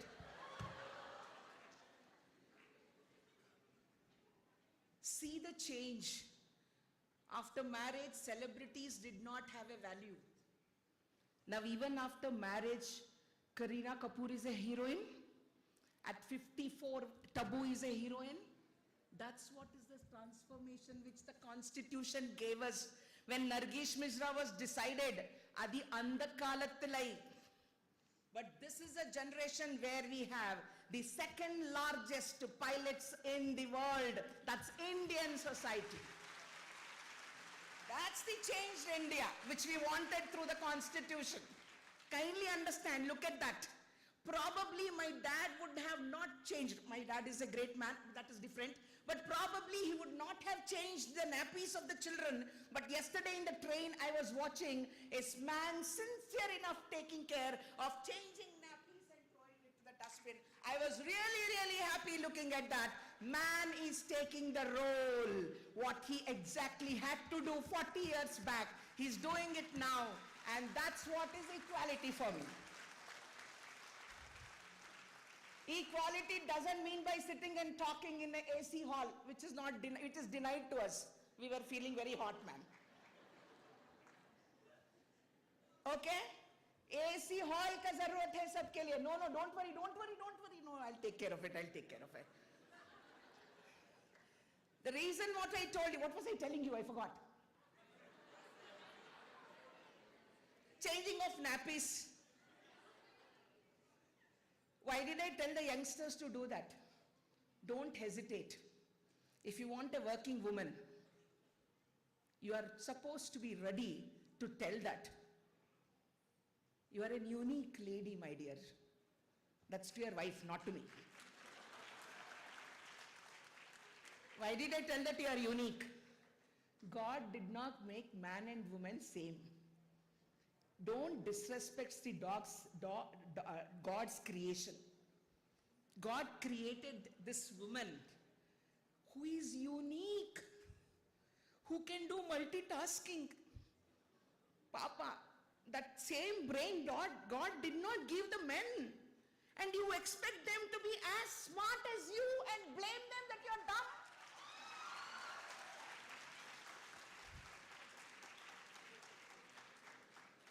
I am cooking one side, I am talking one side, I am thinking about what should be I teaching in the class.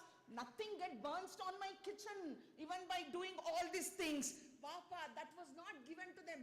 They were made to sit by their mothers. They were pampered, and today suddenly overnight you want him to change. When it took 2000 years from bringing an equal society to unequal society, can't you give them another 100 years to change? Why are we in a hurry, women? Don't be in a hurry. Equality comes when we are equals. Kindly understand, we are not equals, we are unique. Be proud of yourself that you are unique. That's what I always tell when I go to talk about women and child. When a girl child is born, we call it as Ma Lakshmi ghar mein aayi hai. Papa, koduku puttinappudu varsadar vachadantaru. That means a legal heir is born. See the difference. You are treated as a goddess and he is treated only as a legal heir. Because they know after marriage they will only want the property and not the parents. Whereas vice versa is not as true. A girl child or a, ma'am, you tell me the time sense, I will not have once I come. We will eat mic. We will not have time sense at all when we come here. So let me be warned, when you want me to get out, I'll go and sit there silently. The meaning I told you is that when ma'am was addressing, including Vinita Sharma versus Rakesh Sharma, where we made co-partners, pura Hindu law ko hila diya Supreme Court ne. Why did we do it? We told the daughter is co-partner, and unluckily the Supreme Court, it can be retrospectively. Till previous year, happily they were tying Rakhi. Now they have gone with a petition to the High Court telling that I want the equal property. I don't want you, Bhaiya. I want you equal property now. See the way we change. We are versatile by character. We can be better than chameleons at time. I know men will be happy if I'm supporting them. Why we are versatile, you know?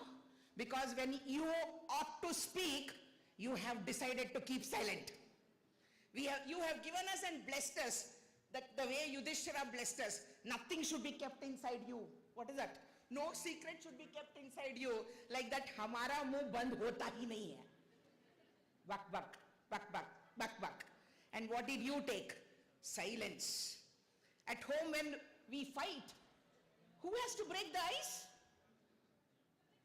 Women. Dekho, somebody from the corner told it is women. Why should I? At times I will also maintain silence. Right to silence is not only your right, it is also my right. Why did I tell? right to silence can be the torture. Kindly understand that. You may not understand what your wife is going through when you are silent, but that silence is killing her because she doesn't have the habit of not hearing. And vada vivada intlo ledante adi samsara kaadu. So I don't go to violence, my dear friends. As ma'am told, domestic violence is there. Do you think only they know to beat us? If I start beating, that fellow will get killed. We also know to beat. Now things have changed. That is social transformation. The constitution, when it told domestic violence hai, wo hai, ye hai, kindly understand, women are also beating men, but Papa, that fellow, cannot come to the police station and court and tell that my wife is beating me. Because a patriarchal society will laugh at him and tell, Entra, Abbaya Neenu, Abbayil Janmake Maryada Ledra, Nee Lanti Valdinchi. This is what you can't accept, my dear friends. That's the reason you still hesitate to tell the world that my wife has bet me, whereas we are very open about it, that my husband bet me and I am coming to the court.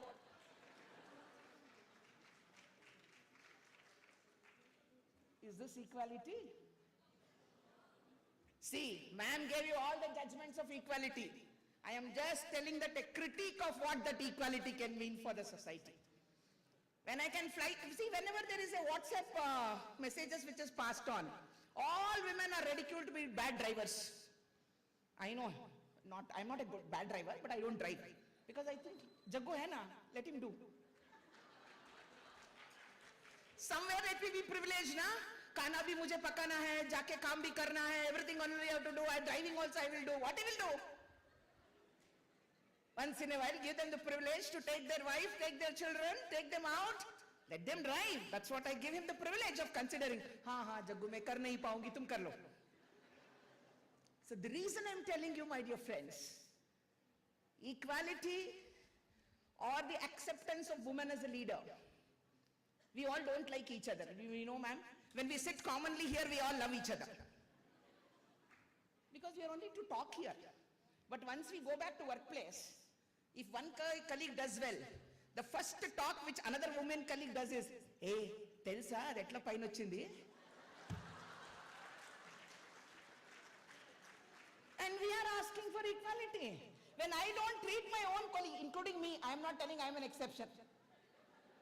Same, ide tongue, endukante elubu ledu kada ikkadiki.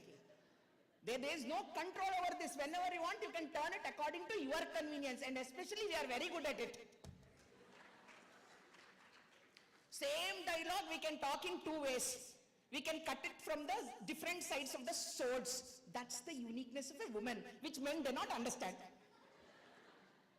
And they are telling, you are treated more equally than what you are. Kindly understand. So what I tell, I will not talk about children. Ramadevi ma'am is there. She will talk about children. Children fate is all about looking at the mobiles. They are happy with their social networking. They don't want to network with people who come home also. Vanda sari pilistam local room lo kuchuntar pillalu. All the parents must be going through this only. So if all the children are hearing me, when somebody comes home, at least 2 minutes bayataku vachi, namaste uncle, namaste auntie antaru, anni velipondi. At least to that extent, respect your parents, because at the end of the day, if you die, the social media will not carry you. The 4 people who will come in your life is who are going to carry you, my dear friends. Don't leave social life. If I want to sit here, I can find that I have few friends whom I don't know, ma'am, that I have met somewhere, some people will come and tell me, ma'am, I met you there. It's such an happiness, you know that. Social media, I got 1 million. And all that for sutti things, you'll get 1 million followers and viewers. Love the people, love the other gender. Not at this stage, you have to study now. Beyond all that, love your parents. No 125 should come. No 125 should come. I know my mother-in-law doesn't like living with me. I'm telling you the truth also. Because I'm over-disciplined. She's also disciplined in her own ways. So she क्या पकाती है यार, कुछ नहीं होता इसमें. मुझे BP है लेकिन तू उससे पहले मुझे मरवा देगी. Because I add less of salt and less of spicy food. I don't cook much of spicy food. She doesn't love, and she says that instead of living with you, it is living you better to live in an old age home which gives me spicy food. It is her choice. Because she feels living with me is a torture. Papache. Should I allow her to go? She doesn't listen to me. That means she has a right to take her own decision, yes or no. If I keep her forcefully, tomorrow probably she may not file a case against me for torture by daughter-in-law. So I hope I have passed the message, ma'am. I have done the duty of why Wani ma'am has called me. She saw me somewhere and she told that Nandini, you should come to my college one day. I did have a busy schedule, but still I finished a paper presentation yesterday and I took the train and I told I'll come to your college because I feel an invitation which has come with a prem, affection, should be treated with affectionate. Thank you so much for being wonderful audience. Namaste to all of you. Thank you so much.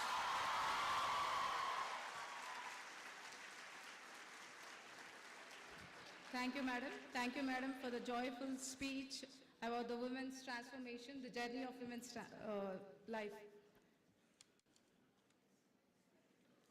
Now, I would like to invite Kunal Anand sir to introduce Dr. G. Ramadevi madam, co-chairperson.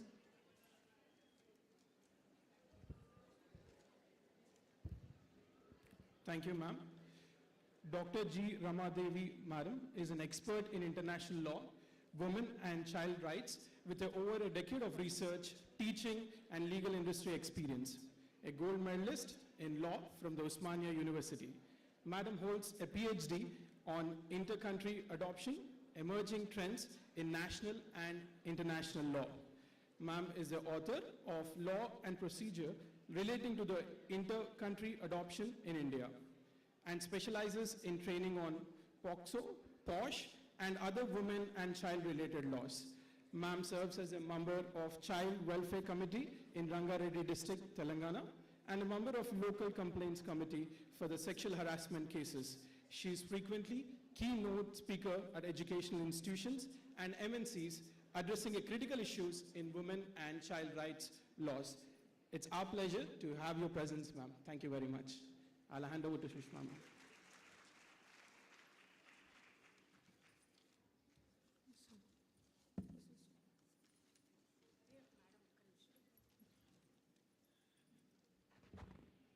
Through this platform, I would like to wholeheartedly thank Justice Madhavi ma'am and Nandini ma'am accepting our invitation. And I hope all of you, it was not just lecture, lesson. You had a joyful session also. But one interjection I just want to make is the next keynote speaker, Sri David Ambrose sir, has a flight to catch. So the paper presentations will happen after we conclude this session. So I request Ramadevi ma'am also to conclude in 5 minutes her speech. You will sum up? Okay then. So sir has to take a flight. So we'll have a keynote speaker and we'll just have it and then we'll have the paper presentations. Okay. So 1 second, I request all of you to felicitate the guests on the dais. Rajita. I request Rajita ma'am to come over to do the felicitations to Justice ma'am.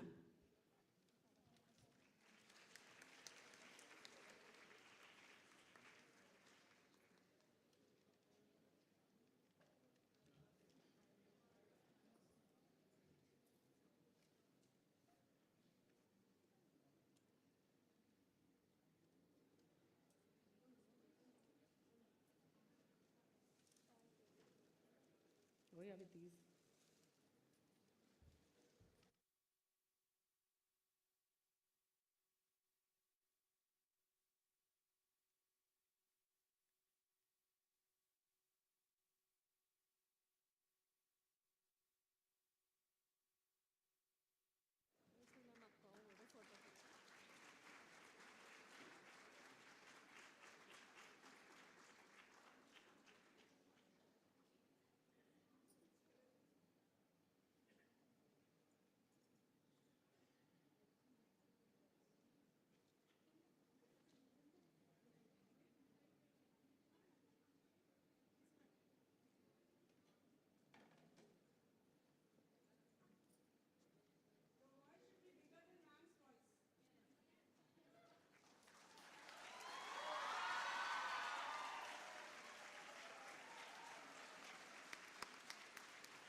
I request all the dignitaries to please take the chair. We'll be soon starting session 3. After that, paper presentation for session 2 and 3 simultaneously will be done. I acknowledge the presence of Venkateshwarlu sir.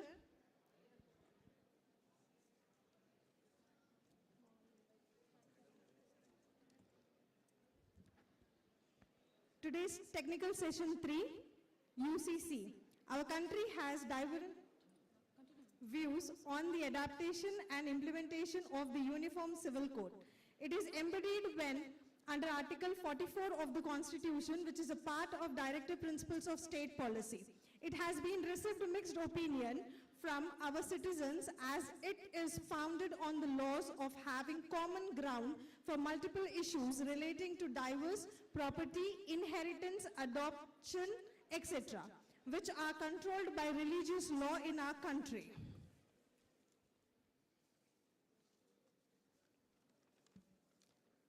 I, Komal Upadhyaya, and my co-mentor, Jayachandra Garu, faculty KMCL, invite you all for technical session 3.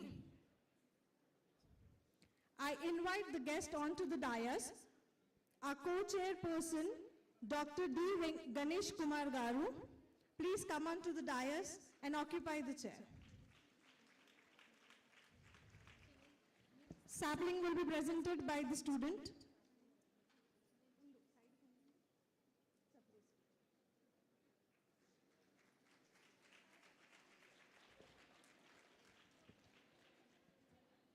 Chairperson వచ్చిండ్రా madam chairperson ఆమె Syeda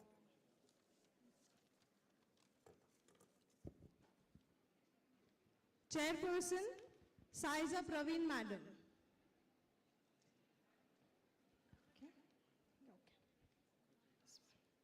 Keynote speaker Dr. David Ambrose Garu, please come onto the dais and occupy your chair, sir.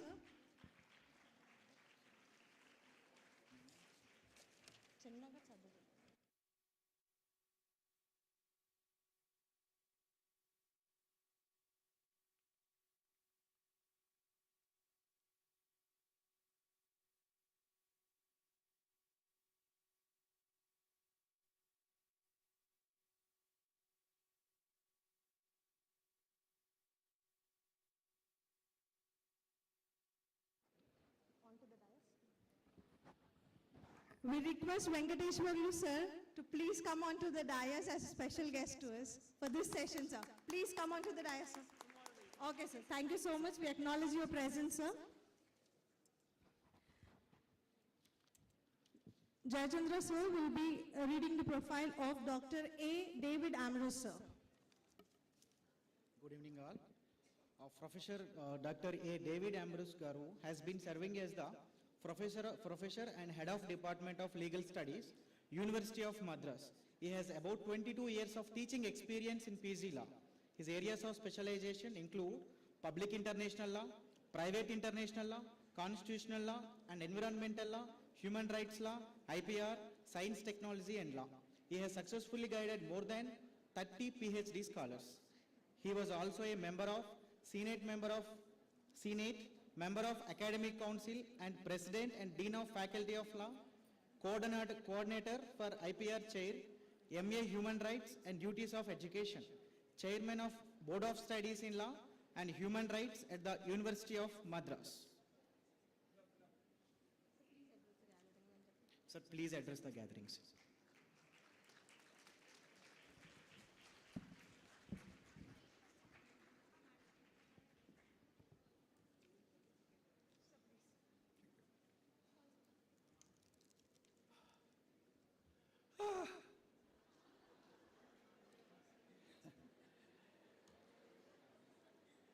It's a fag end of the day. There will be mental fatigue, physical fatigue, and I am also, sometimes in cricket they say the tail also wags. So sometimes Umrah beats 35 runs in an over. So after a very stage and other things, all these things, I feel very humble to stand before you. And in Tamil, they used to say, Siri and Sindhi. So first, there is a time for laughter and there is time for ponder. So this is the time to ponder with reference to Uniform Civil Code. I know pretty well. I am aware of the fact that I will be walking on a tightrope and also treading on the slippery floors. Therefore, I believe the spirits of the framers of the Constitution will guide me. The best wishes of my teachers will strengthen me to give you a balanced view on this Uniform Civil Code. So I thank the organizers, especially Madam, because after retirement, I went into a self-imposed academic hibernation. Madam was very persuasive. Sir, please come. She just gave me 3 days because 10th I was in Trivandrum. I was speaking on the human rights in the digital era, the interface between human rights and artificial intelligence. And I was also taking classes for the PG students for research methodology and interdisciplinary research and what we call comparative legal research. So Madam asked me, Madam, I have only 1 day, packing and unpacking. Madam said, I can come only 1 day. Madam did not leave me. Come, sir, come out, sir, come out, sir. So Madam, you have a wonderful Madam with you. Person like 65 years old can be persuaded. Youngsters can be, she is a role model. Youngsters can be easily, the much of influence she can have on the young students, young minds. Moving on to the topic. It's a very serious issue, but nevertheless I would like to make it very simple because artificial intelligence, every time it will become a buzzword, we'll make it very simple. Once the sustainable development concept was a buzzword, media trial was a buzzword, equality was a buzzword, all these things as we call it at a particular time there it will be a buzzword. Similar to that now, because of the one member at see, UCC is like that, always problematic. So because of one judge, one member belonging to judiciary said something, now everybody knows about what is UCC. So that is what something, it will have a charm and also it will have a negative side also. In a federal setup like ours, constitutional supremacy is well recognized. It is one of the essential conditions for a federalism, constitutional supremacy. So what is a constitution? Normally we talk about constitution, we understand it is only a legal document, but on the contrary, our constitution is a politico-legal document. And moreover, what we say is we made some choices with reference to this particular, when we adopted this constitution, we the people of India, we borrowed it from the American Independence, Declaration of Independence, we the people of India, we borrowed the same words in our preamble, and that is what normally we say. So we made some choices, whether we have to go for a parliamentary type of government or a presidential type of government, we made a choice. We wanted to have a parliamentary type of government. Then whether we have to go for that is parliamentary supremacy, as in the case of UK or something else, then we thought, oh, known devil is better than unknown angel. So we adopted the 1935 Act to the Constitution, we adopted it. So we made choices, presidential form of government or parliamentary type of government, parliamentary supremacy, all these things. And also, to some extent, we also adopted separation of powers. Then we adopted so many things. And one thing is constitutional is a basic law of governance.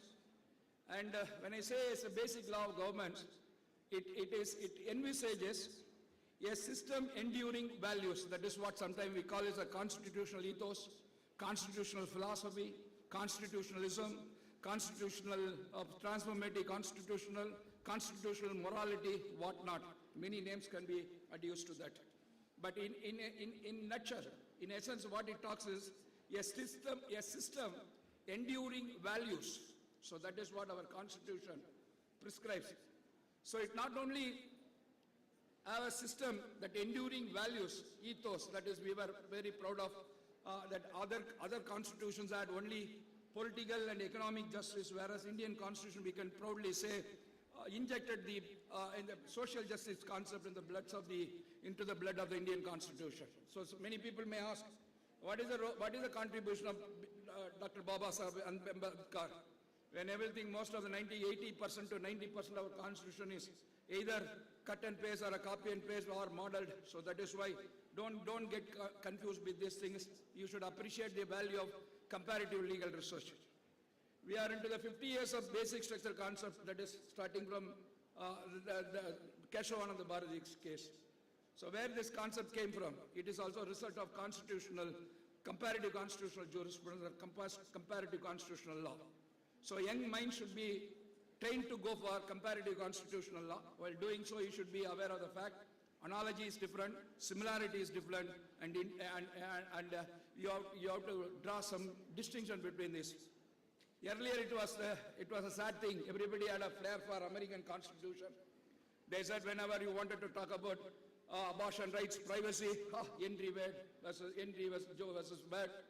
And whenever they wanted to talk about feminist jurisprudence, they talked about feminist jurisprudence about America. They talked about American realism. They talked about sociological school of jurisprudence, all these things from America. We were so fascinated by America. But on the contrary, when it comes to fundamental rights, basically we forgot one thing. In America, waiver of fundamental rights is permissible, whereas it is not in India. Therefore, whether you call it as affirmative action, that cannot be equated with our reservation. Our reservation is something, is more of like a social, to remove the social inequalities, not based on the color-based inequality. So in America, it is affirmative action is different because it is between the white man and the black man. So they wanted to do, but here it was permeated into our system because of the caste as per the Ambedkar, so and others also. So that is the reason we wanted to have a social justice in India. That is, in that way, Indian Constitution is unique. So we have so many features, salient features of India, salient features of Indian Constitution, and the social justice concept is unique only to Indian Constitution and whatnot. Forget about it. So now we have a system. The Constitution envisages a system for enduring values. It doesn't stop with that. So it also has a design. It also provides a design to approach that particular goal or what particular enduring values. So that is none other than the directive principles of state policy. So the Constitution envisages or prescribes a system of enduring values, and it also prescribes certain goals, certain principles, policies, which the government has to follow in the name of directive principles of state policy. Though it has been borrowed from the Irish Constitution, but nevertheless, it is there in our Constitution. Earlier, by virtue of Article 36 of Indian Constitution and by virtue of Article 13 of Indian Constitution, 12 also, they said when they gave primacy only to the Part 3, and Part 4 was never considered at all. So they said Part 4 is nothing, unenforceable things. Though later on we called this as a social charter, where we talked about dichotomies of human rights with reference to political and civil rights, economic and social rights. Political and civil rights are embedded in the Part 3, whereas the social, cultural, economic rights can be traced to the Part 4.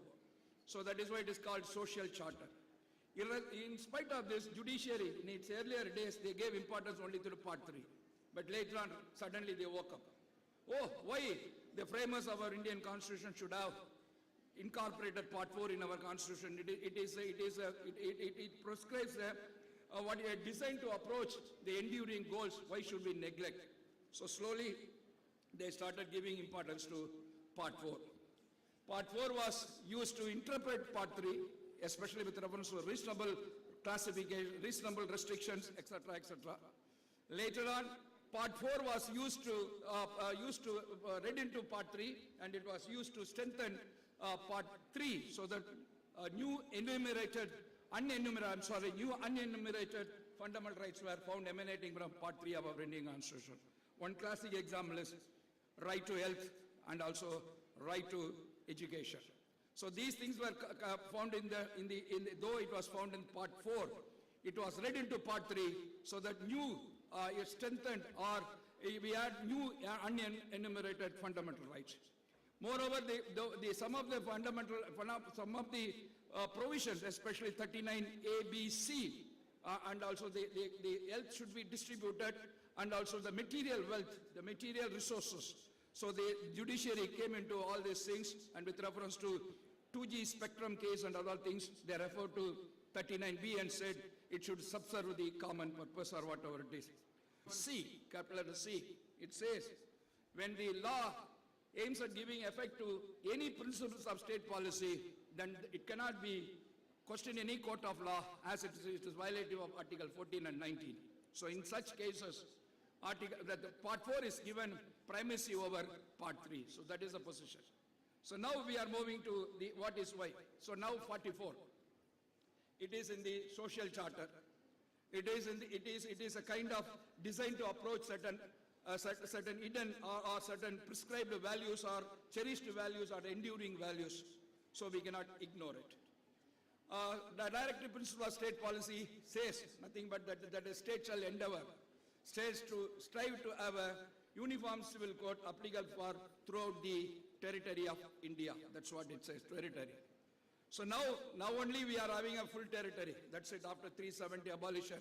Earlier, if you read all the things, this act will be applicable only to India except Jammu and Kashmir or whatever it is. So now only, so this is a time, it is a right time to consider UCC, whatever it is. So now, there are two issues. This side, it's a moot problem. Those who have participated in moot court will appreciate this. So there are two issues which says we should not go for, as I told you, it is a slippery word. So two issues against them and two issues for UCC.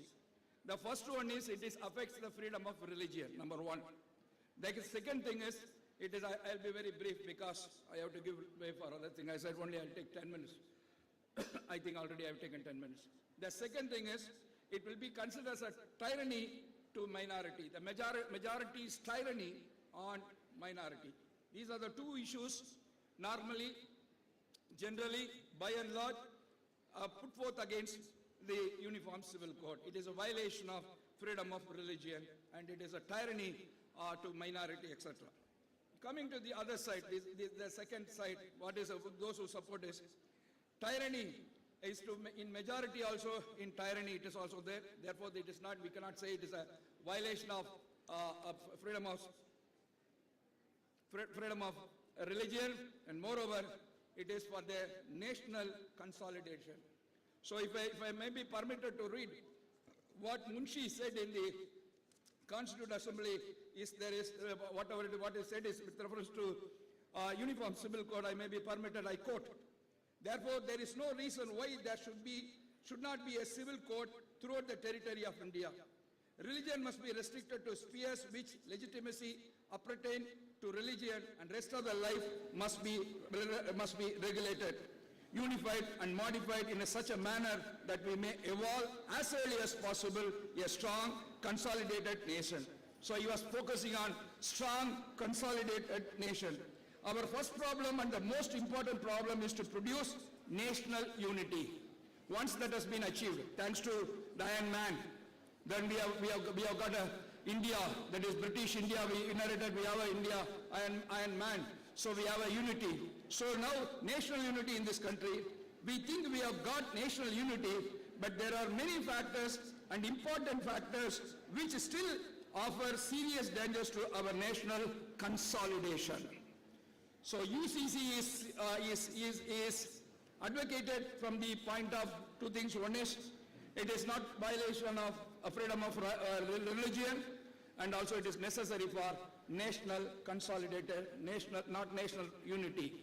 So that is what normally we in minds, we think that it is national unity. Already we are one India, no problem, nobody questions that. So the consolidation, so that is what normally UCC prescribes with reference to consolidation. So it is not a majority rule. For example, when we talk about democracy, what our preamble says, We call it as a democracy. Constitutional democracy. The next word is we put an adjective and said constitutional democracy. What do you mean by constitutional democracy? It doesn't simply mean, first thing, it doesn't simply mean majority rule on the majority rule. Those who are having 51% can rule. It is not a corporate company where majority shareholders mull over the minorities, or whatever, even their minority shareholders' rights are protected even in company law. Minority shareholders, in that case it will be called mismanagement or maladministration, and the law will come into picture. So now the majority, that is, when we talk about democracy and especially constitutional democracy doesn't go along with majority rule. What it says is, it also says that there must be a accommodative for minority rights. Moreover, it should respect the individual freedoms, liberty and human rights. Above all, it must respect the what we call rule of law. So this is what normally the modern if you are in the postmodern constitution, the postmodern constitutional democracy infers or connotes these particular things. Whatever it is, even the minority rights must be protected, and there must be rule of law, and individual liberty, individual freedom must be protected and cherished, etc., etc., all these things. So now when we come to the Uniform Civil Code, normally it talks about personal law. So when we know pretty well private law, personal law and public law. So to what extent public law will be interfering with the private personal law of the citizens? That is where we have to look into this matter. So now marriage, divorce, we can classify it into three categories with reference to Uniform Civil Code. Marriage, divorce and matrimonial alimony, maintenance. This will come in one side. Inheritance, property rights. Then we have adoption or child rights. So when we are talking about this particular Uniform Civil Code, personal law, we have to break it into three parts. One is marital, that is marriage, divorce and maintenance. The second thing is with reference to women's right to inheritance or inheritance for the right of inheritance. So whether the women will have a share in the property, so that is what we have to decide, all these things. And third one is adoption and child's right, so on and so forth, whatever it is. Now coming to whether already I told you, it is the objective of UCC from, that is 3 persons, Munshi, and even Baba Sahib Ambedkar supported UCC, they wanted to retain UCC. So to some extent, they also convinced Jawaharlal Nehru. So in 1955, they went, after 1950s, when they wanted to bring the Hindu code, that time Baba Sahib Ambedkar was the law minister, he stoutly opposed it, that don't bring Hindu code, it will perpetuate caste system, because Hinduism preaches, professors, all this in caste system. So he said Hinduism means caste, so that is what. But Nehru did not agree, though he wanted Western style of civil code, because all the Westerns, because he was also educated in outside of, he was also he also exposed to outside education. Nehru rightly and he accepted Western model of what you call the Uniform Civil Code, but he did not agree with this religious aspects of Baba Sahib Ambedkar. So that is the reason Baba Sahib Ambedkar in 1955 he said, I will be the first person to destroy the constitution, burn the constitution down. So in 1947, 48, 49 he said, yes, I have given the constitution. In 1954, 55 he says, I will be the first person to destroy the constitution. I have built a temple so that angels will come and dwell. But if demons come and dwell, I will destroy the temple, he said. People asked him, why you can chase away the devils and bring back the angels? I cannot chase the devils and I cannot bring and install angel. Therefore, I would destroy the temple which I have built. So what is the takeaway? So now we have a wonderful constitution. lengthiest constitution, a constitution which has cherished values, and it has it prescribes an enduring value, and it also prescribes certain goals to be achieved. But it all depends upon working of Indian constitution. So that is what normally we say. Working of a state is not an abstract entity. A state has to be ruled. Constitution has to be ruled through individuals. That is the reason why in international law also, with reference to criminal responsibility, there is no state criminal responsibility, only individual criminal responsibility, for the simple reason a state cannot be ruled in a, it's not an abstract, it can be ruled only through agents, etc., etc. So now the working of Indian Constitution, where we are standing it. The working of the Indian Constitution, major role is played by the judiciary. So it is very easy to define what is Constitution. A Constitution is a basic document, having so-and-so, that is, having principles with reference to rules with reference to organization and functioning of various governmental bodies, and regulating the interrelationship and the relationship between the individuals and the state. Fine, very good. This is the postmodern definition or understanding of a constitution. Then what is constitutional law? Very difficult to define what is constitutional law. Any development in furtherance of this constitution is called constitutional law. Any amendment, any interpretation, any work during the working, any new conventions. And we have a written constitution. Many people say there is no scope for conventions. We have a constitutional conventions. So constitutional pronouncements, amendments, opinions, all these put together, we call it as a constitutional law. Any development in furtherance of any legal development for that reason, in furtherance of a constitutional law. So now, judiciary is one case, Maneka Gandhi case, the word life was given wonderful broad interpretation. At least 13 unenumerated fundamental rights have been found emanating from Article 21 alone. 13. So one word, that is what we call constitutional law. So the working of constitution. So for the working of constitution, when they were in a crossroads, whether fundamental rights can be amended or not, constitution can be amended. Yes, they said. Earlier they said 368 gives only the procedure, not the power, and the power has to be derived from the H.S. Dhillon case, from the residuary power. Later on, no, they said, yes, they amended the subheading of Article 368, power and procedure to amend the Constitution. Yes, we are amending the Constitution. Fine, well and good. Now the million-dollar question is, whether fundamental rights can be amended. So now the court was, looking here and there. So that is where the value of comparative constitutional jurisprudence arises. So now they got a basic structure from German Constitution.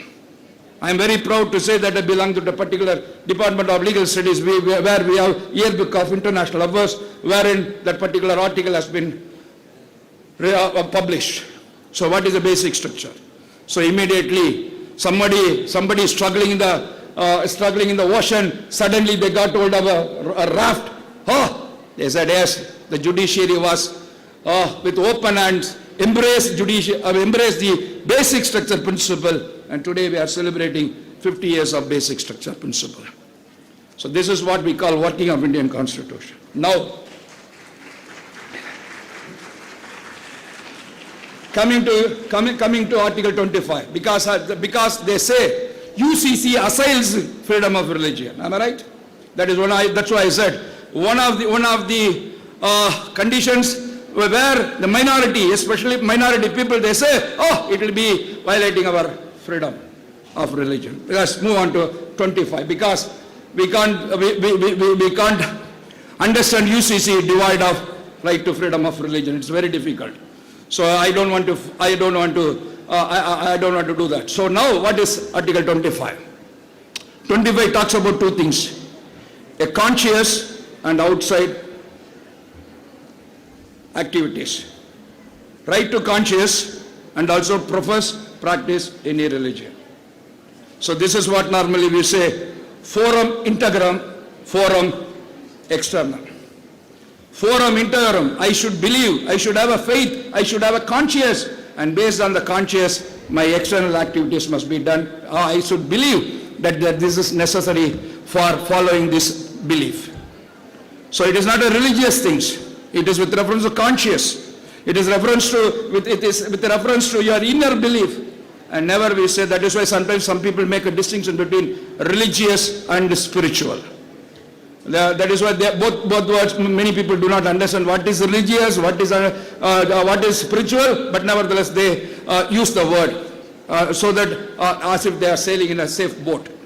So now, the inner conscious, so that is what is forum integrum, or mental element, if you want to talk about with reference to possession, animus possession and corpus possession. If you want to talk about the customary international law, opinio juris and state coupled with state practice, so many things I can give you. So external sovereignty and internal sovereignty, political sovereignty and legal sovereignty, something like that. We have forum integrum and forum. So I have to have first I have to have a faith. I have to believe. So this is the freedom of religion, we call it as. Freedom for conscience, freedom to have a faith, freedom to have, and in furtherance of the faith, and if I believe that these are necessary for cherishing, for entertaining, or to make me grow in that faith or in the belief, I need some external activities, practice religion. So this is what you should understand. So now we have confusion. Whether this is necessary, that is why the Supreme Court very Navandana said, essential religious practice. Am I right? I'm not going into the case laws. Catena of judgments are there. I'm not going into these things. Essential religious practice. So something like that. Now in medical jurisprudence they say medical negligence and doctor's skill, they make a distinction. Like that is what normally we say. So something like that, essential, something like rarest of rare cases. Only in the rarest of rare cases you should avoid death sentence. So that is what they say. So there are certain practices which are essential for following a belief or a conscience. So that is what we have to identify. So in that area you give them a freedom. Other area in the interest of the state, whatever it is. As I was talking to you, the working of Indian Constitution, the greatest challenge before Indian Constitution is how to balance individual freedom with that of a society's interest. This was still now it is the greatest challenge before the judiciary, before the implementation of our cherished constitutional ideals, goals, ethos, etc., constitutional mandates, etc., etc. Balancing the Article 21. On the one side you will have societal interest, on the other side you will have individual liberty. How to balance it? UCC also, it is there. That is why the task is so. Many people have said it is not impossible, but it is not easy. So that is what many people have quoted. Many Supreme Court judges have said like that. So bringing UCC is not impossible, but it is not possible in the near future. That is the conclusion.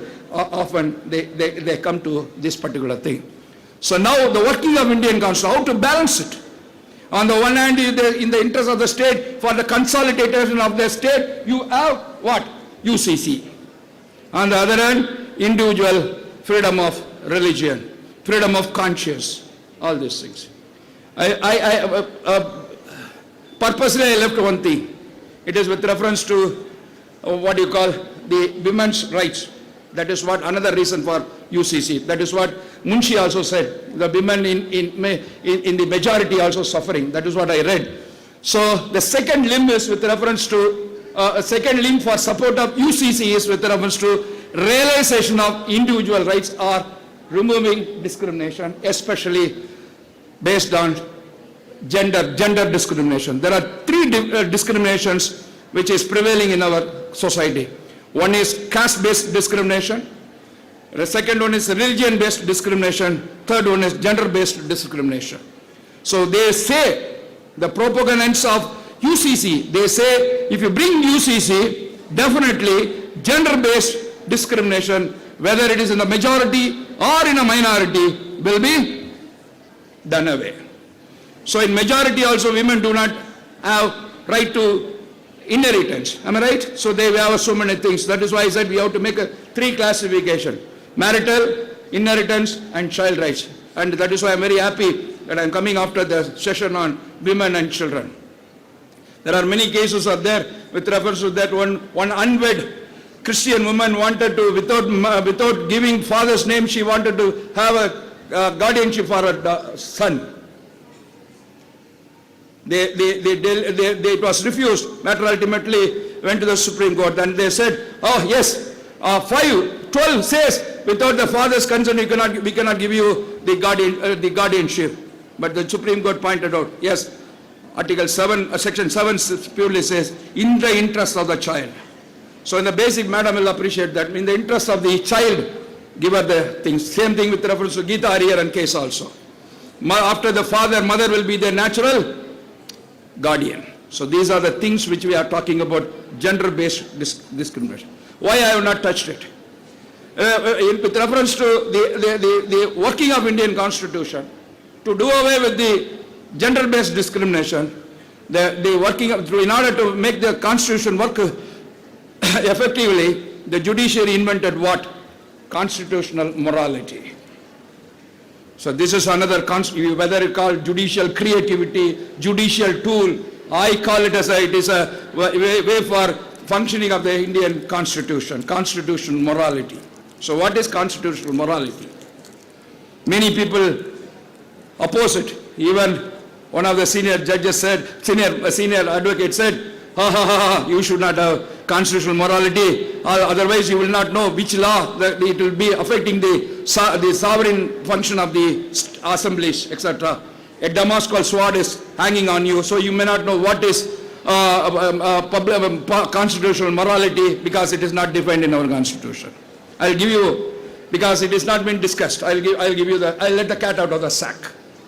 Till 2014, only 8-9 cases have been decided with reference to constitutional morality and only with reference to central-state relation. Most of the time it is NCT, Delhi and other central government. Constitutional morality. They thought they wanted to have constitutional morality only with reference to central-state relations. Now after what happened? After 2014, the floodgates were opened. In 1 year itself, 8 cases were decided. I can give you 5 important cases decided based on constitutional morality. Pattusami's case, right to privacy, triple talaq, Sabarimala case, Joseph Shine case, and also adultery case, or another one case, bigamy case, whatever it is, unnatural offense. Joseph, I forgot the names, forget it. Now those things, yes ma'am, thank you ma'am. That is why you are the principal and I am here. Thank you. In 5 cases, what is constitutional morality? In Kushbu's case, Kushbu in Tamil Nadu actress, she talked something about premarital sex. Immediately, 38 cases were filed against her in various parts of Tamil Nadu. Matter reached the Supreme Court. They said, morality cannot be criminalized. So they let her off. Morality. So now morality. I may have a personal morality. I may have a public morality. So here also we are talking about religious morality. Religious morality, social morality, individual morality, public morality, and constitutional morality. So, knowingly or unknowingly, right, what earlier the Supreme Court said, right to life also includes right to die, without knowing that it is a negative duty from which you cannot have a positive right. They retracted their way. So knowingly or unknowingly, they started using constitutional morality to suppress religious and social morality.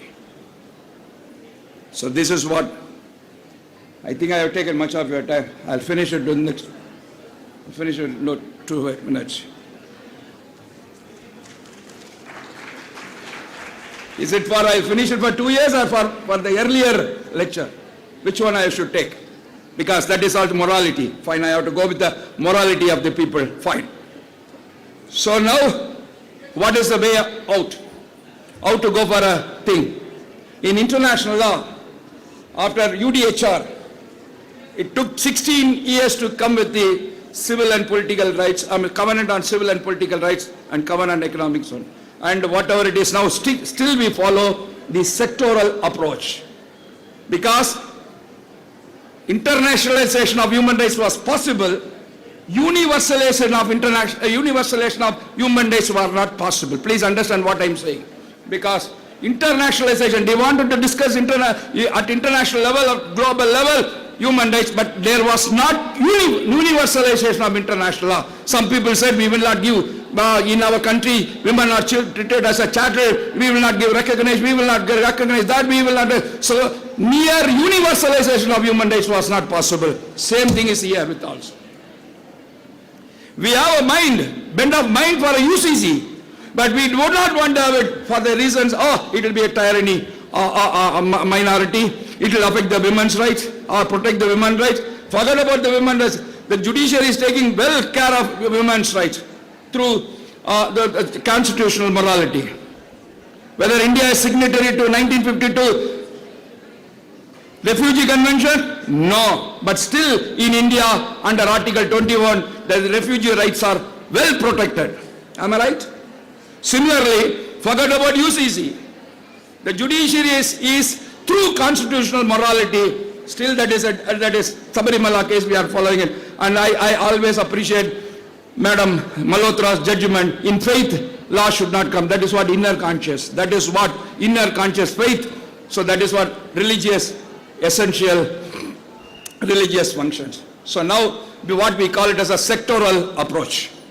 So in order to have a uniform code, what is meant by a law and the law in jurisprudence?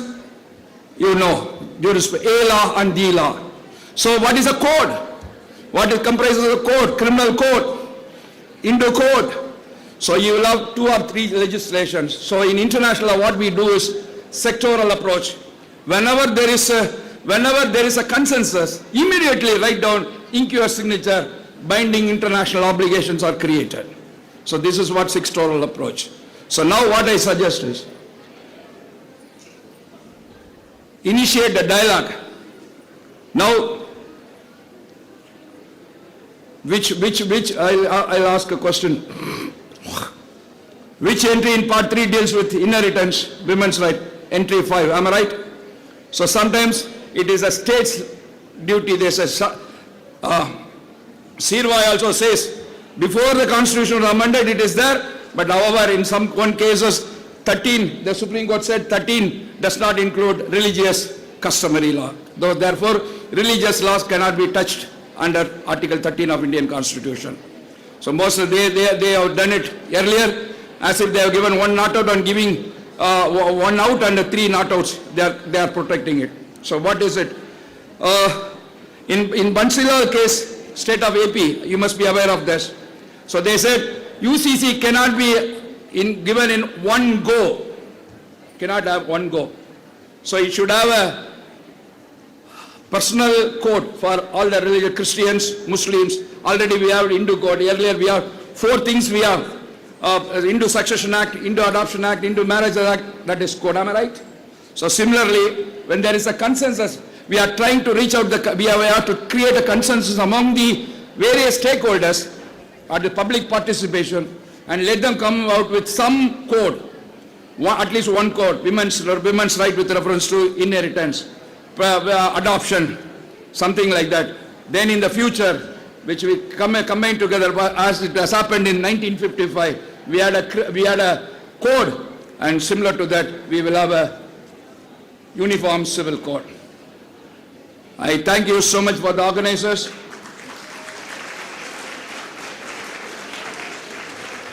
I thank you for your charismatic presence and undivided attention. I bow to you. Thank you. Thank you so much.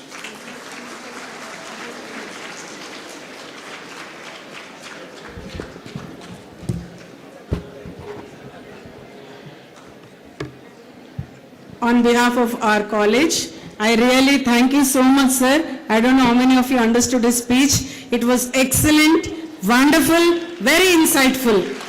If you had really listened to it keenly, you would have learned a lot today. Thank you so much, sir. And sir has to catch a flight, so Yeah, we will proceed with the felicitation program. I request Venkateshwarlu sir, professor from Osmania University, to do the honors to Sri David Ambrose sir. Students, this is what is the purpose of seminar. Such an insightful lecture. If you had really listened to it, I am sure you would have understood so many principles that he spoke of.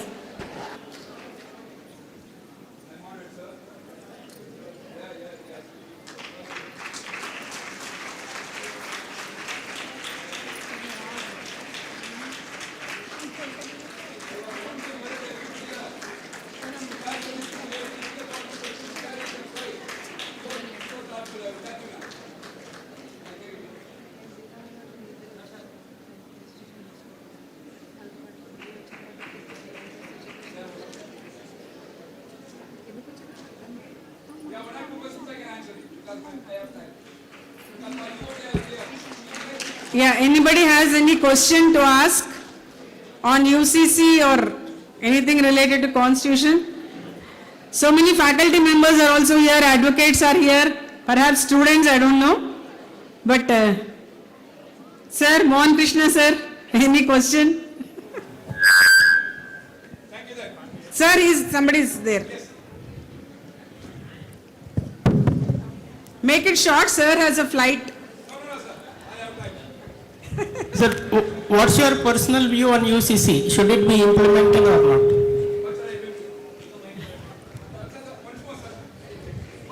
What is your personal view on UCC? Should it be implemented or not? As long as it is in the Constitution, we should adopt it, sir. That's what my first observation is there. Part 4. Judiciary exercise is given as a overriding effect of Part 3. In that case, that is what being abiding by the Constitution. I don't want to violate any constitutional provisions. Thank you, sir. I made it by myself very clear, loud and clear, because as long as it is in the Article 44, we have to give every, that is what it is, it is a cherished value or whatever it is, and it is a way to achieve it, and I cannot bypass it. Then that is why I invited the spirits of the framers of the Constitution to bless me, to give a balanced view. Thank you so much. Thank you so much, sir.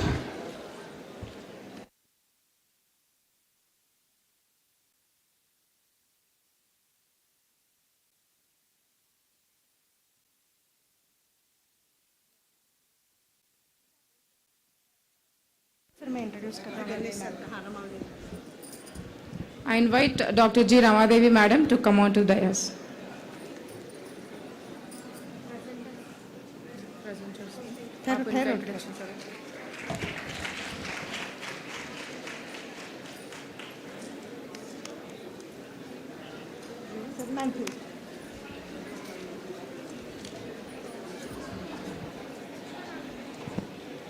I take it as a pleasure to invite and introduce Dr. D. Ganesh Kumar Garu. He is presently working as an associate professor in Geetham School of Law, Visakhapatnam, Andhra Pradesh, since February 2023. He is also the head of the Research and Publication Cell at the Geetham School of Law. He has completed his LLB from Penakanti College under Osmania University, Hyderabad. He pursued his LLM in Constitutional Law from Postgraduate College of Law, Osmania University, Hyderabad. He has chaired session and participated in many seminars, conferences and workshops conducted by Osmania University, Nalsa, Central University, Hyderabad, etc.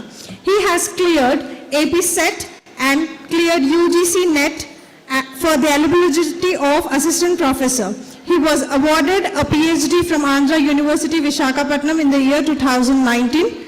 So we welcome you, sir, and request you to address the gathering. Thank you, sir.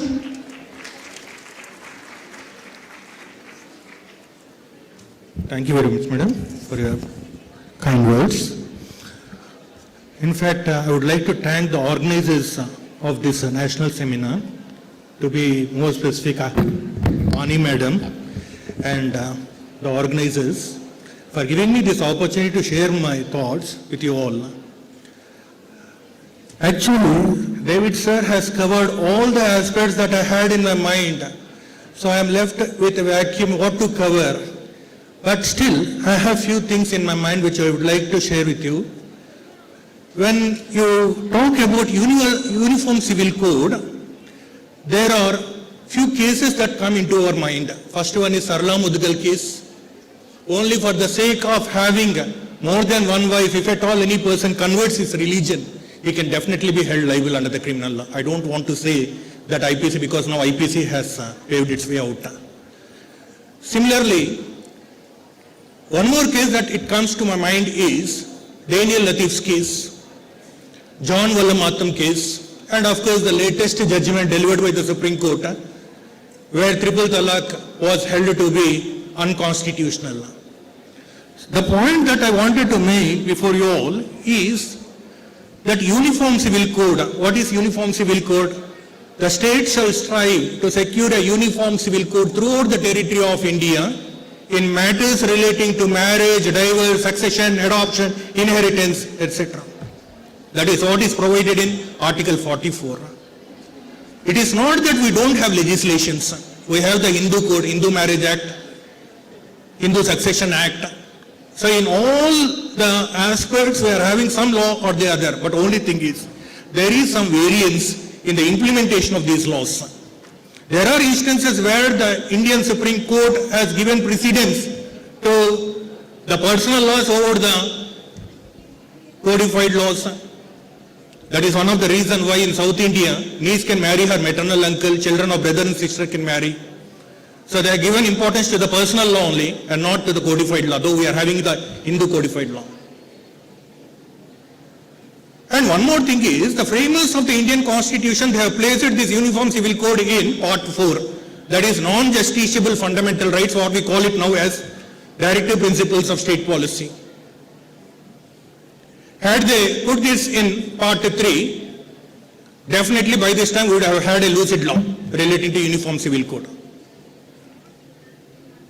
The present government, NDA government, it came to power with one agenda that they will try to strictly implement Uniform Civil Code, but they couldn't do so because at a single stretch it is not practically possible to implement Uniform Civil Code. The triple talaq judgment is considered to be a landmark judgment because it is going against the personal laws. There is one more case where the Supreme Court has held that there should be at least 2 grounds for taking divorce. If at all one ground is provided, means the aggrieved party will not be granted divorce. But under the Hindu law, if at all a person is held liable under any one ground, they can seek divorce, either of the spouse. So you talk about constitutional morality. It is pertinent to even refer to the arguments advanced by Parasaran in Sabramala case, Young Lawyers Forum versus Union of India. He has tried to make a distinction between Article 25 and the religious rights and the personal rights. He has also made a reference to spiritual rights also. So in order to enjoy spiritual rights, you don't need any religion. That also we have read in constitutional law, where it was held that any person from any sect, any religion, they can come to that spiritual place, they can enjoy that right. We have the Aravali Hills case, SP Mittal versus Union of India.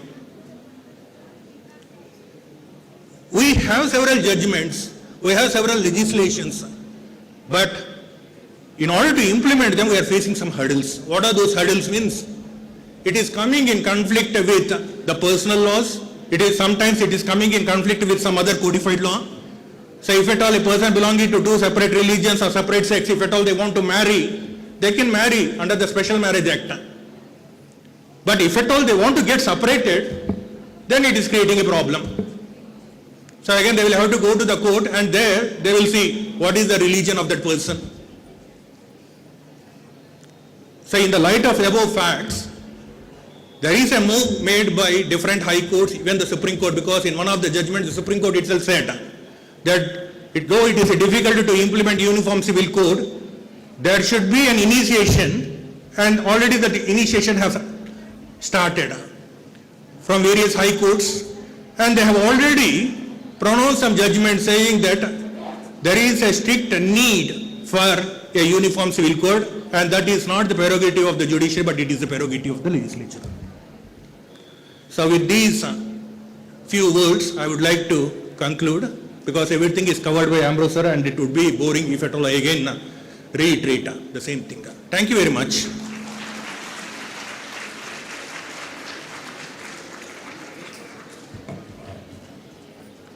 Thank you so much, sir, for enlightening us with your valuable speech. I request our director, Sir Nageshwar Rao, sir, to felicitate our guest. Co-chairperson, D. Ganesh Kumar Garu.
Thank you, sir.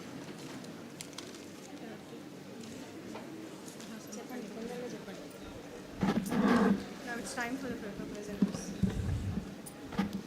Now it's time for paper presentations. I invite Banod Padma, MSS Law College, to present the paper.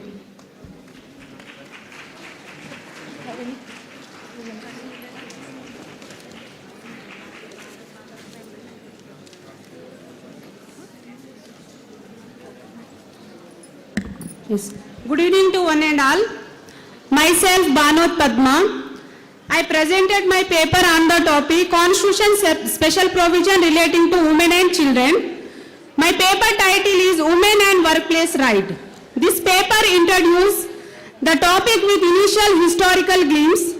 Dr. B.R. Ambedkar provided so many provisions for women safety under Article 14, 15 and 21. So we have different time periods. Challenges faced women in 3 periods: ancient period, medieval period and British period. So women was faced different situations and problems in these 3 periods.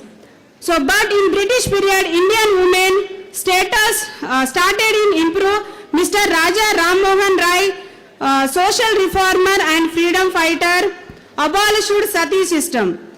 And in post-independence period also women's status improved, free and compulsory education to girl child started. Women have right to live without fear and fear at workplace, must live free from violence and discrimination. Women have all right equal to men, but women are being discriminated. Women had faced a lot of challenges at workplace. They didn't get equal wages under Equal Remuneration Act 1976. We are in now 75th independence year, still women are working so hard, but in few category women are not getting equal wages to men. Now, Constitution provision relating to women. The Indian Constitution under Part 3 Fundamental Right guaranteed some provision for women protection, still women are discrimination. Under Article 14, all are equal before law. Here, Air India versus Nargesh Mirza, it is related to employment. So, women's getting first pregnancy cannot be reason a termination from the job. Under Section 3 of Air India Corporation Act 1963, Nargesh Mirza fought with Air India if she capable to do the work even in pregnancy as long as she can. So, in Air India have a 3 grounds is there. So, getting first pregnancy and it took place within 4 years on attaining of 35 years of age. Supreme Court struck down these rules and it is unconstitutional and void. Under Article 59-16, women need financial support and public morality. If a woman getting pregnancy is not if a woman getting pregnancy or she is prone to suffer with few diseases, she is not allowed to do her job even she is capable and fit. Then how can women can sustain in their life? It is truly discriminated against women under Maternity Benefit Act 1961. So under Article 39, men and women should pay equally. So Convention on Elimination of All Form of Discrimination, SIDA also work on this women's safety. It mainly work on all form of discrimination.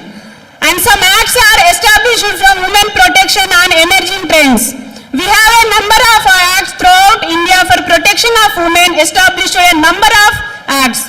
Immoral Traffic Act and the Sexual Harassment Act, the Medical Termination of Pregnancy and the Dowry Prohibition Act and Domestic Violence Act.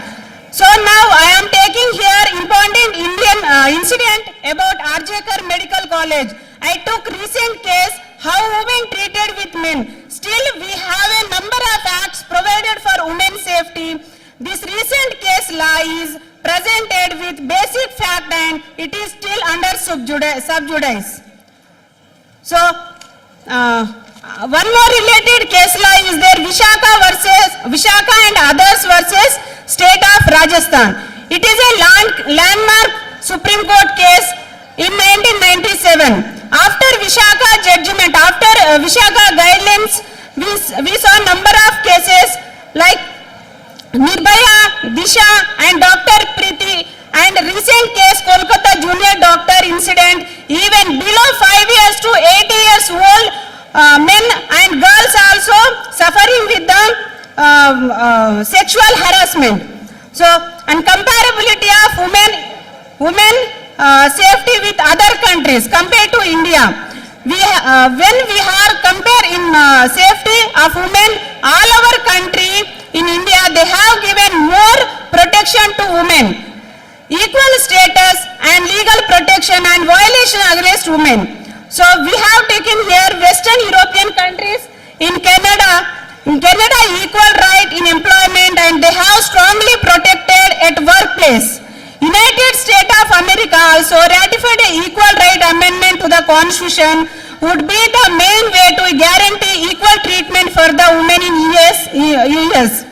And here, in my conclusion, women face sexual harassment at workplace. They cannot disclose this fact to anyone. A number of acts framed for women protection, even though still women facing these problems.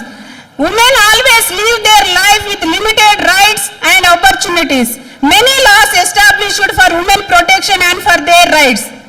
Okay. And here, free legal aid availability is free of cost to anyone. Women not approached to the free legal aid because lack of awareness. And here, Women Day celebration. Women Day celebration observed annual on March 8th.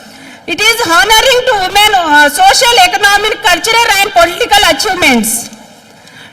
And teachers must create awareness among boys and girls regarding mutual respect and dignity towards women and regarding equal treatment to men and women. I give suggestions here: strictly prohibited anti-ragging at workplace and give several punishments for the act. In all institutions, teachers create awareness and give good guidance to the students. Parents also give a priority to the both, either boy or girl child.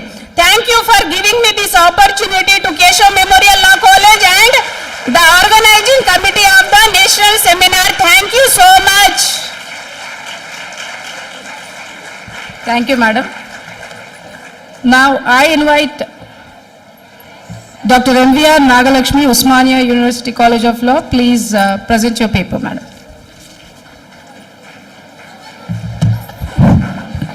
Good evening, all of you.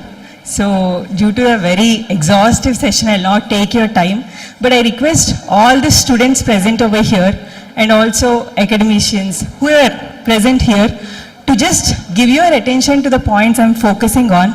And the topic that I have explored is women's workplace rights, time to revisit our laws or their execution. My predecessor speakers had highlighted many a times about Vishaka versus State of Rajasthan. So I would like to insist about two major judgments that had been given by Supreme Court in the recent past, like past 5 days. 2 to 5 days, the judgments had addressed, which I would like to discuss by quoting what had changed much from Nirbhaya Act to Aparajita Bill. Other than the name of the victim has been changed and the bill more or less had addressed the same issue, that is sexual assault of the women. What had changed from Vishaka versus State of Rajasthan to a case law which had not been highlighted till now, that is Janakram Chowdhury versus Ministry Secretary of Child and Women, in which Supreme Court had addressed the plight of internal complaint committee members.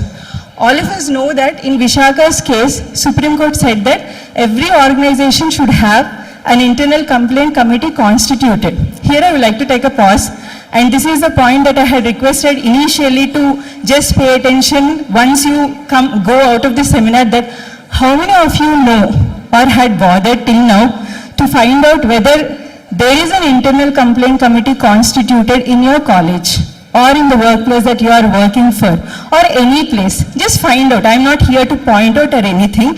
Just to find out whether you have an internal complaint committee. Because when I had an occasion in the recent, like 2 days back, when I was standing right in front of ICU for the sake of my daughter, a duty attender had insisted me not to stay on the corridor because there is no safety, as I was standing for her at 12 o'clock in the midnight.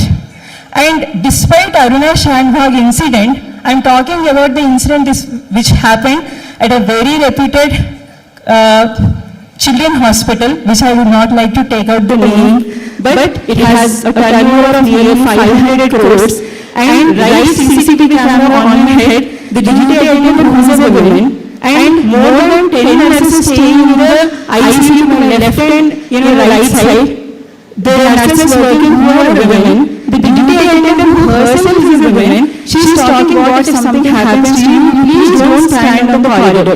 This is a thin line of difference exists between theory and practicality. The issues had to be addressed by the court and legislative measures, but I would say that this is the reason given why exhaustive legislative measures or judicial precedents could not address the problem. Even today, why are we standing and discussing, like 10 years back we did the incident, now we are discussing about Aparajita Bill in the light of Hajika doctor's case. So, in Janakram Chowdhury, look at the sorry state of affairs. In Vishaka's case, we are talking about an internal complaint committee, and 5 years back Supreme Court had to address the problems that are faced by women officers working in the internal complaint committee, saying that they are susceptible to retaliation, which is quite natural. So what is the conclusion that anyone would, at least I would like to suggest is, women has to be emotionally strong and stable in voicing your opinion. No legislative measure. It's not the time to revisit our laws, but to emphasize on their execution part. We can ensure, but sometimes in the execution also may not be the revenue that we are really looking for. And the hospital which I spoke about would not have cost committee, and I am just leaving this question to your conscience itself to find out whether your college, your workplace, I hope 3 medicine students might be working to find out whether your respective institution, and also all of us are law students, wherever you go, just try to find out whether that has a POSH Act. And I am concluding because my next speakers are waiting, I would say the disinterest among the stakeholders for whose very interest acts are enacted is one of the main implementation hurdle. This I will again explain that the nurse or the attendant whom I am talking about, she is not in a position to reason about POSH Act. If I tell her also, you know what she said, suppose if you are facing any kind of harassment, what will you do? She said, I will go to the dignity doctor. What if doctor is a culprit, what will you do? She said, so long as it is within the limit of the tolerance, I would bear it, otherwise I leave the organization. Women are in a position to lead the organization, but not by voicing their opinion to lead the organization. Internal committee and committee members are meant to rescue women. They are fighting for their own right, and if anybody after this, the seminar just find out the January judgment where internal committee and committee members have urged the Supreme Court to protect their rights, treating on par with the victims.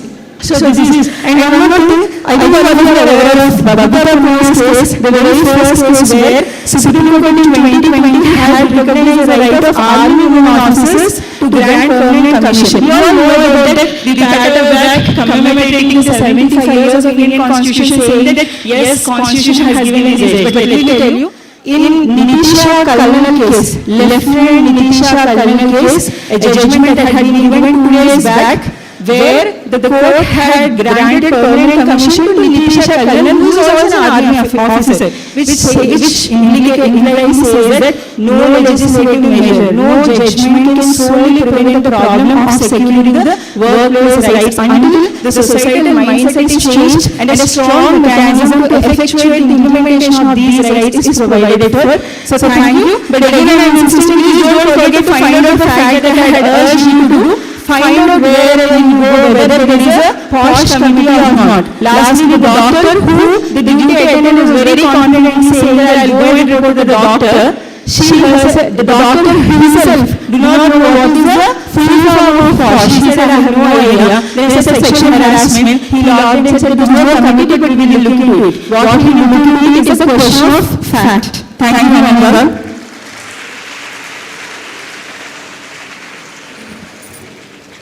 Thank you, Madam.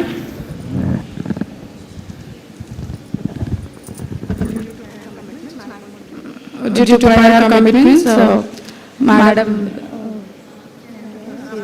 Ramadevi Madam will lead the meeting, lead the session. We thank you, Madam, for your presence. Can you speak few words, Madam?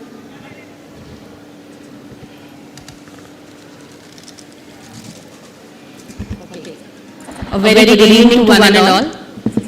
I thought of concluding and leaving the session after the presentation is over, but due to some commitments I need to leave. And just a small thing that I wish to share with you all as a stakeholder in child rights protection, or something that I would say I didn't have the courage to actually take up from where Nandini Madam has left, because the whole room was so vibrant and so much jovial that we enjoyed that particular session of Nandini Madam. There I wish to continue from that area. One thing that Madam, that is Honorable Justice Madam, she has supported, stating that women laws are there in place, and there was a critical view which was presented by Nandini Madam. But now I have to strike a balance between both that. Being a stakeholder, I know the implementation of the law that is taking place, and I have also seen the cases directly, not only child-related cases, but also we witness the women-related cases in one-stop centers, that are Sakhi.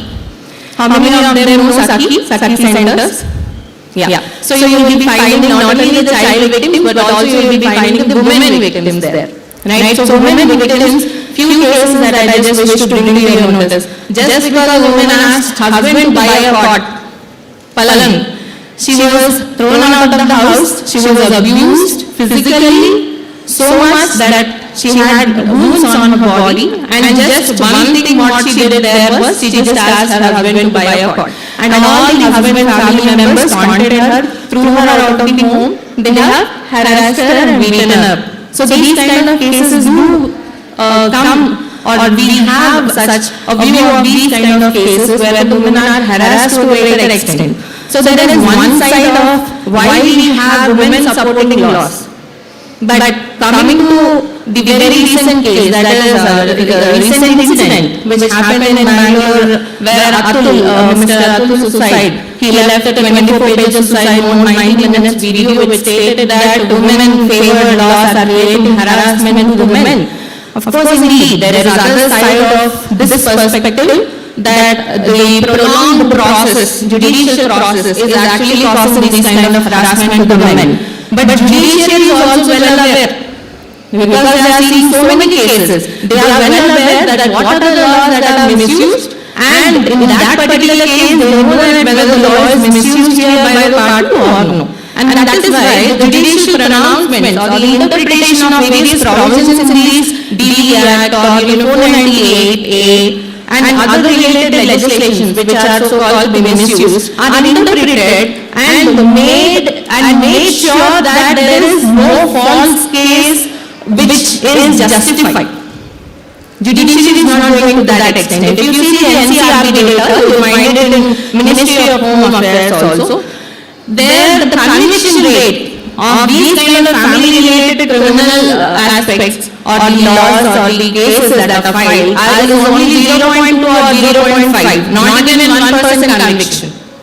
So we can see what is tiresome for a husband or husband side relative in a false case is the process, the lengthy process that is taking place. So that is one thing where I have tried to strike a balance now by justifying even Madam and also Nandini Madam. Now coming to my role as a child rights protection in the child rights protection or child welfare aspect, not only the women-related legislation but also the misuse is taking place even in the child rights with respect to the child rights legislations also, like POCSO law.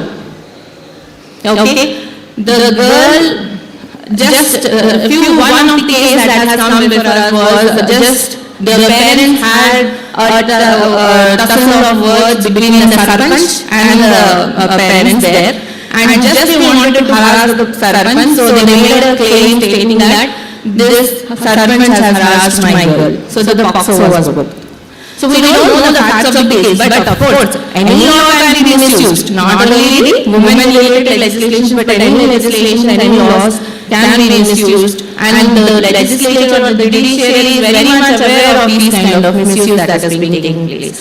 And nothing much more to say. I want to just conclude. Thank you so much, Vani ma'am, for inviting me and having me here. You are a wonderful principal, teacher. I would say I know Vani ma'am from, I think, 10 years of our association, when I worked with Dignitary Law College. Excellent teacher. She's a wonderful teacher who has the support of students like you. Okay, I really thank you, Vani ma'am, for having me here. Thank you so much. Thank you.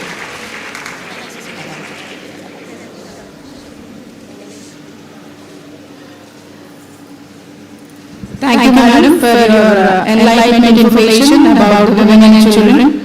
Now, I would like to invite Sheila Manavara madam to present the paper.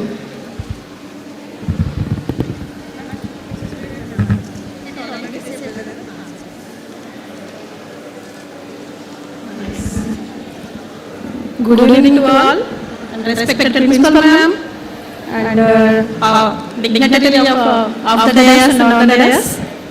So my name is Anuradha, Assistant Professor in Seminar, B.Ed College, Sangareddy. My topic is the new educational policy, a critical analysis of its implementations and impacts. So, Mahatma Gandhi said, by education, I mean an all-around drawing of the best in child and man in body, mind and spirit. Education is a weapon in our society. So, as per national education policy, new education policy is 5 plus 3 plus 3 plus 4. I know everybody. So, within 12 years of schooling and 3 years of preschooling. So, the new education policy approved by the Government of India represents a sweeping change in the country's approach to education. This critical examination is essential to understand how the policy not only shapes the future of Indian education but also its broader impact on social progress. So, it emphasizes universal access, quality improvement and learning-centered approach across all levels of education, from early childhood to higher education. So, important aspects of NEP 2020 and digital online and education, new school structure like 5 plus 3 plus 3 plus 4 and ECCE, early childhood care and education, focus on foundational, and vocational education and skill development also focus on this. NEP 2020. And implications are increased access to learning resources, flexibility in learning, and enhanced teaching methods also like virtual tools, artificial intelligence, based assessments and online learning systems can make education interactive and adaptive to student needs also. So whatever this research design also, data collection and government documents in this research methodology is completely secondary data related and qualitative research and discussions of, however, the success of its NEP 2020 implementation, our coming several challenges also. Teachers require extensive training programs to adapt to the new psychological and pedagogical methods also. So whatever finally conclusion. In conclusion, several changes remain particularly concerning implementation, the digital divide, infrastructure inadequacies, teacher preparedness, the cultural acceptance of vocational training, and significant hurdles that need to be addressed for the politics objectives to be realized fully. So, thanks to everyone. Thank you for this opportunity.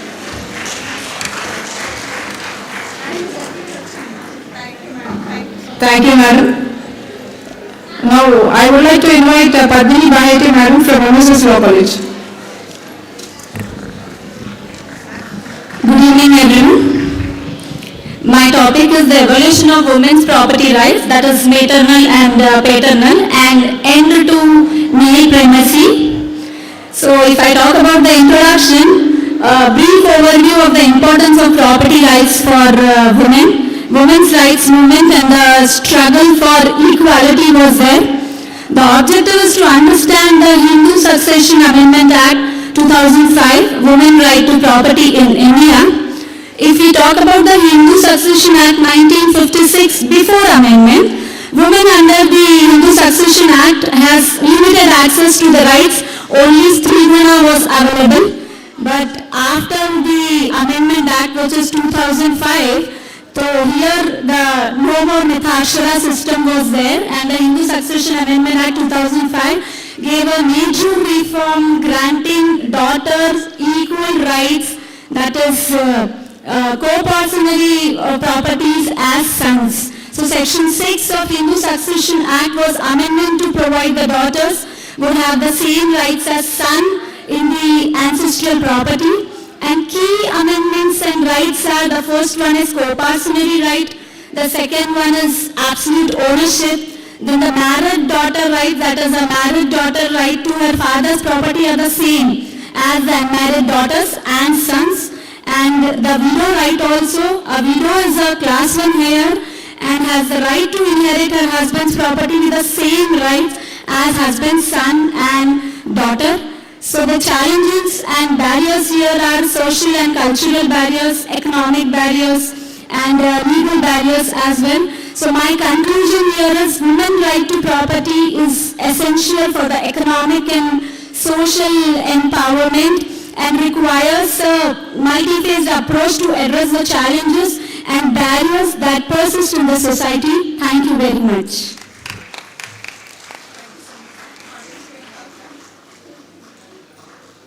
Thank you, madam. Now I would like to invite Dr. D.R. Srilakshmi madam to present the paper from NG Law College.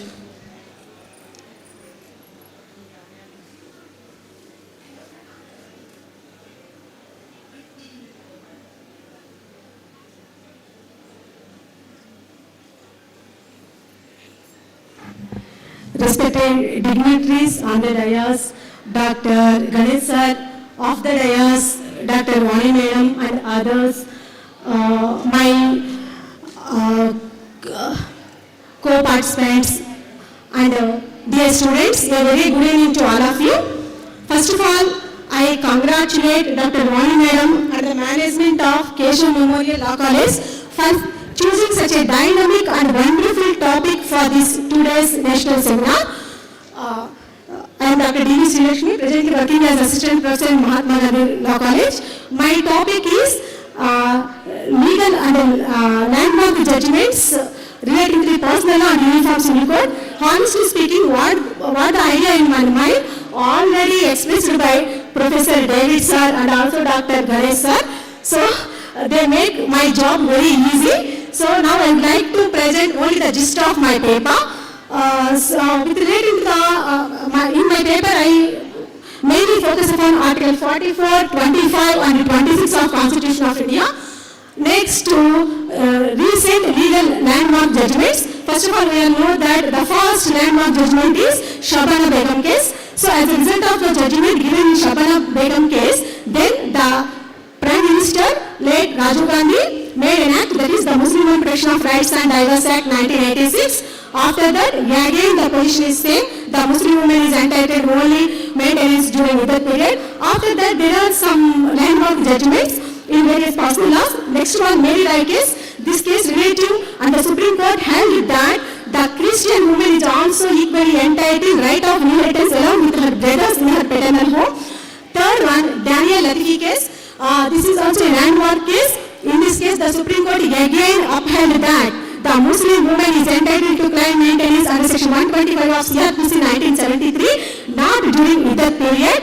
The next one, Sarla Mudgal case and Lily Thomas case. In these two cases, the Supreme Court laid down that a Hindu man is not allowed to convert his religion as an Islam to Islam only for the purpose of escaping for the offense of bigamy, because it is not protected under freedom of religion as per the Constitution of India. The next case, Triple Talaq case. Next, I would like to focus upon the drastic changes made in the Uniform Civil Code, which was already implemented in the state of Uttarakhand. We all knows that. So, what are the drastic changes in the Uniform Civil Code in Uttarakhand? First of all, the marriage age. So, the marriage age for women is fixed 18 years and for men 21 years.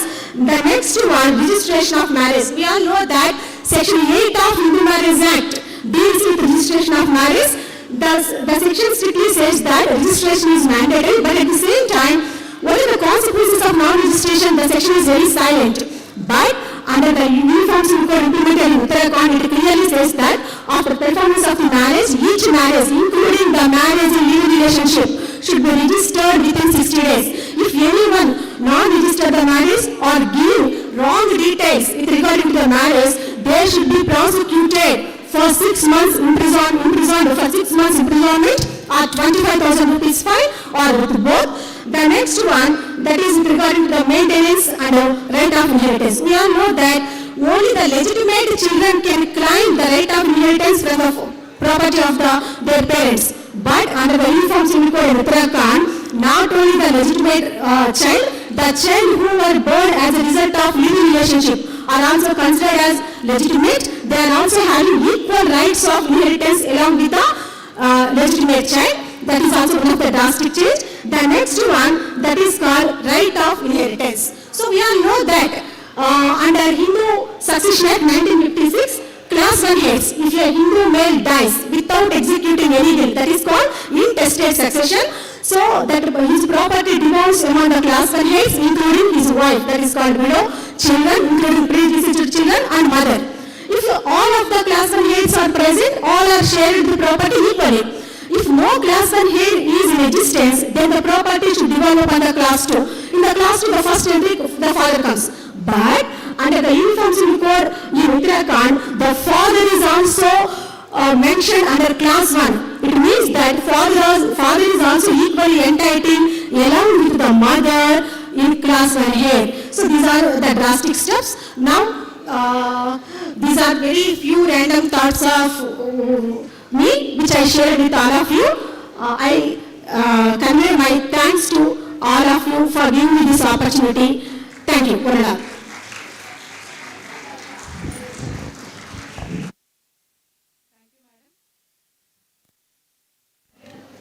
Thank you, madam. Now I would like to invite B.B. Malleshwari madam, Sultan Ulum College, to present the paper.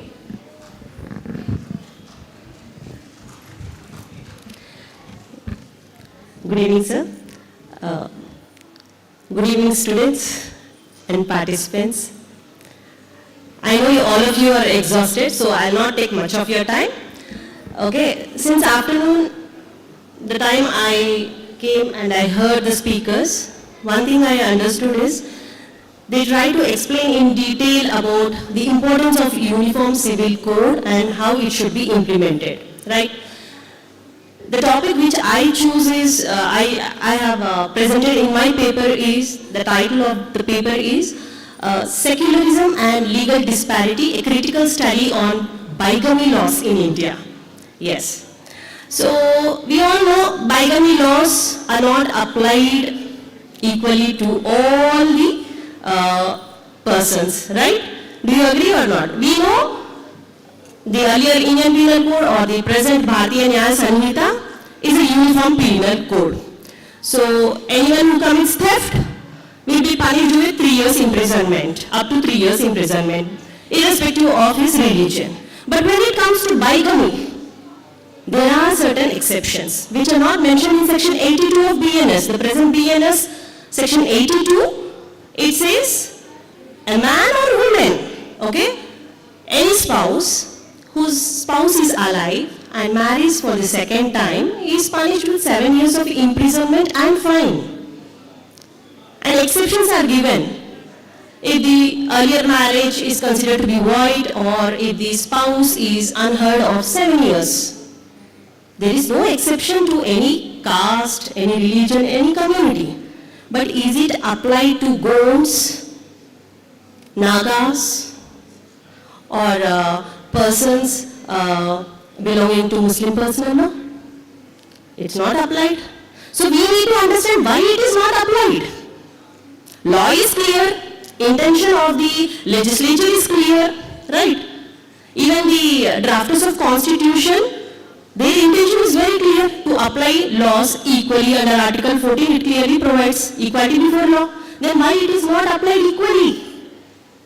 So you have to understand the application of the enactment is subjected to section 1 subsection 6 of BNS. Earlier, section 5 of Indian Penal Code, which restricts application to local laws. There comes the importance of personal law. So, when we go back to Narsu Appa Mali case, the Indian judiciary held that no, personal laws, we cannot touch personal laws override the constitutional rights. Article 13 of Constitution of India also cannot touch the personal laws. This was the perspective then, during 1950s. Then we have, earlier also many speakers spoke about various cases. Sarnaudgal case, Shabano case. So, the perspective of judiciary also started evolving. In Shabano case, they said no, section 125, it pertains to human right. So, 125 should be applicable to Muslim women as well. But don't dare touch bigamy laws. Right? Then again we have the recent Sharabano case, triple talaq issue. There also they did dare touch personal aspect, personal laws. Why? Because they considered it as unconstitutional, violation of Article 14 and 21. Isn't it? So when the interpretation of Indian judiciary is evolving, then if not in 1950s, if not in 2024, then when can we have uniform laws? And particularly with regard to bigamy, as some of the speakers suggested, we cannot bring UCC at a time. We have to bring it step by step. So I would recommend the ways in which we can implement application of bigamy laws. Firstly, change or make amendment to application of the enactment. Section 1, subsection 6. Just an amendment. What is that amendment? Nothing in this Sanhita will be made applicable to personal laws unless they are in contravention of principles of natural justice or equality and non-discrimination. That would be sufficient. Or strike off Section 82 as unconstitutional because it is treating people differently. It is unfair, unjust. Strike it off. When Section 377 was struck unconstitutional, 497 was struck unconstitutional, why to hesitate? You can struck Section 82 also because it is unfair. It is not. So, or bring UCC.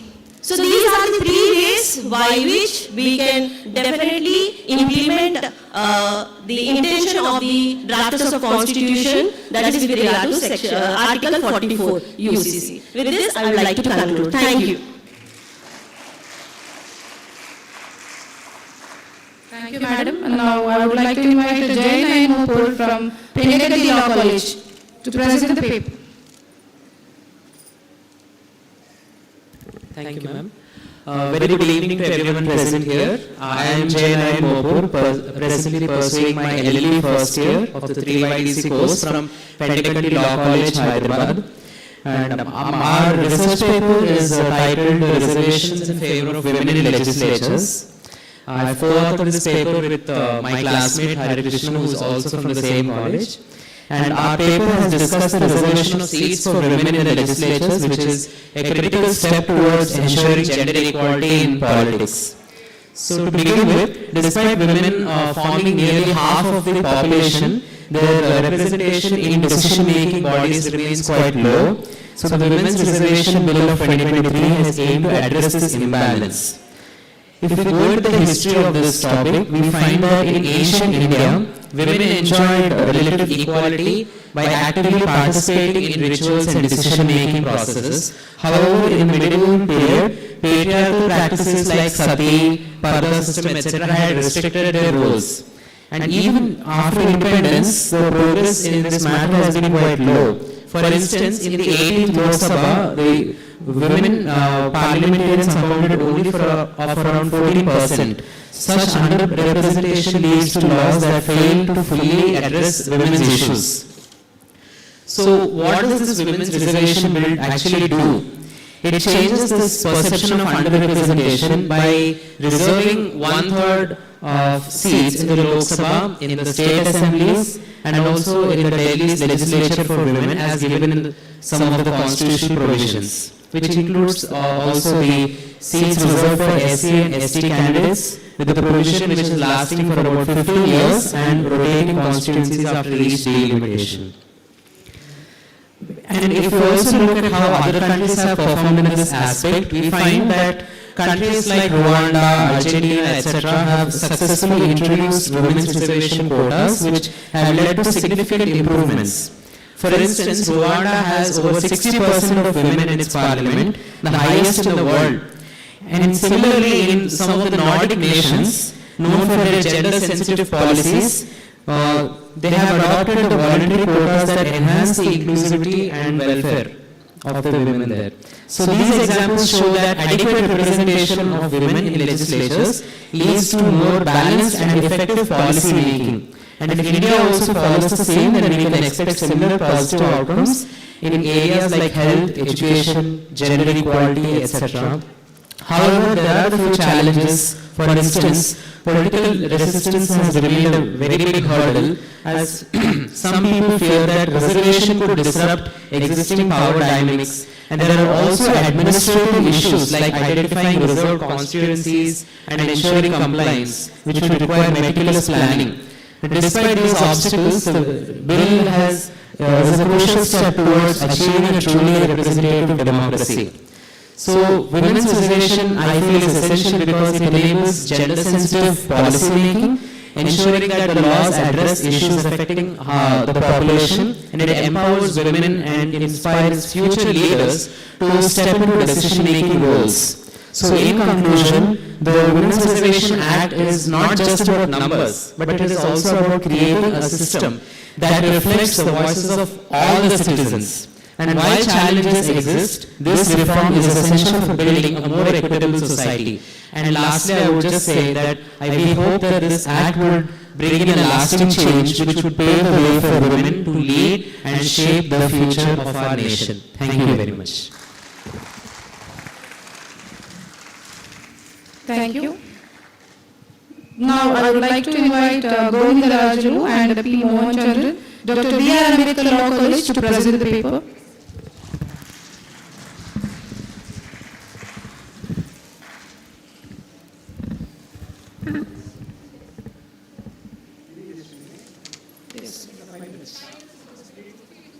Fine. Yeah, good evening audience, I know it's too late.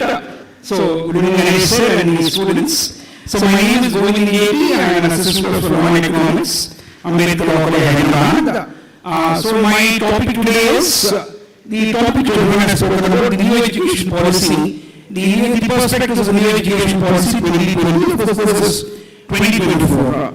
My co-president is Mr. P. Mohan, independent law researcher from the University College of Law, Hyderabad. So we have broadly divided the topic into different headings. One is introduction, historical context, objectives, then we have the reforms and the impact on key stakeholders, and the remaining aspects will be co-presenter. So coming to first part, students, and we brief, understand, right? Yeah, first is historical context. Education is, I think you have an idea, right? So primary education, on which list of the constitution? Primary education is on the state list, right? Yeah, then secondary education is also the state list. Higher education is on which list of the constitution? Higher education is on the concurrent list of the constitution.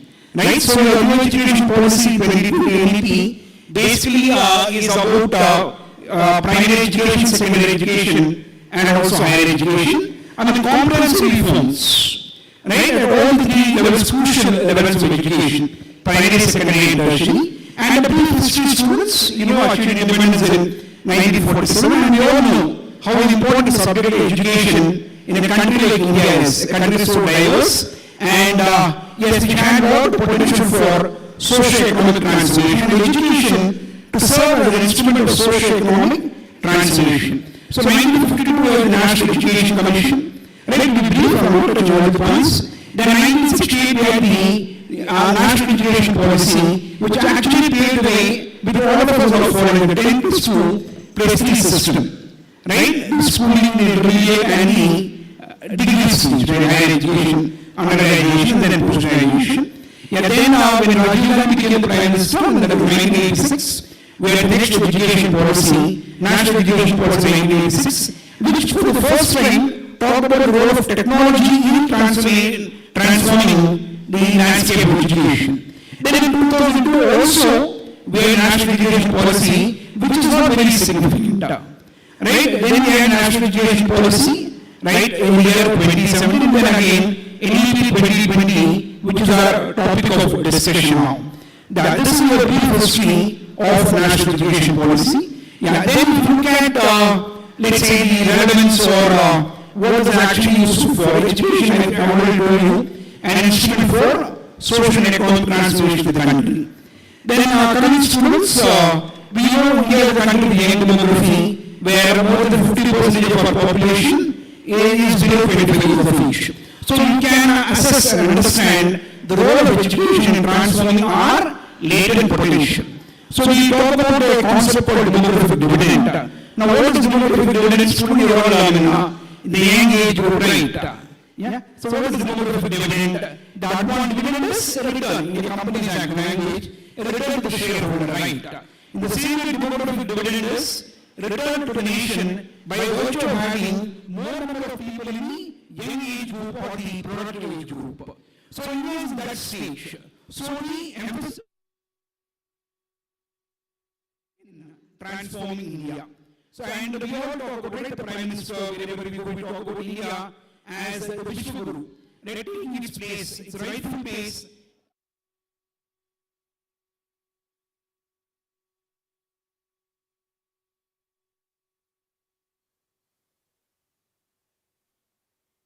Objectives, like every policy, let it be any policy, will have certain objectives.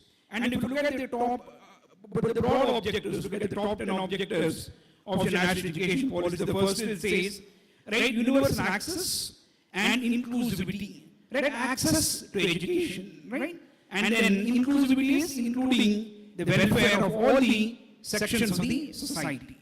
So access to education resources and inclusivity, then focus on what is called foundation literacy and numeracy. So we say the new education policy has got a 5 plus 3 plus 3 plus 4 system, right? Earlier we had the 10 plus 2 plus 3, right? So this 5 is your foundational stage. wherein the cognitive abilities of students are actually strengthened. So different innovative mechanisms at strengthening the coordinative skills of the students, the coordinative or innate abilities of the students at the foundational stage. Then you have your preparatory stage. Yeah, 5 plus 3. Then plus 3 is your middle stage. And the last 4 is where you transform the skill potential of the students. Skill is nothing but functionality, the ability to perform a job. Right? See, you might be having a degree in your hand, but you're not found employable. So how do you enhance the functionality of the student to make him more job friendly, right? Yeah, because you know, the Indian economy is quite a dynamic economy, and you have a lot of opportunities not only nationally but also globally. So how do you train your students who will be the future workforce of the country to take advantage of those opportunities? Yes. Then you have numeracy, right? All of us would like to focus on STEM, right? That's going to shape the future of the world's education, right? Then comprehensive learning and curriculum reform, make it more industry friendly, right? And then you talk about equity and inclusion. Then skill-based, we focus on what is called job-based, skill-based or vocational education. For example, now there is a talk, let's say there is a policy reform where we know the right to education is from 6 to 14 years of age. But now they want to extend the right to education in NEP to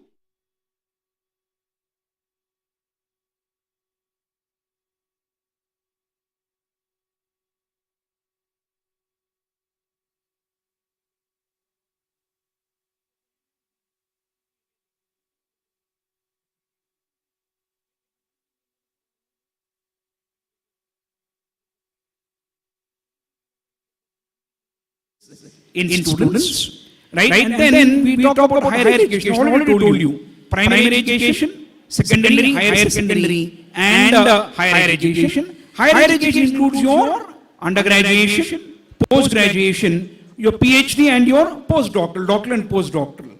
Now, one of the principal reforms being objectives, the reform being talked about in your NEP is, now as far as higher education is concerned, we have got multiple regulators, so this policy says having one uniform regulatory authority, one single regulatory authority for higher education called the Higher Education Commission of India. Then we all know, as a country, we focus less on research and development.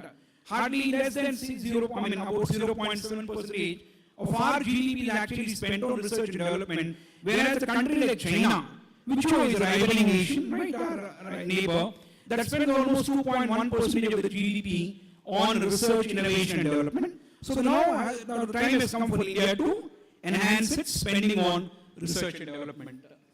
Right? Yeah. And then talking about ethics, value-based education and global citizenship, right? We are now all globalizers. This is the day and age of globalization, where there is seamless movement of goods, services, and ideologies and technologies.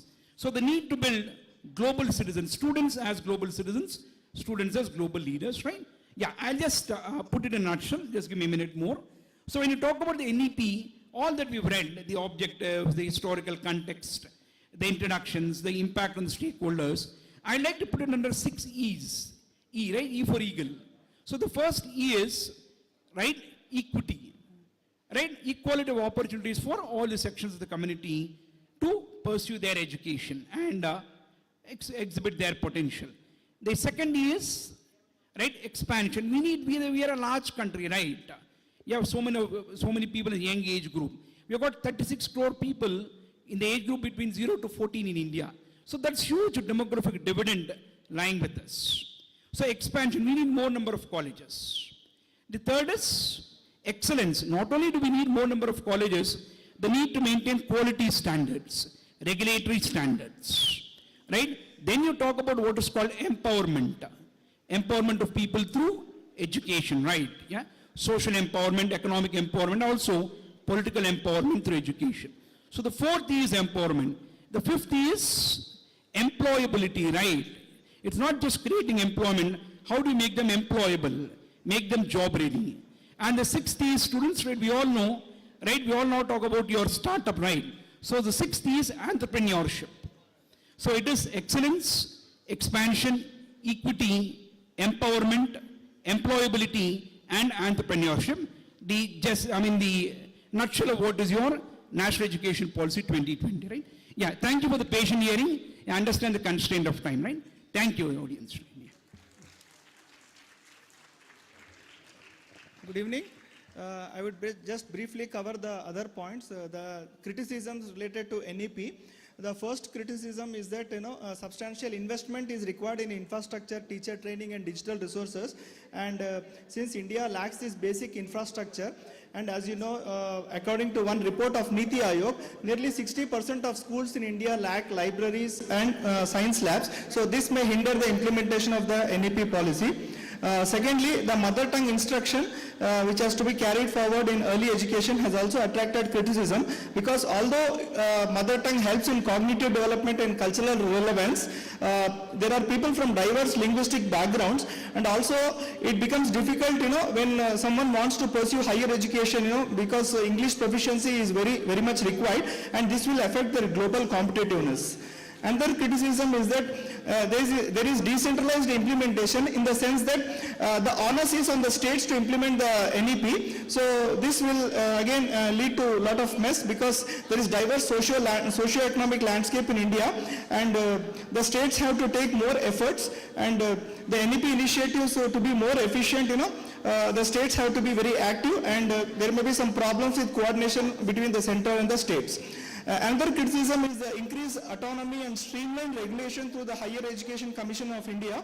So critics argue that increased institutional autonomy could result in rising tuition fees and all, which would actually alienate the economically disadvantaged sections. And lower income students would always go for more of vocational training, whereas rich students would go for higher education. The other criticism is that though the objective of NEP is good, that is to foster national thinking, critical thinking and creativity, the problem of high-stake exams and rote learning is not addressed in the NEP. Now, talking about the comparative analysis, the NEP is drawn from different countries. One is from Finland. From Finland, we have adopted the student-centric approach and holistic curriculum. From Germany, we have adopted the vocational training and academic learning. From Singapore, we have borrowed the three-language formula, or the multilingualism, and also the STEM, that is science, technology, engineering, and mathematics. And from United States, we have borrowed the interdisciplinary focus and the credit-based system. Regarding the recommendations, this is the final section. Regarding the recommendations, there should be a national task force for NEP deployment, which should oversee the rollout of the policy, so that there is consistency across the heterogeneous states. There should be teacher training and development, and especially in rural and under-resourced areas. And the policy should emphasize more on foundational literacy and numeracy, especially in high-caliber training initiatives. According to one report of UNESCO, more than 1 million teacher deficit is there at the primary level alone. So there is a need for addressing this issue. Infrastructure enhancement, the NEP promotes digital learning and rural digital learning, but there is a problem between rural-urban divide, that is the digital divide, and 24% of rural households don't have access to, only 24% of rural households have access to internet, okay? So this issue again needs to be addressed. The third is the financial investment and budgeting. A targeted increase in education expenditure of 6% of GDP, as recommended by NEP is essential. Fourthly, the effective curriculum restructuring. There is a need for effective restructuring of curriculum, and NEP's promotion of a multidisciplinary approach calls for collaboration with different sectors, that is industry and academia. And there should be periodic assessment of the NEP to ensure that there is accountability, and also the resources are allocated effectively. Thank you. Thank you so much, sir.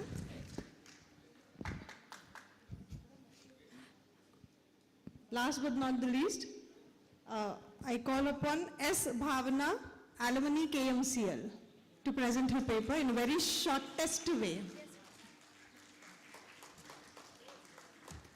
Good evening, Principal KMCL, Faculty KMCL, panelists. I, Bhavna, am here to present a paper titled Bridging Tradition and Modernity, authored by Raviraj Chaudhary and myself. Our nation has secured us with liberty of faith, worship and belief, which has led to creation and enactments of personal laws, existence of personal laws, and which are sourced from various holy scriptures, religious texts, customs, and schools of thought. These personal laws deal with matters such as marriage, divorce, inheritance, and guardianship. On the other hand, Uniform Civil Code is a proposal that is made to bring all these personal laws under one frame, under one umbrella. What is the need of UCC? Number one, to standardize adoption laws. In the case Shabnam Hashmi versus Union of India, it was held that any person, irrespective of their religion, could adopt under the Act of Juvenile Justice Act of 2000. Number two, in the case of Muhammad Ahmed Khan versus Shah Banu Begum case, this case highlighted the very need of uniformity and equality in laws, and it also held that UCC should be implemented. After the judgment of Shah Banu case was given, the Muslim community this judgment led to the enactment of Muslim Women Protection of Rights of Divorce Act 1986. Uniform Civil Code holds a potential to simplify the laws and reduce the burden of courts. It also gives the government an opportunity to make laws with regard to the latest live-in relationship persons and the rights of queer community. Though the section 377 was decriminalized in the case of Navtej Singh Johar versus Union of India, a recent case was presented before the Supreme Court in Supriyo and Another versus Union of India, which highlighted the requirement of same-sex marriages. Same-sex marriage judgment was as such given by the Supreme Court, and it said that it held that Special Marriage Act cannot be interpreted to include same-sex marriages, and the legislature would have to make a separate law regarding it. I would like to conclude by saying, yes, there are challenges, there are going to be places where we need to focus. The first challenge that would be is cultural diversity, and traditional thinkers might resist the code, but there is an urgent need of implementation of the UCC, as it holds the power to promote gender equal laws and also gives the government an opportunity to talk about LGBTQ rights and the rights of persons in live-in relationship. The implementation cannot be achieved overnight, but it is a step-by-step process, as there is a lot of misinterpretation and misinformation regarding the same. Thank you.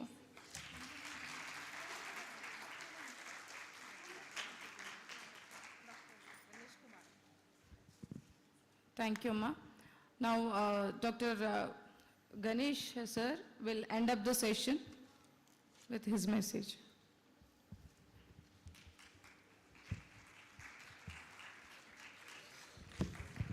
Thank you very much for giving this opportunity. In fact, it was a vibrant presentation. That's what I feel. And all the participants, they have presented on divergent topics, including UCC 377, as rightly one of the student participant has presented with latest judgments. So all the paper presenters, they have done it in a very lucid manner. So I congratulate each and everyone, and also thank the management for giving me the opportunity to listen to all these presentations. Thank you very much. Now I would like to invite Kunal Anand sir to present the vote of thanks.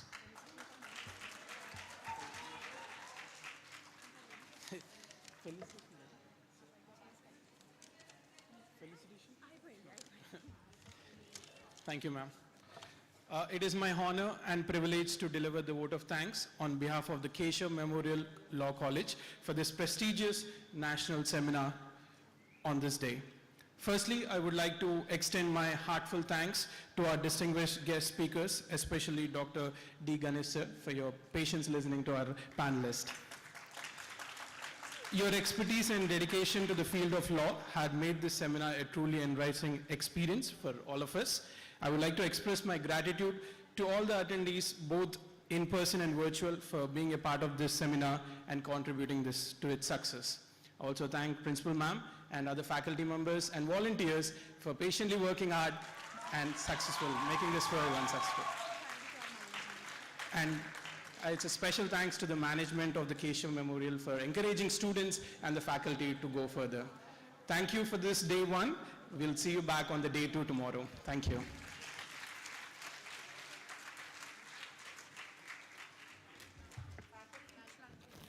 Thank you to all the students to be present till the last minute of the program.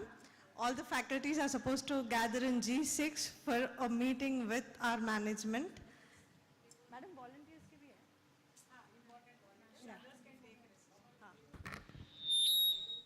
Volunteers are also supposed to stay back for a quick meeting for you.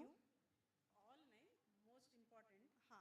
Why you all coordinate with Vaishnav and be present for tomorrow's session also. Special thanks to special thanks to students. Yeah, very special thanks to all the students who have volunteered, be presented here and made this program a part to be very successful. Thank you so much. Please do gather at your respective places. Thank you so much. We thank to our management for giving us this opportunity and completing the day one session very successfully. Thank you.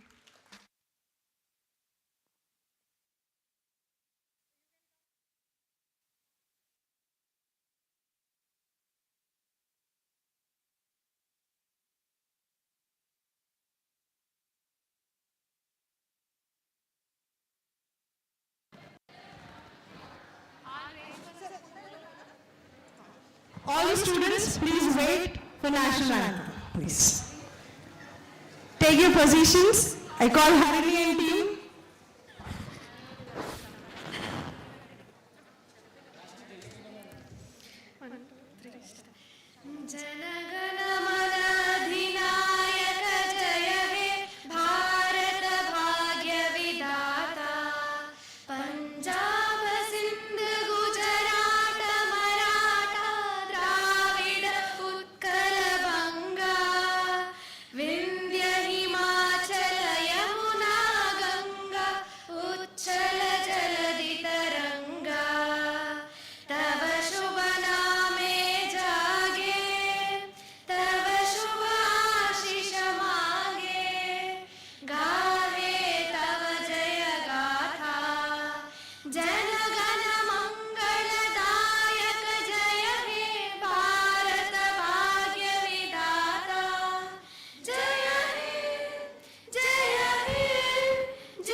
Thank you all.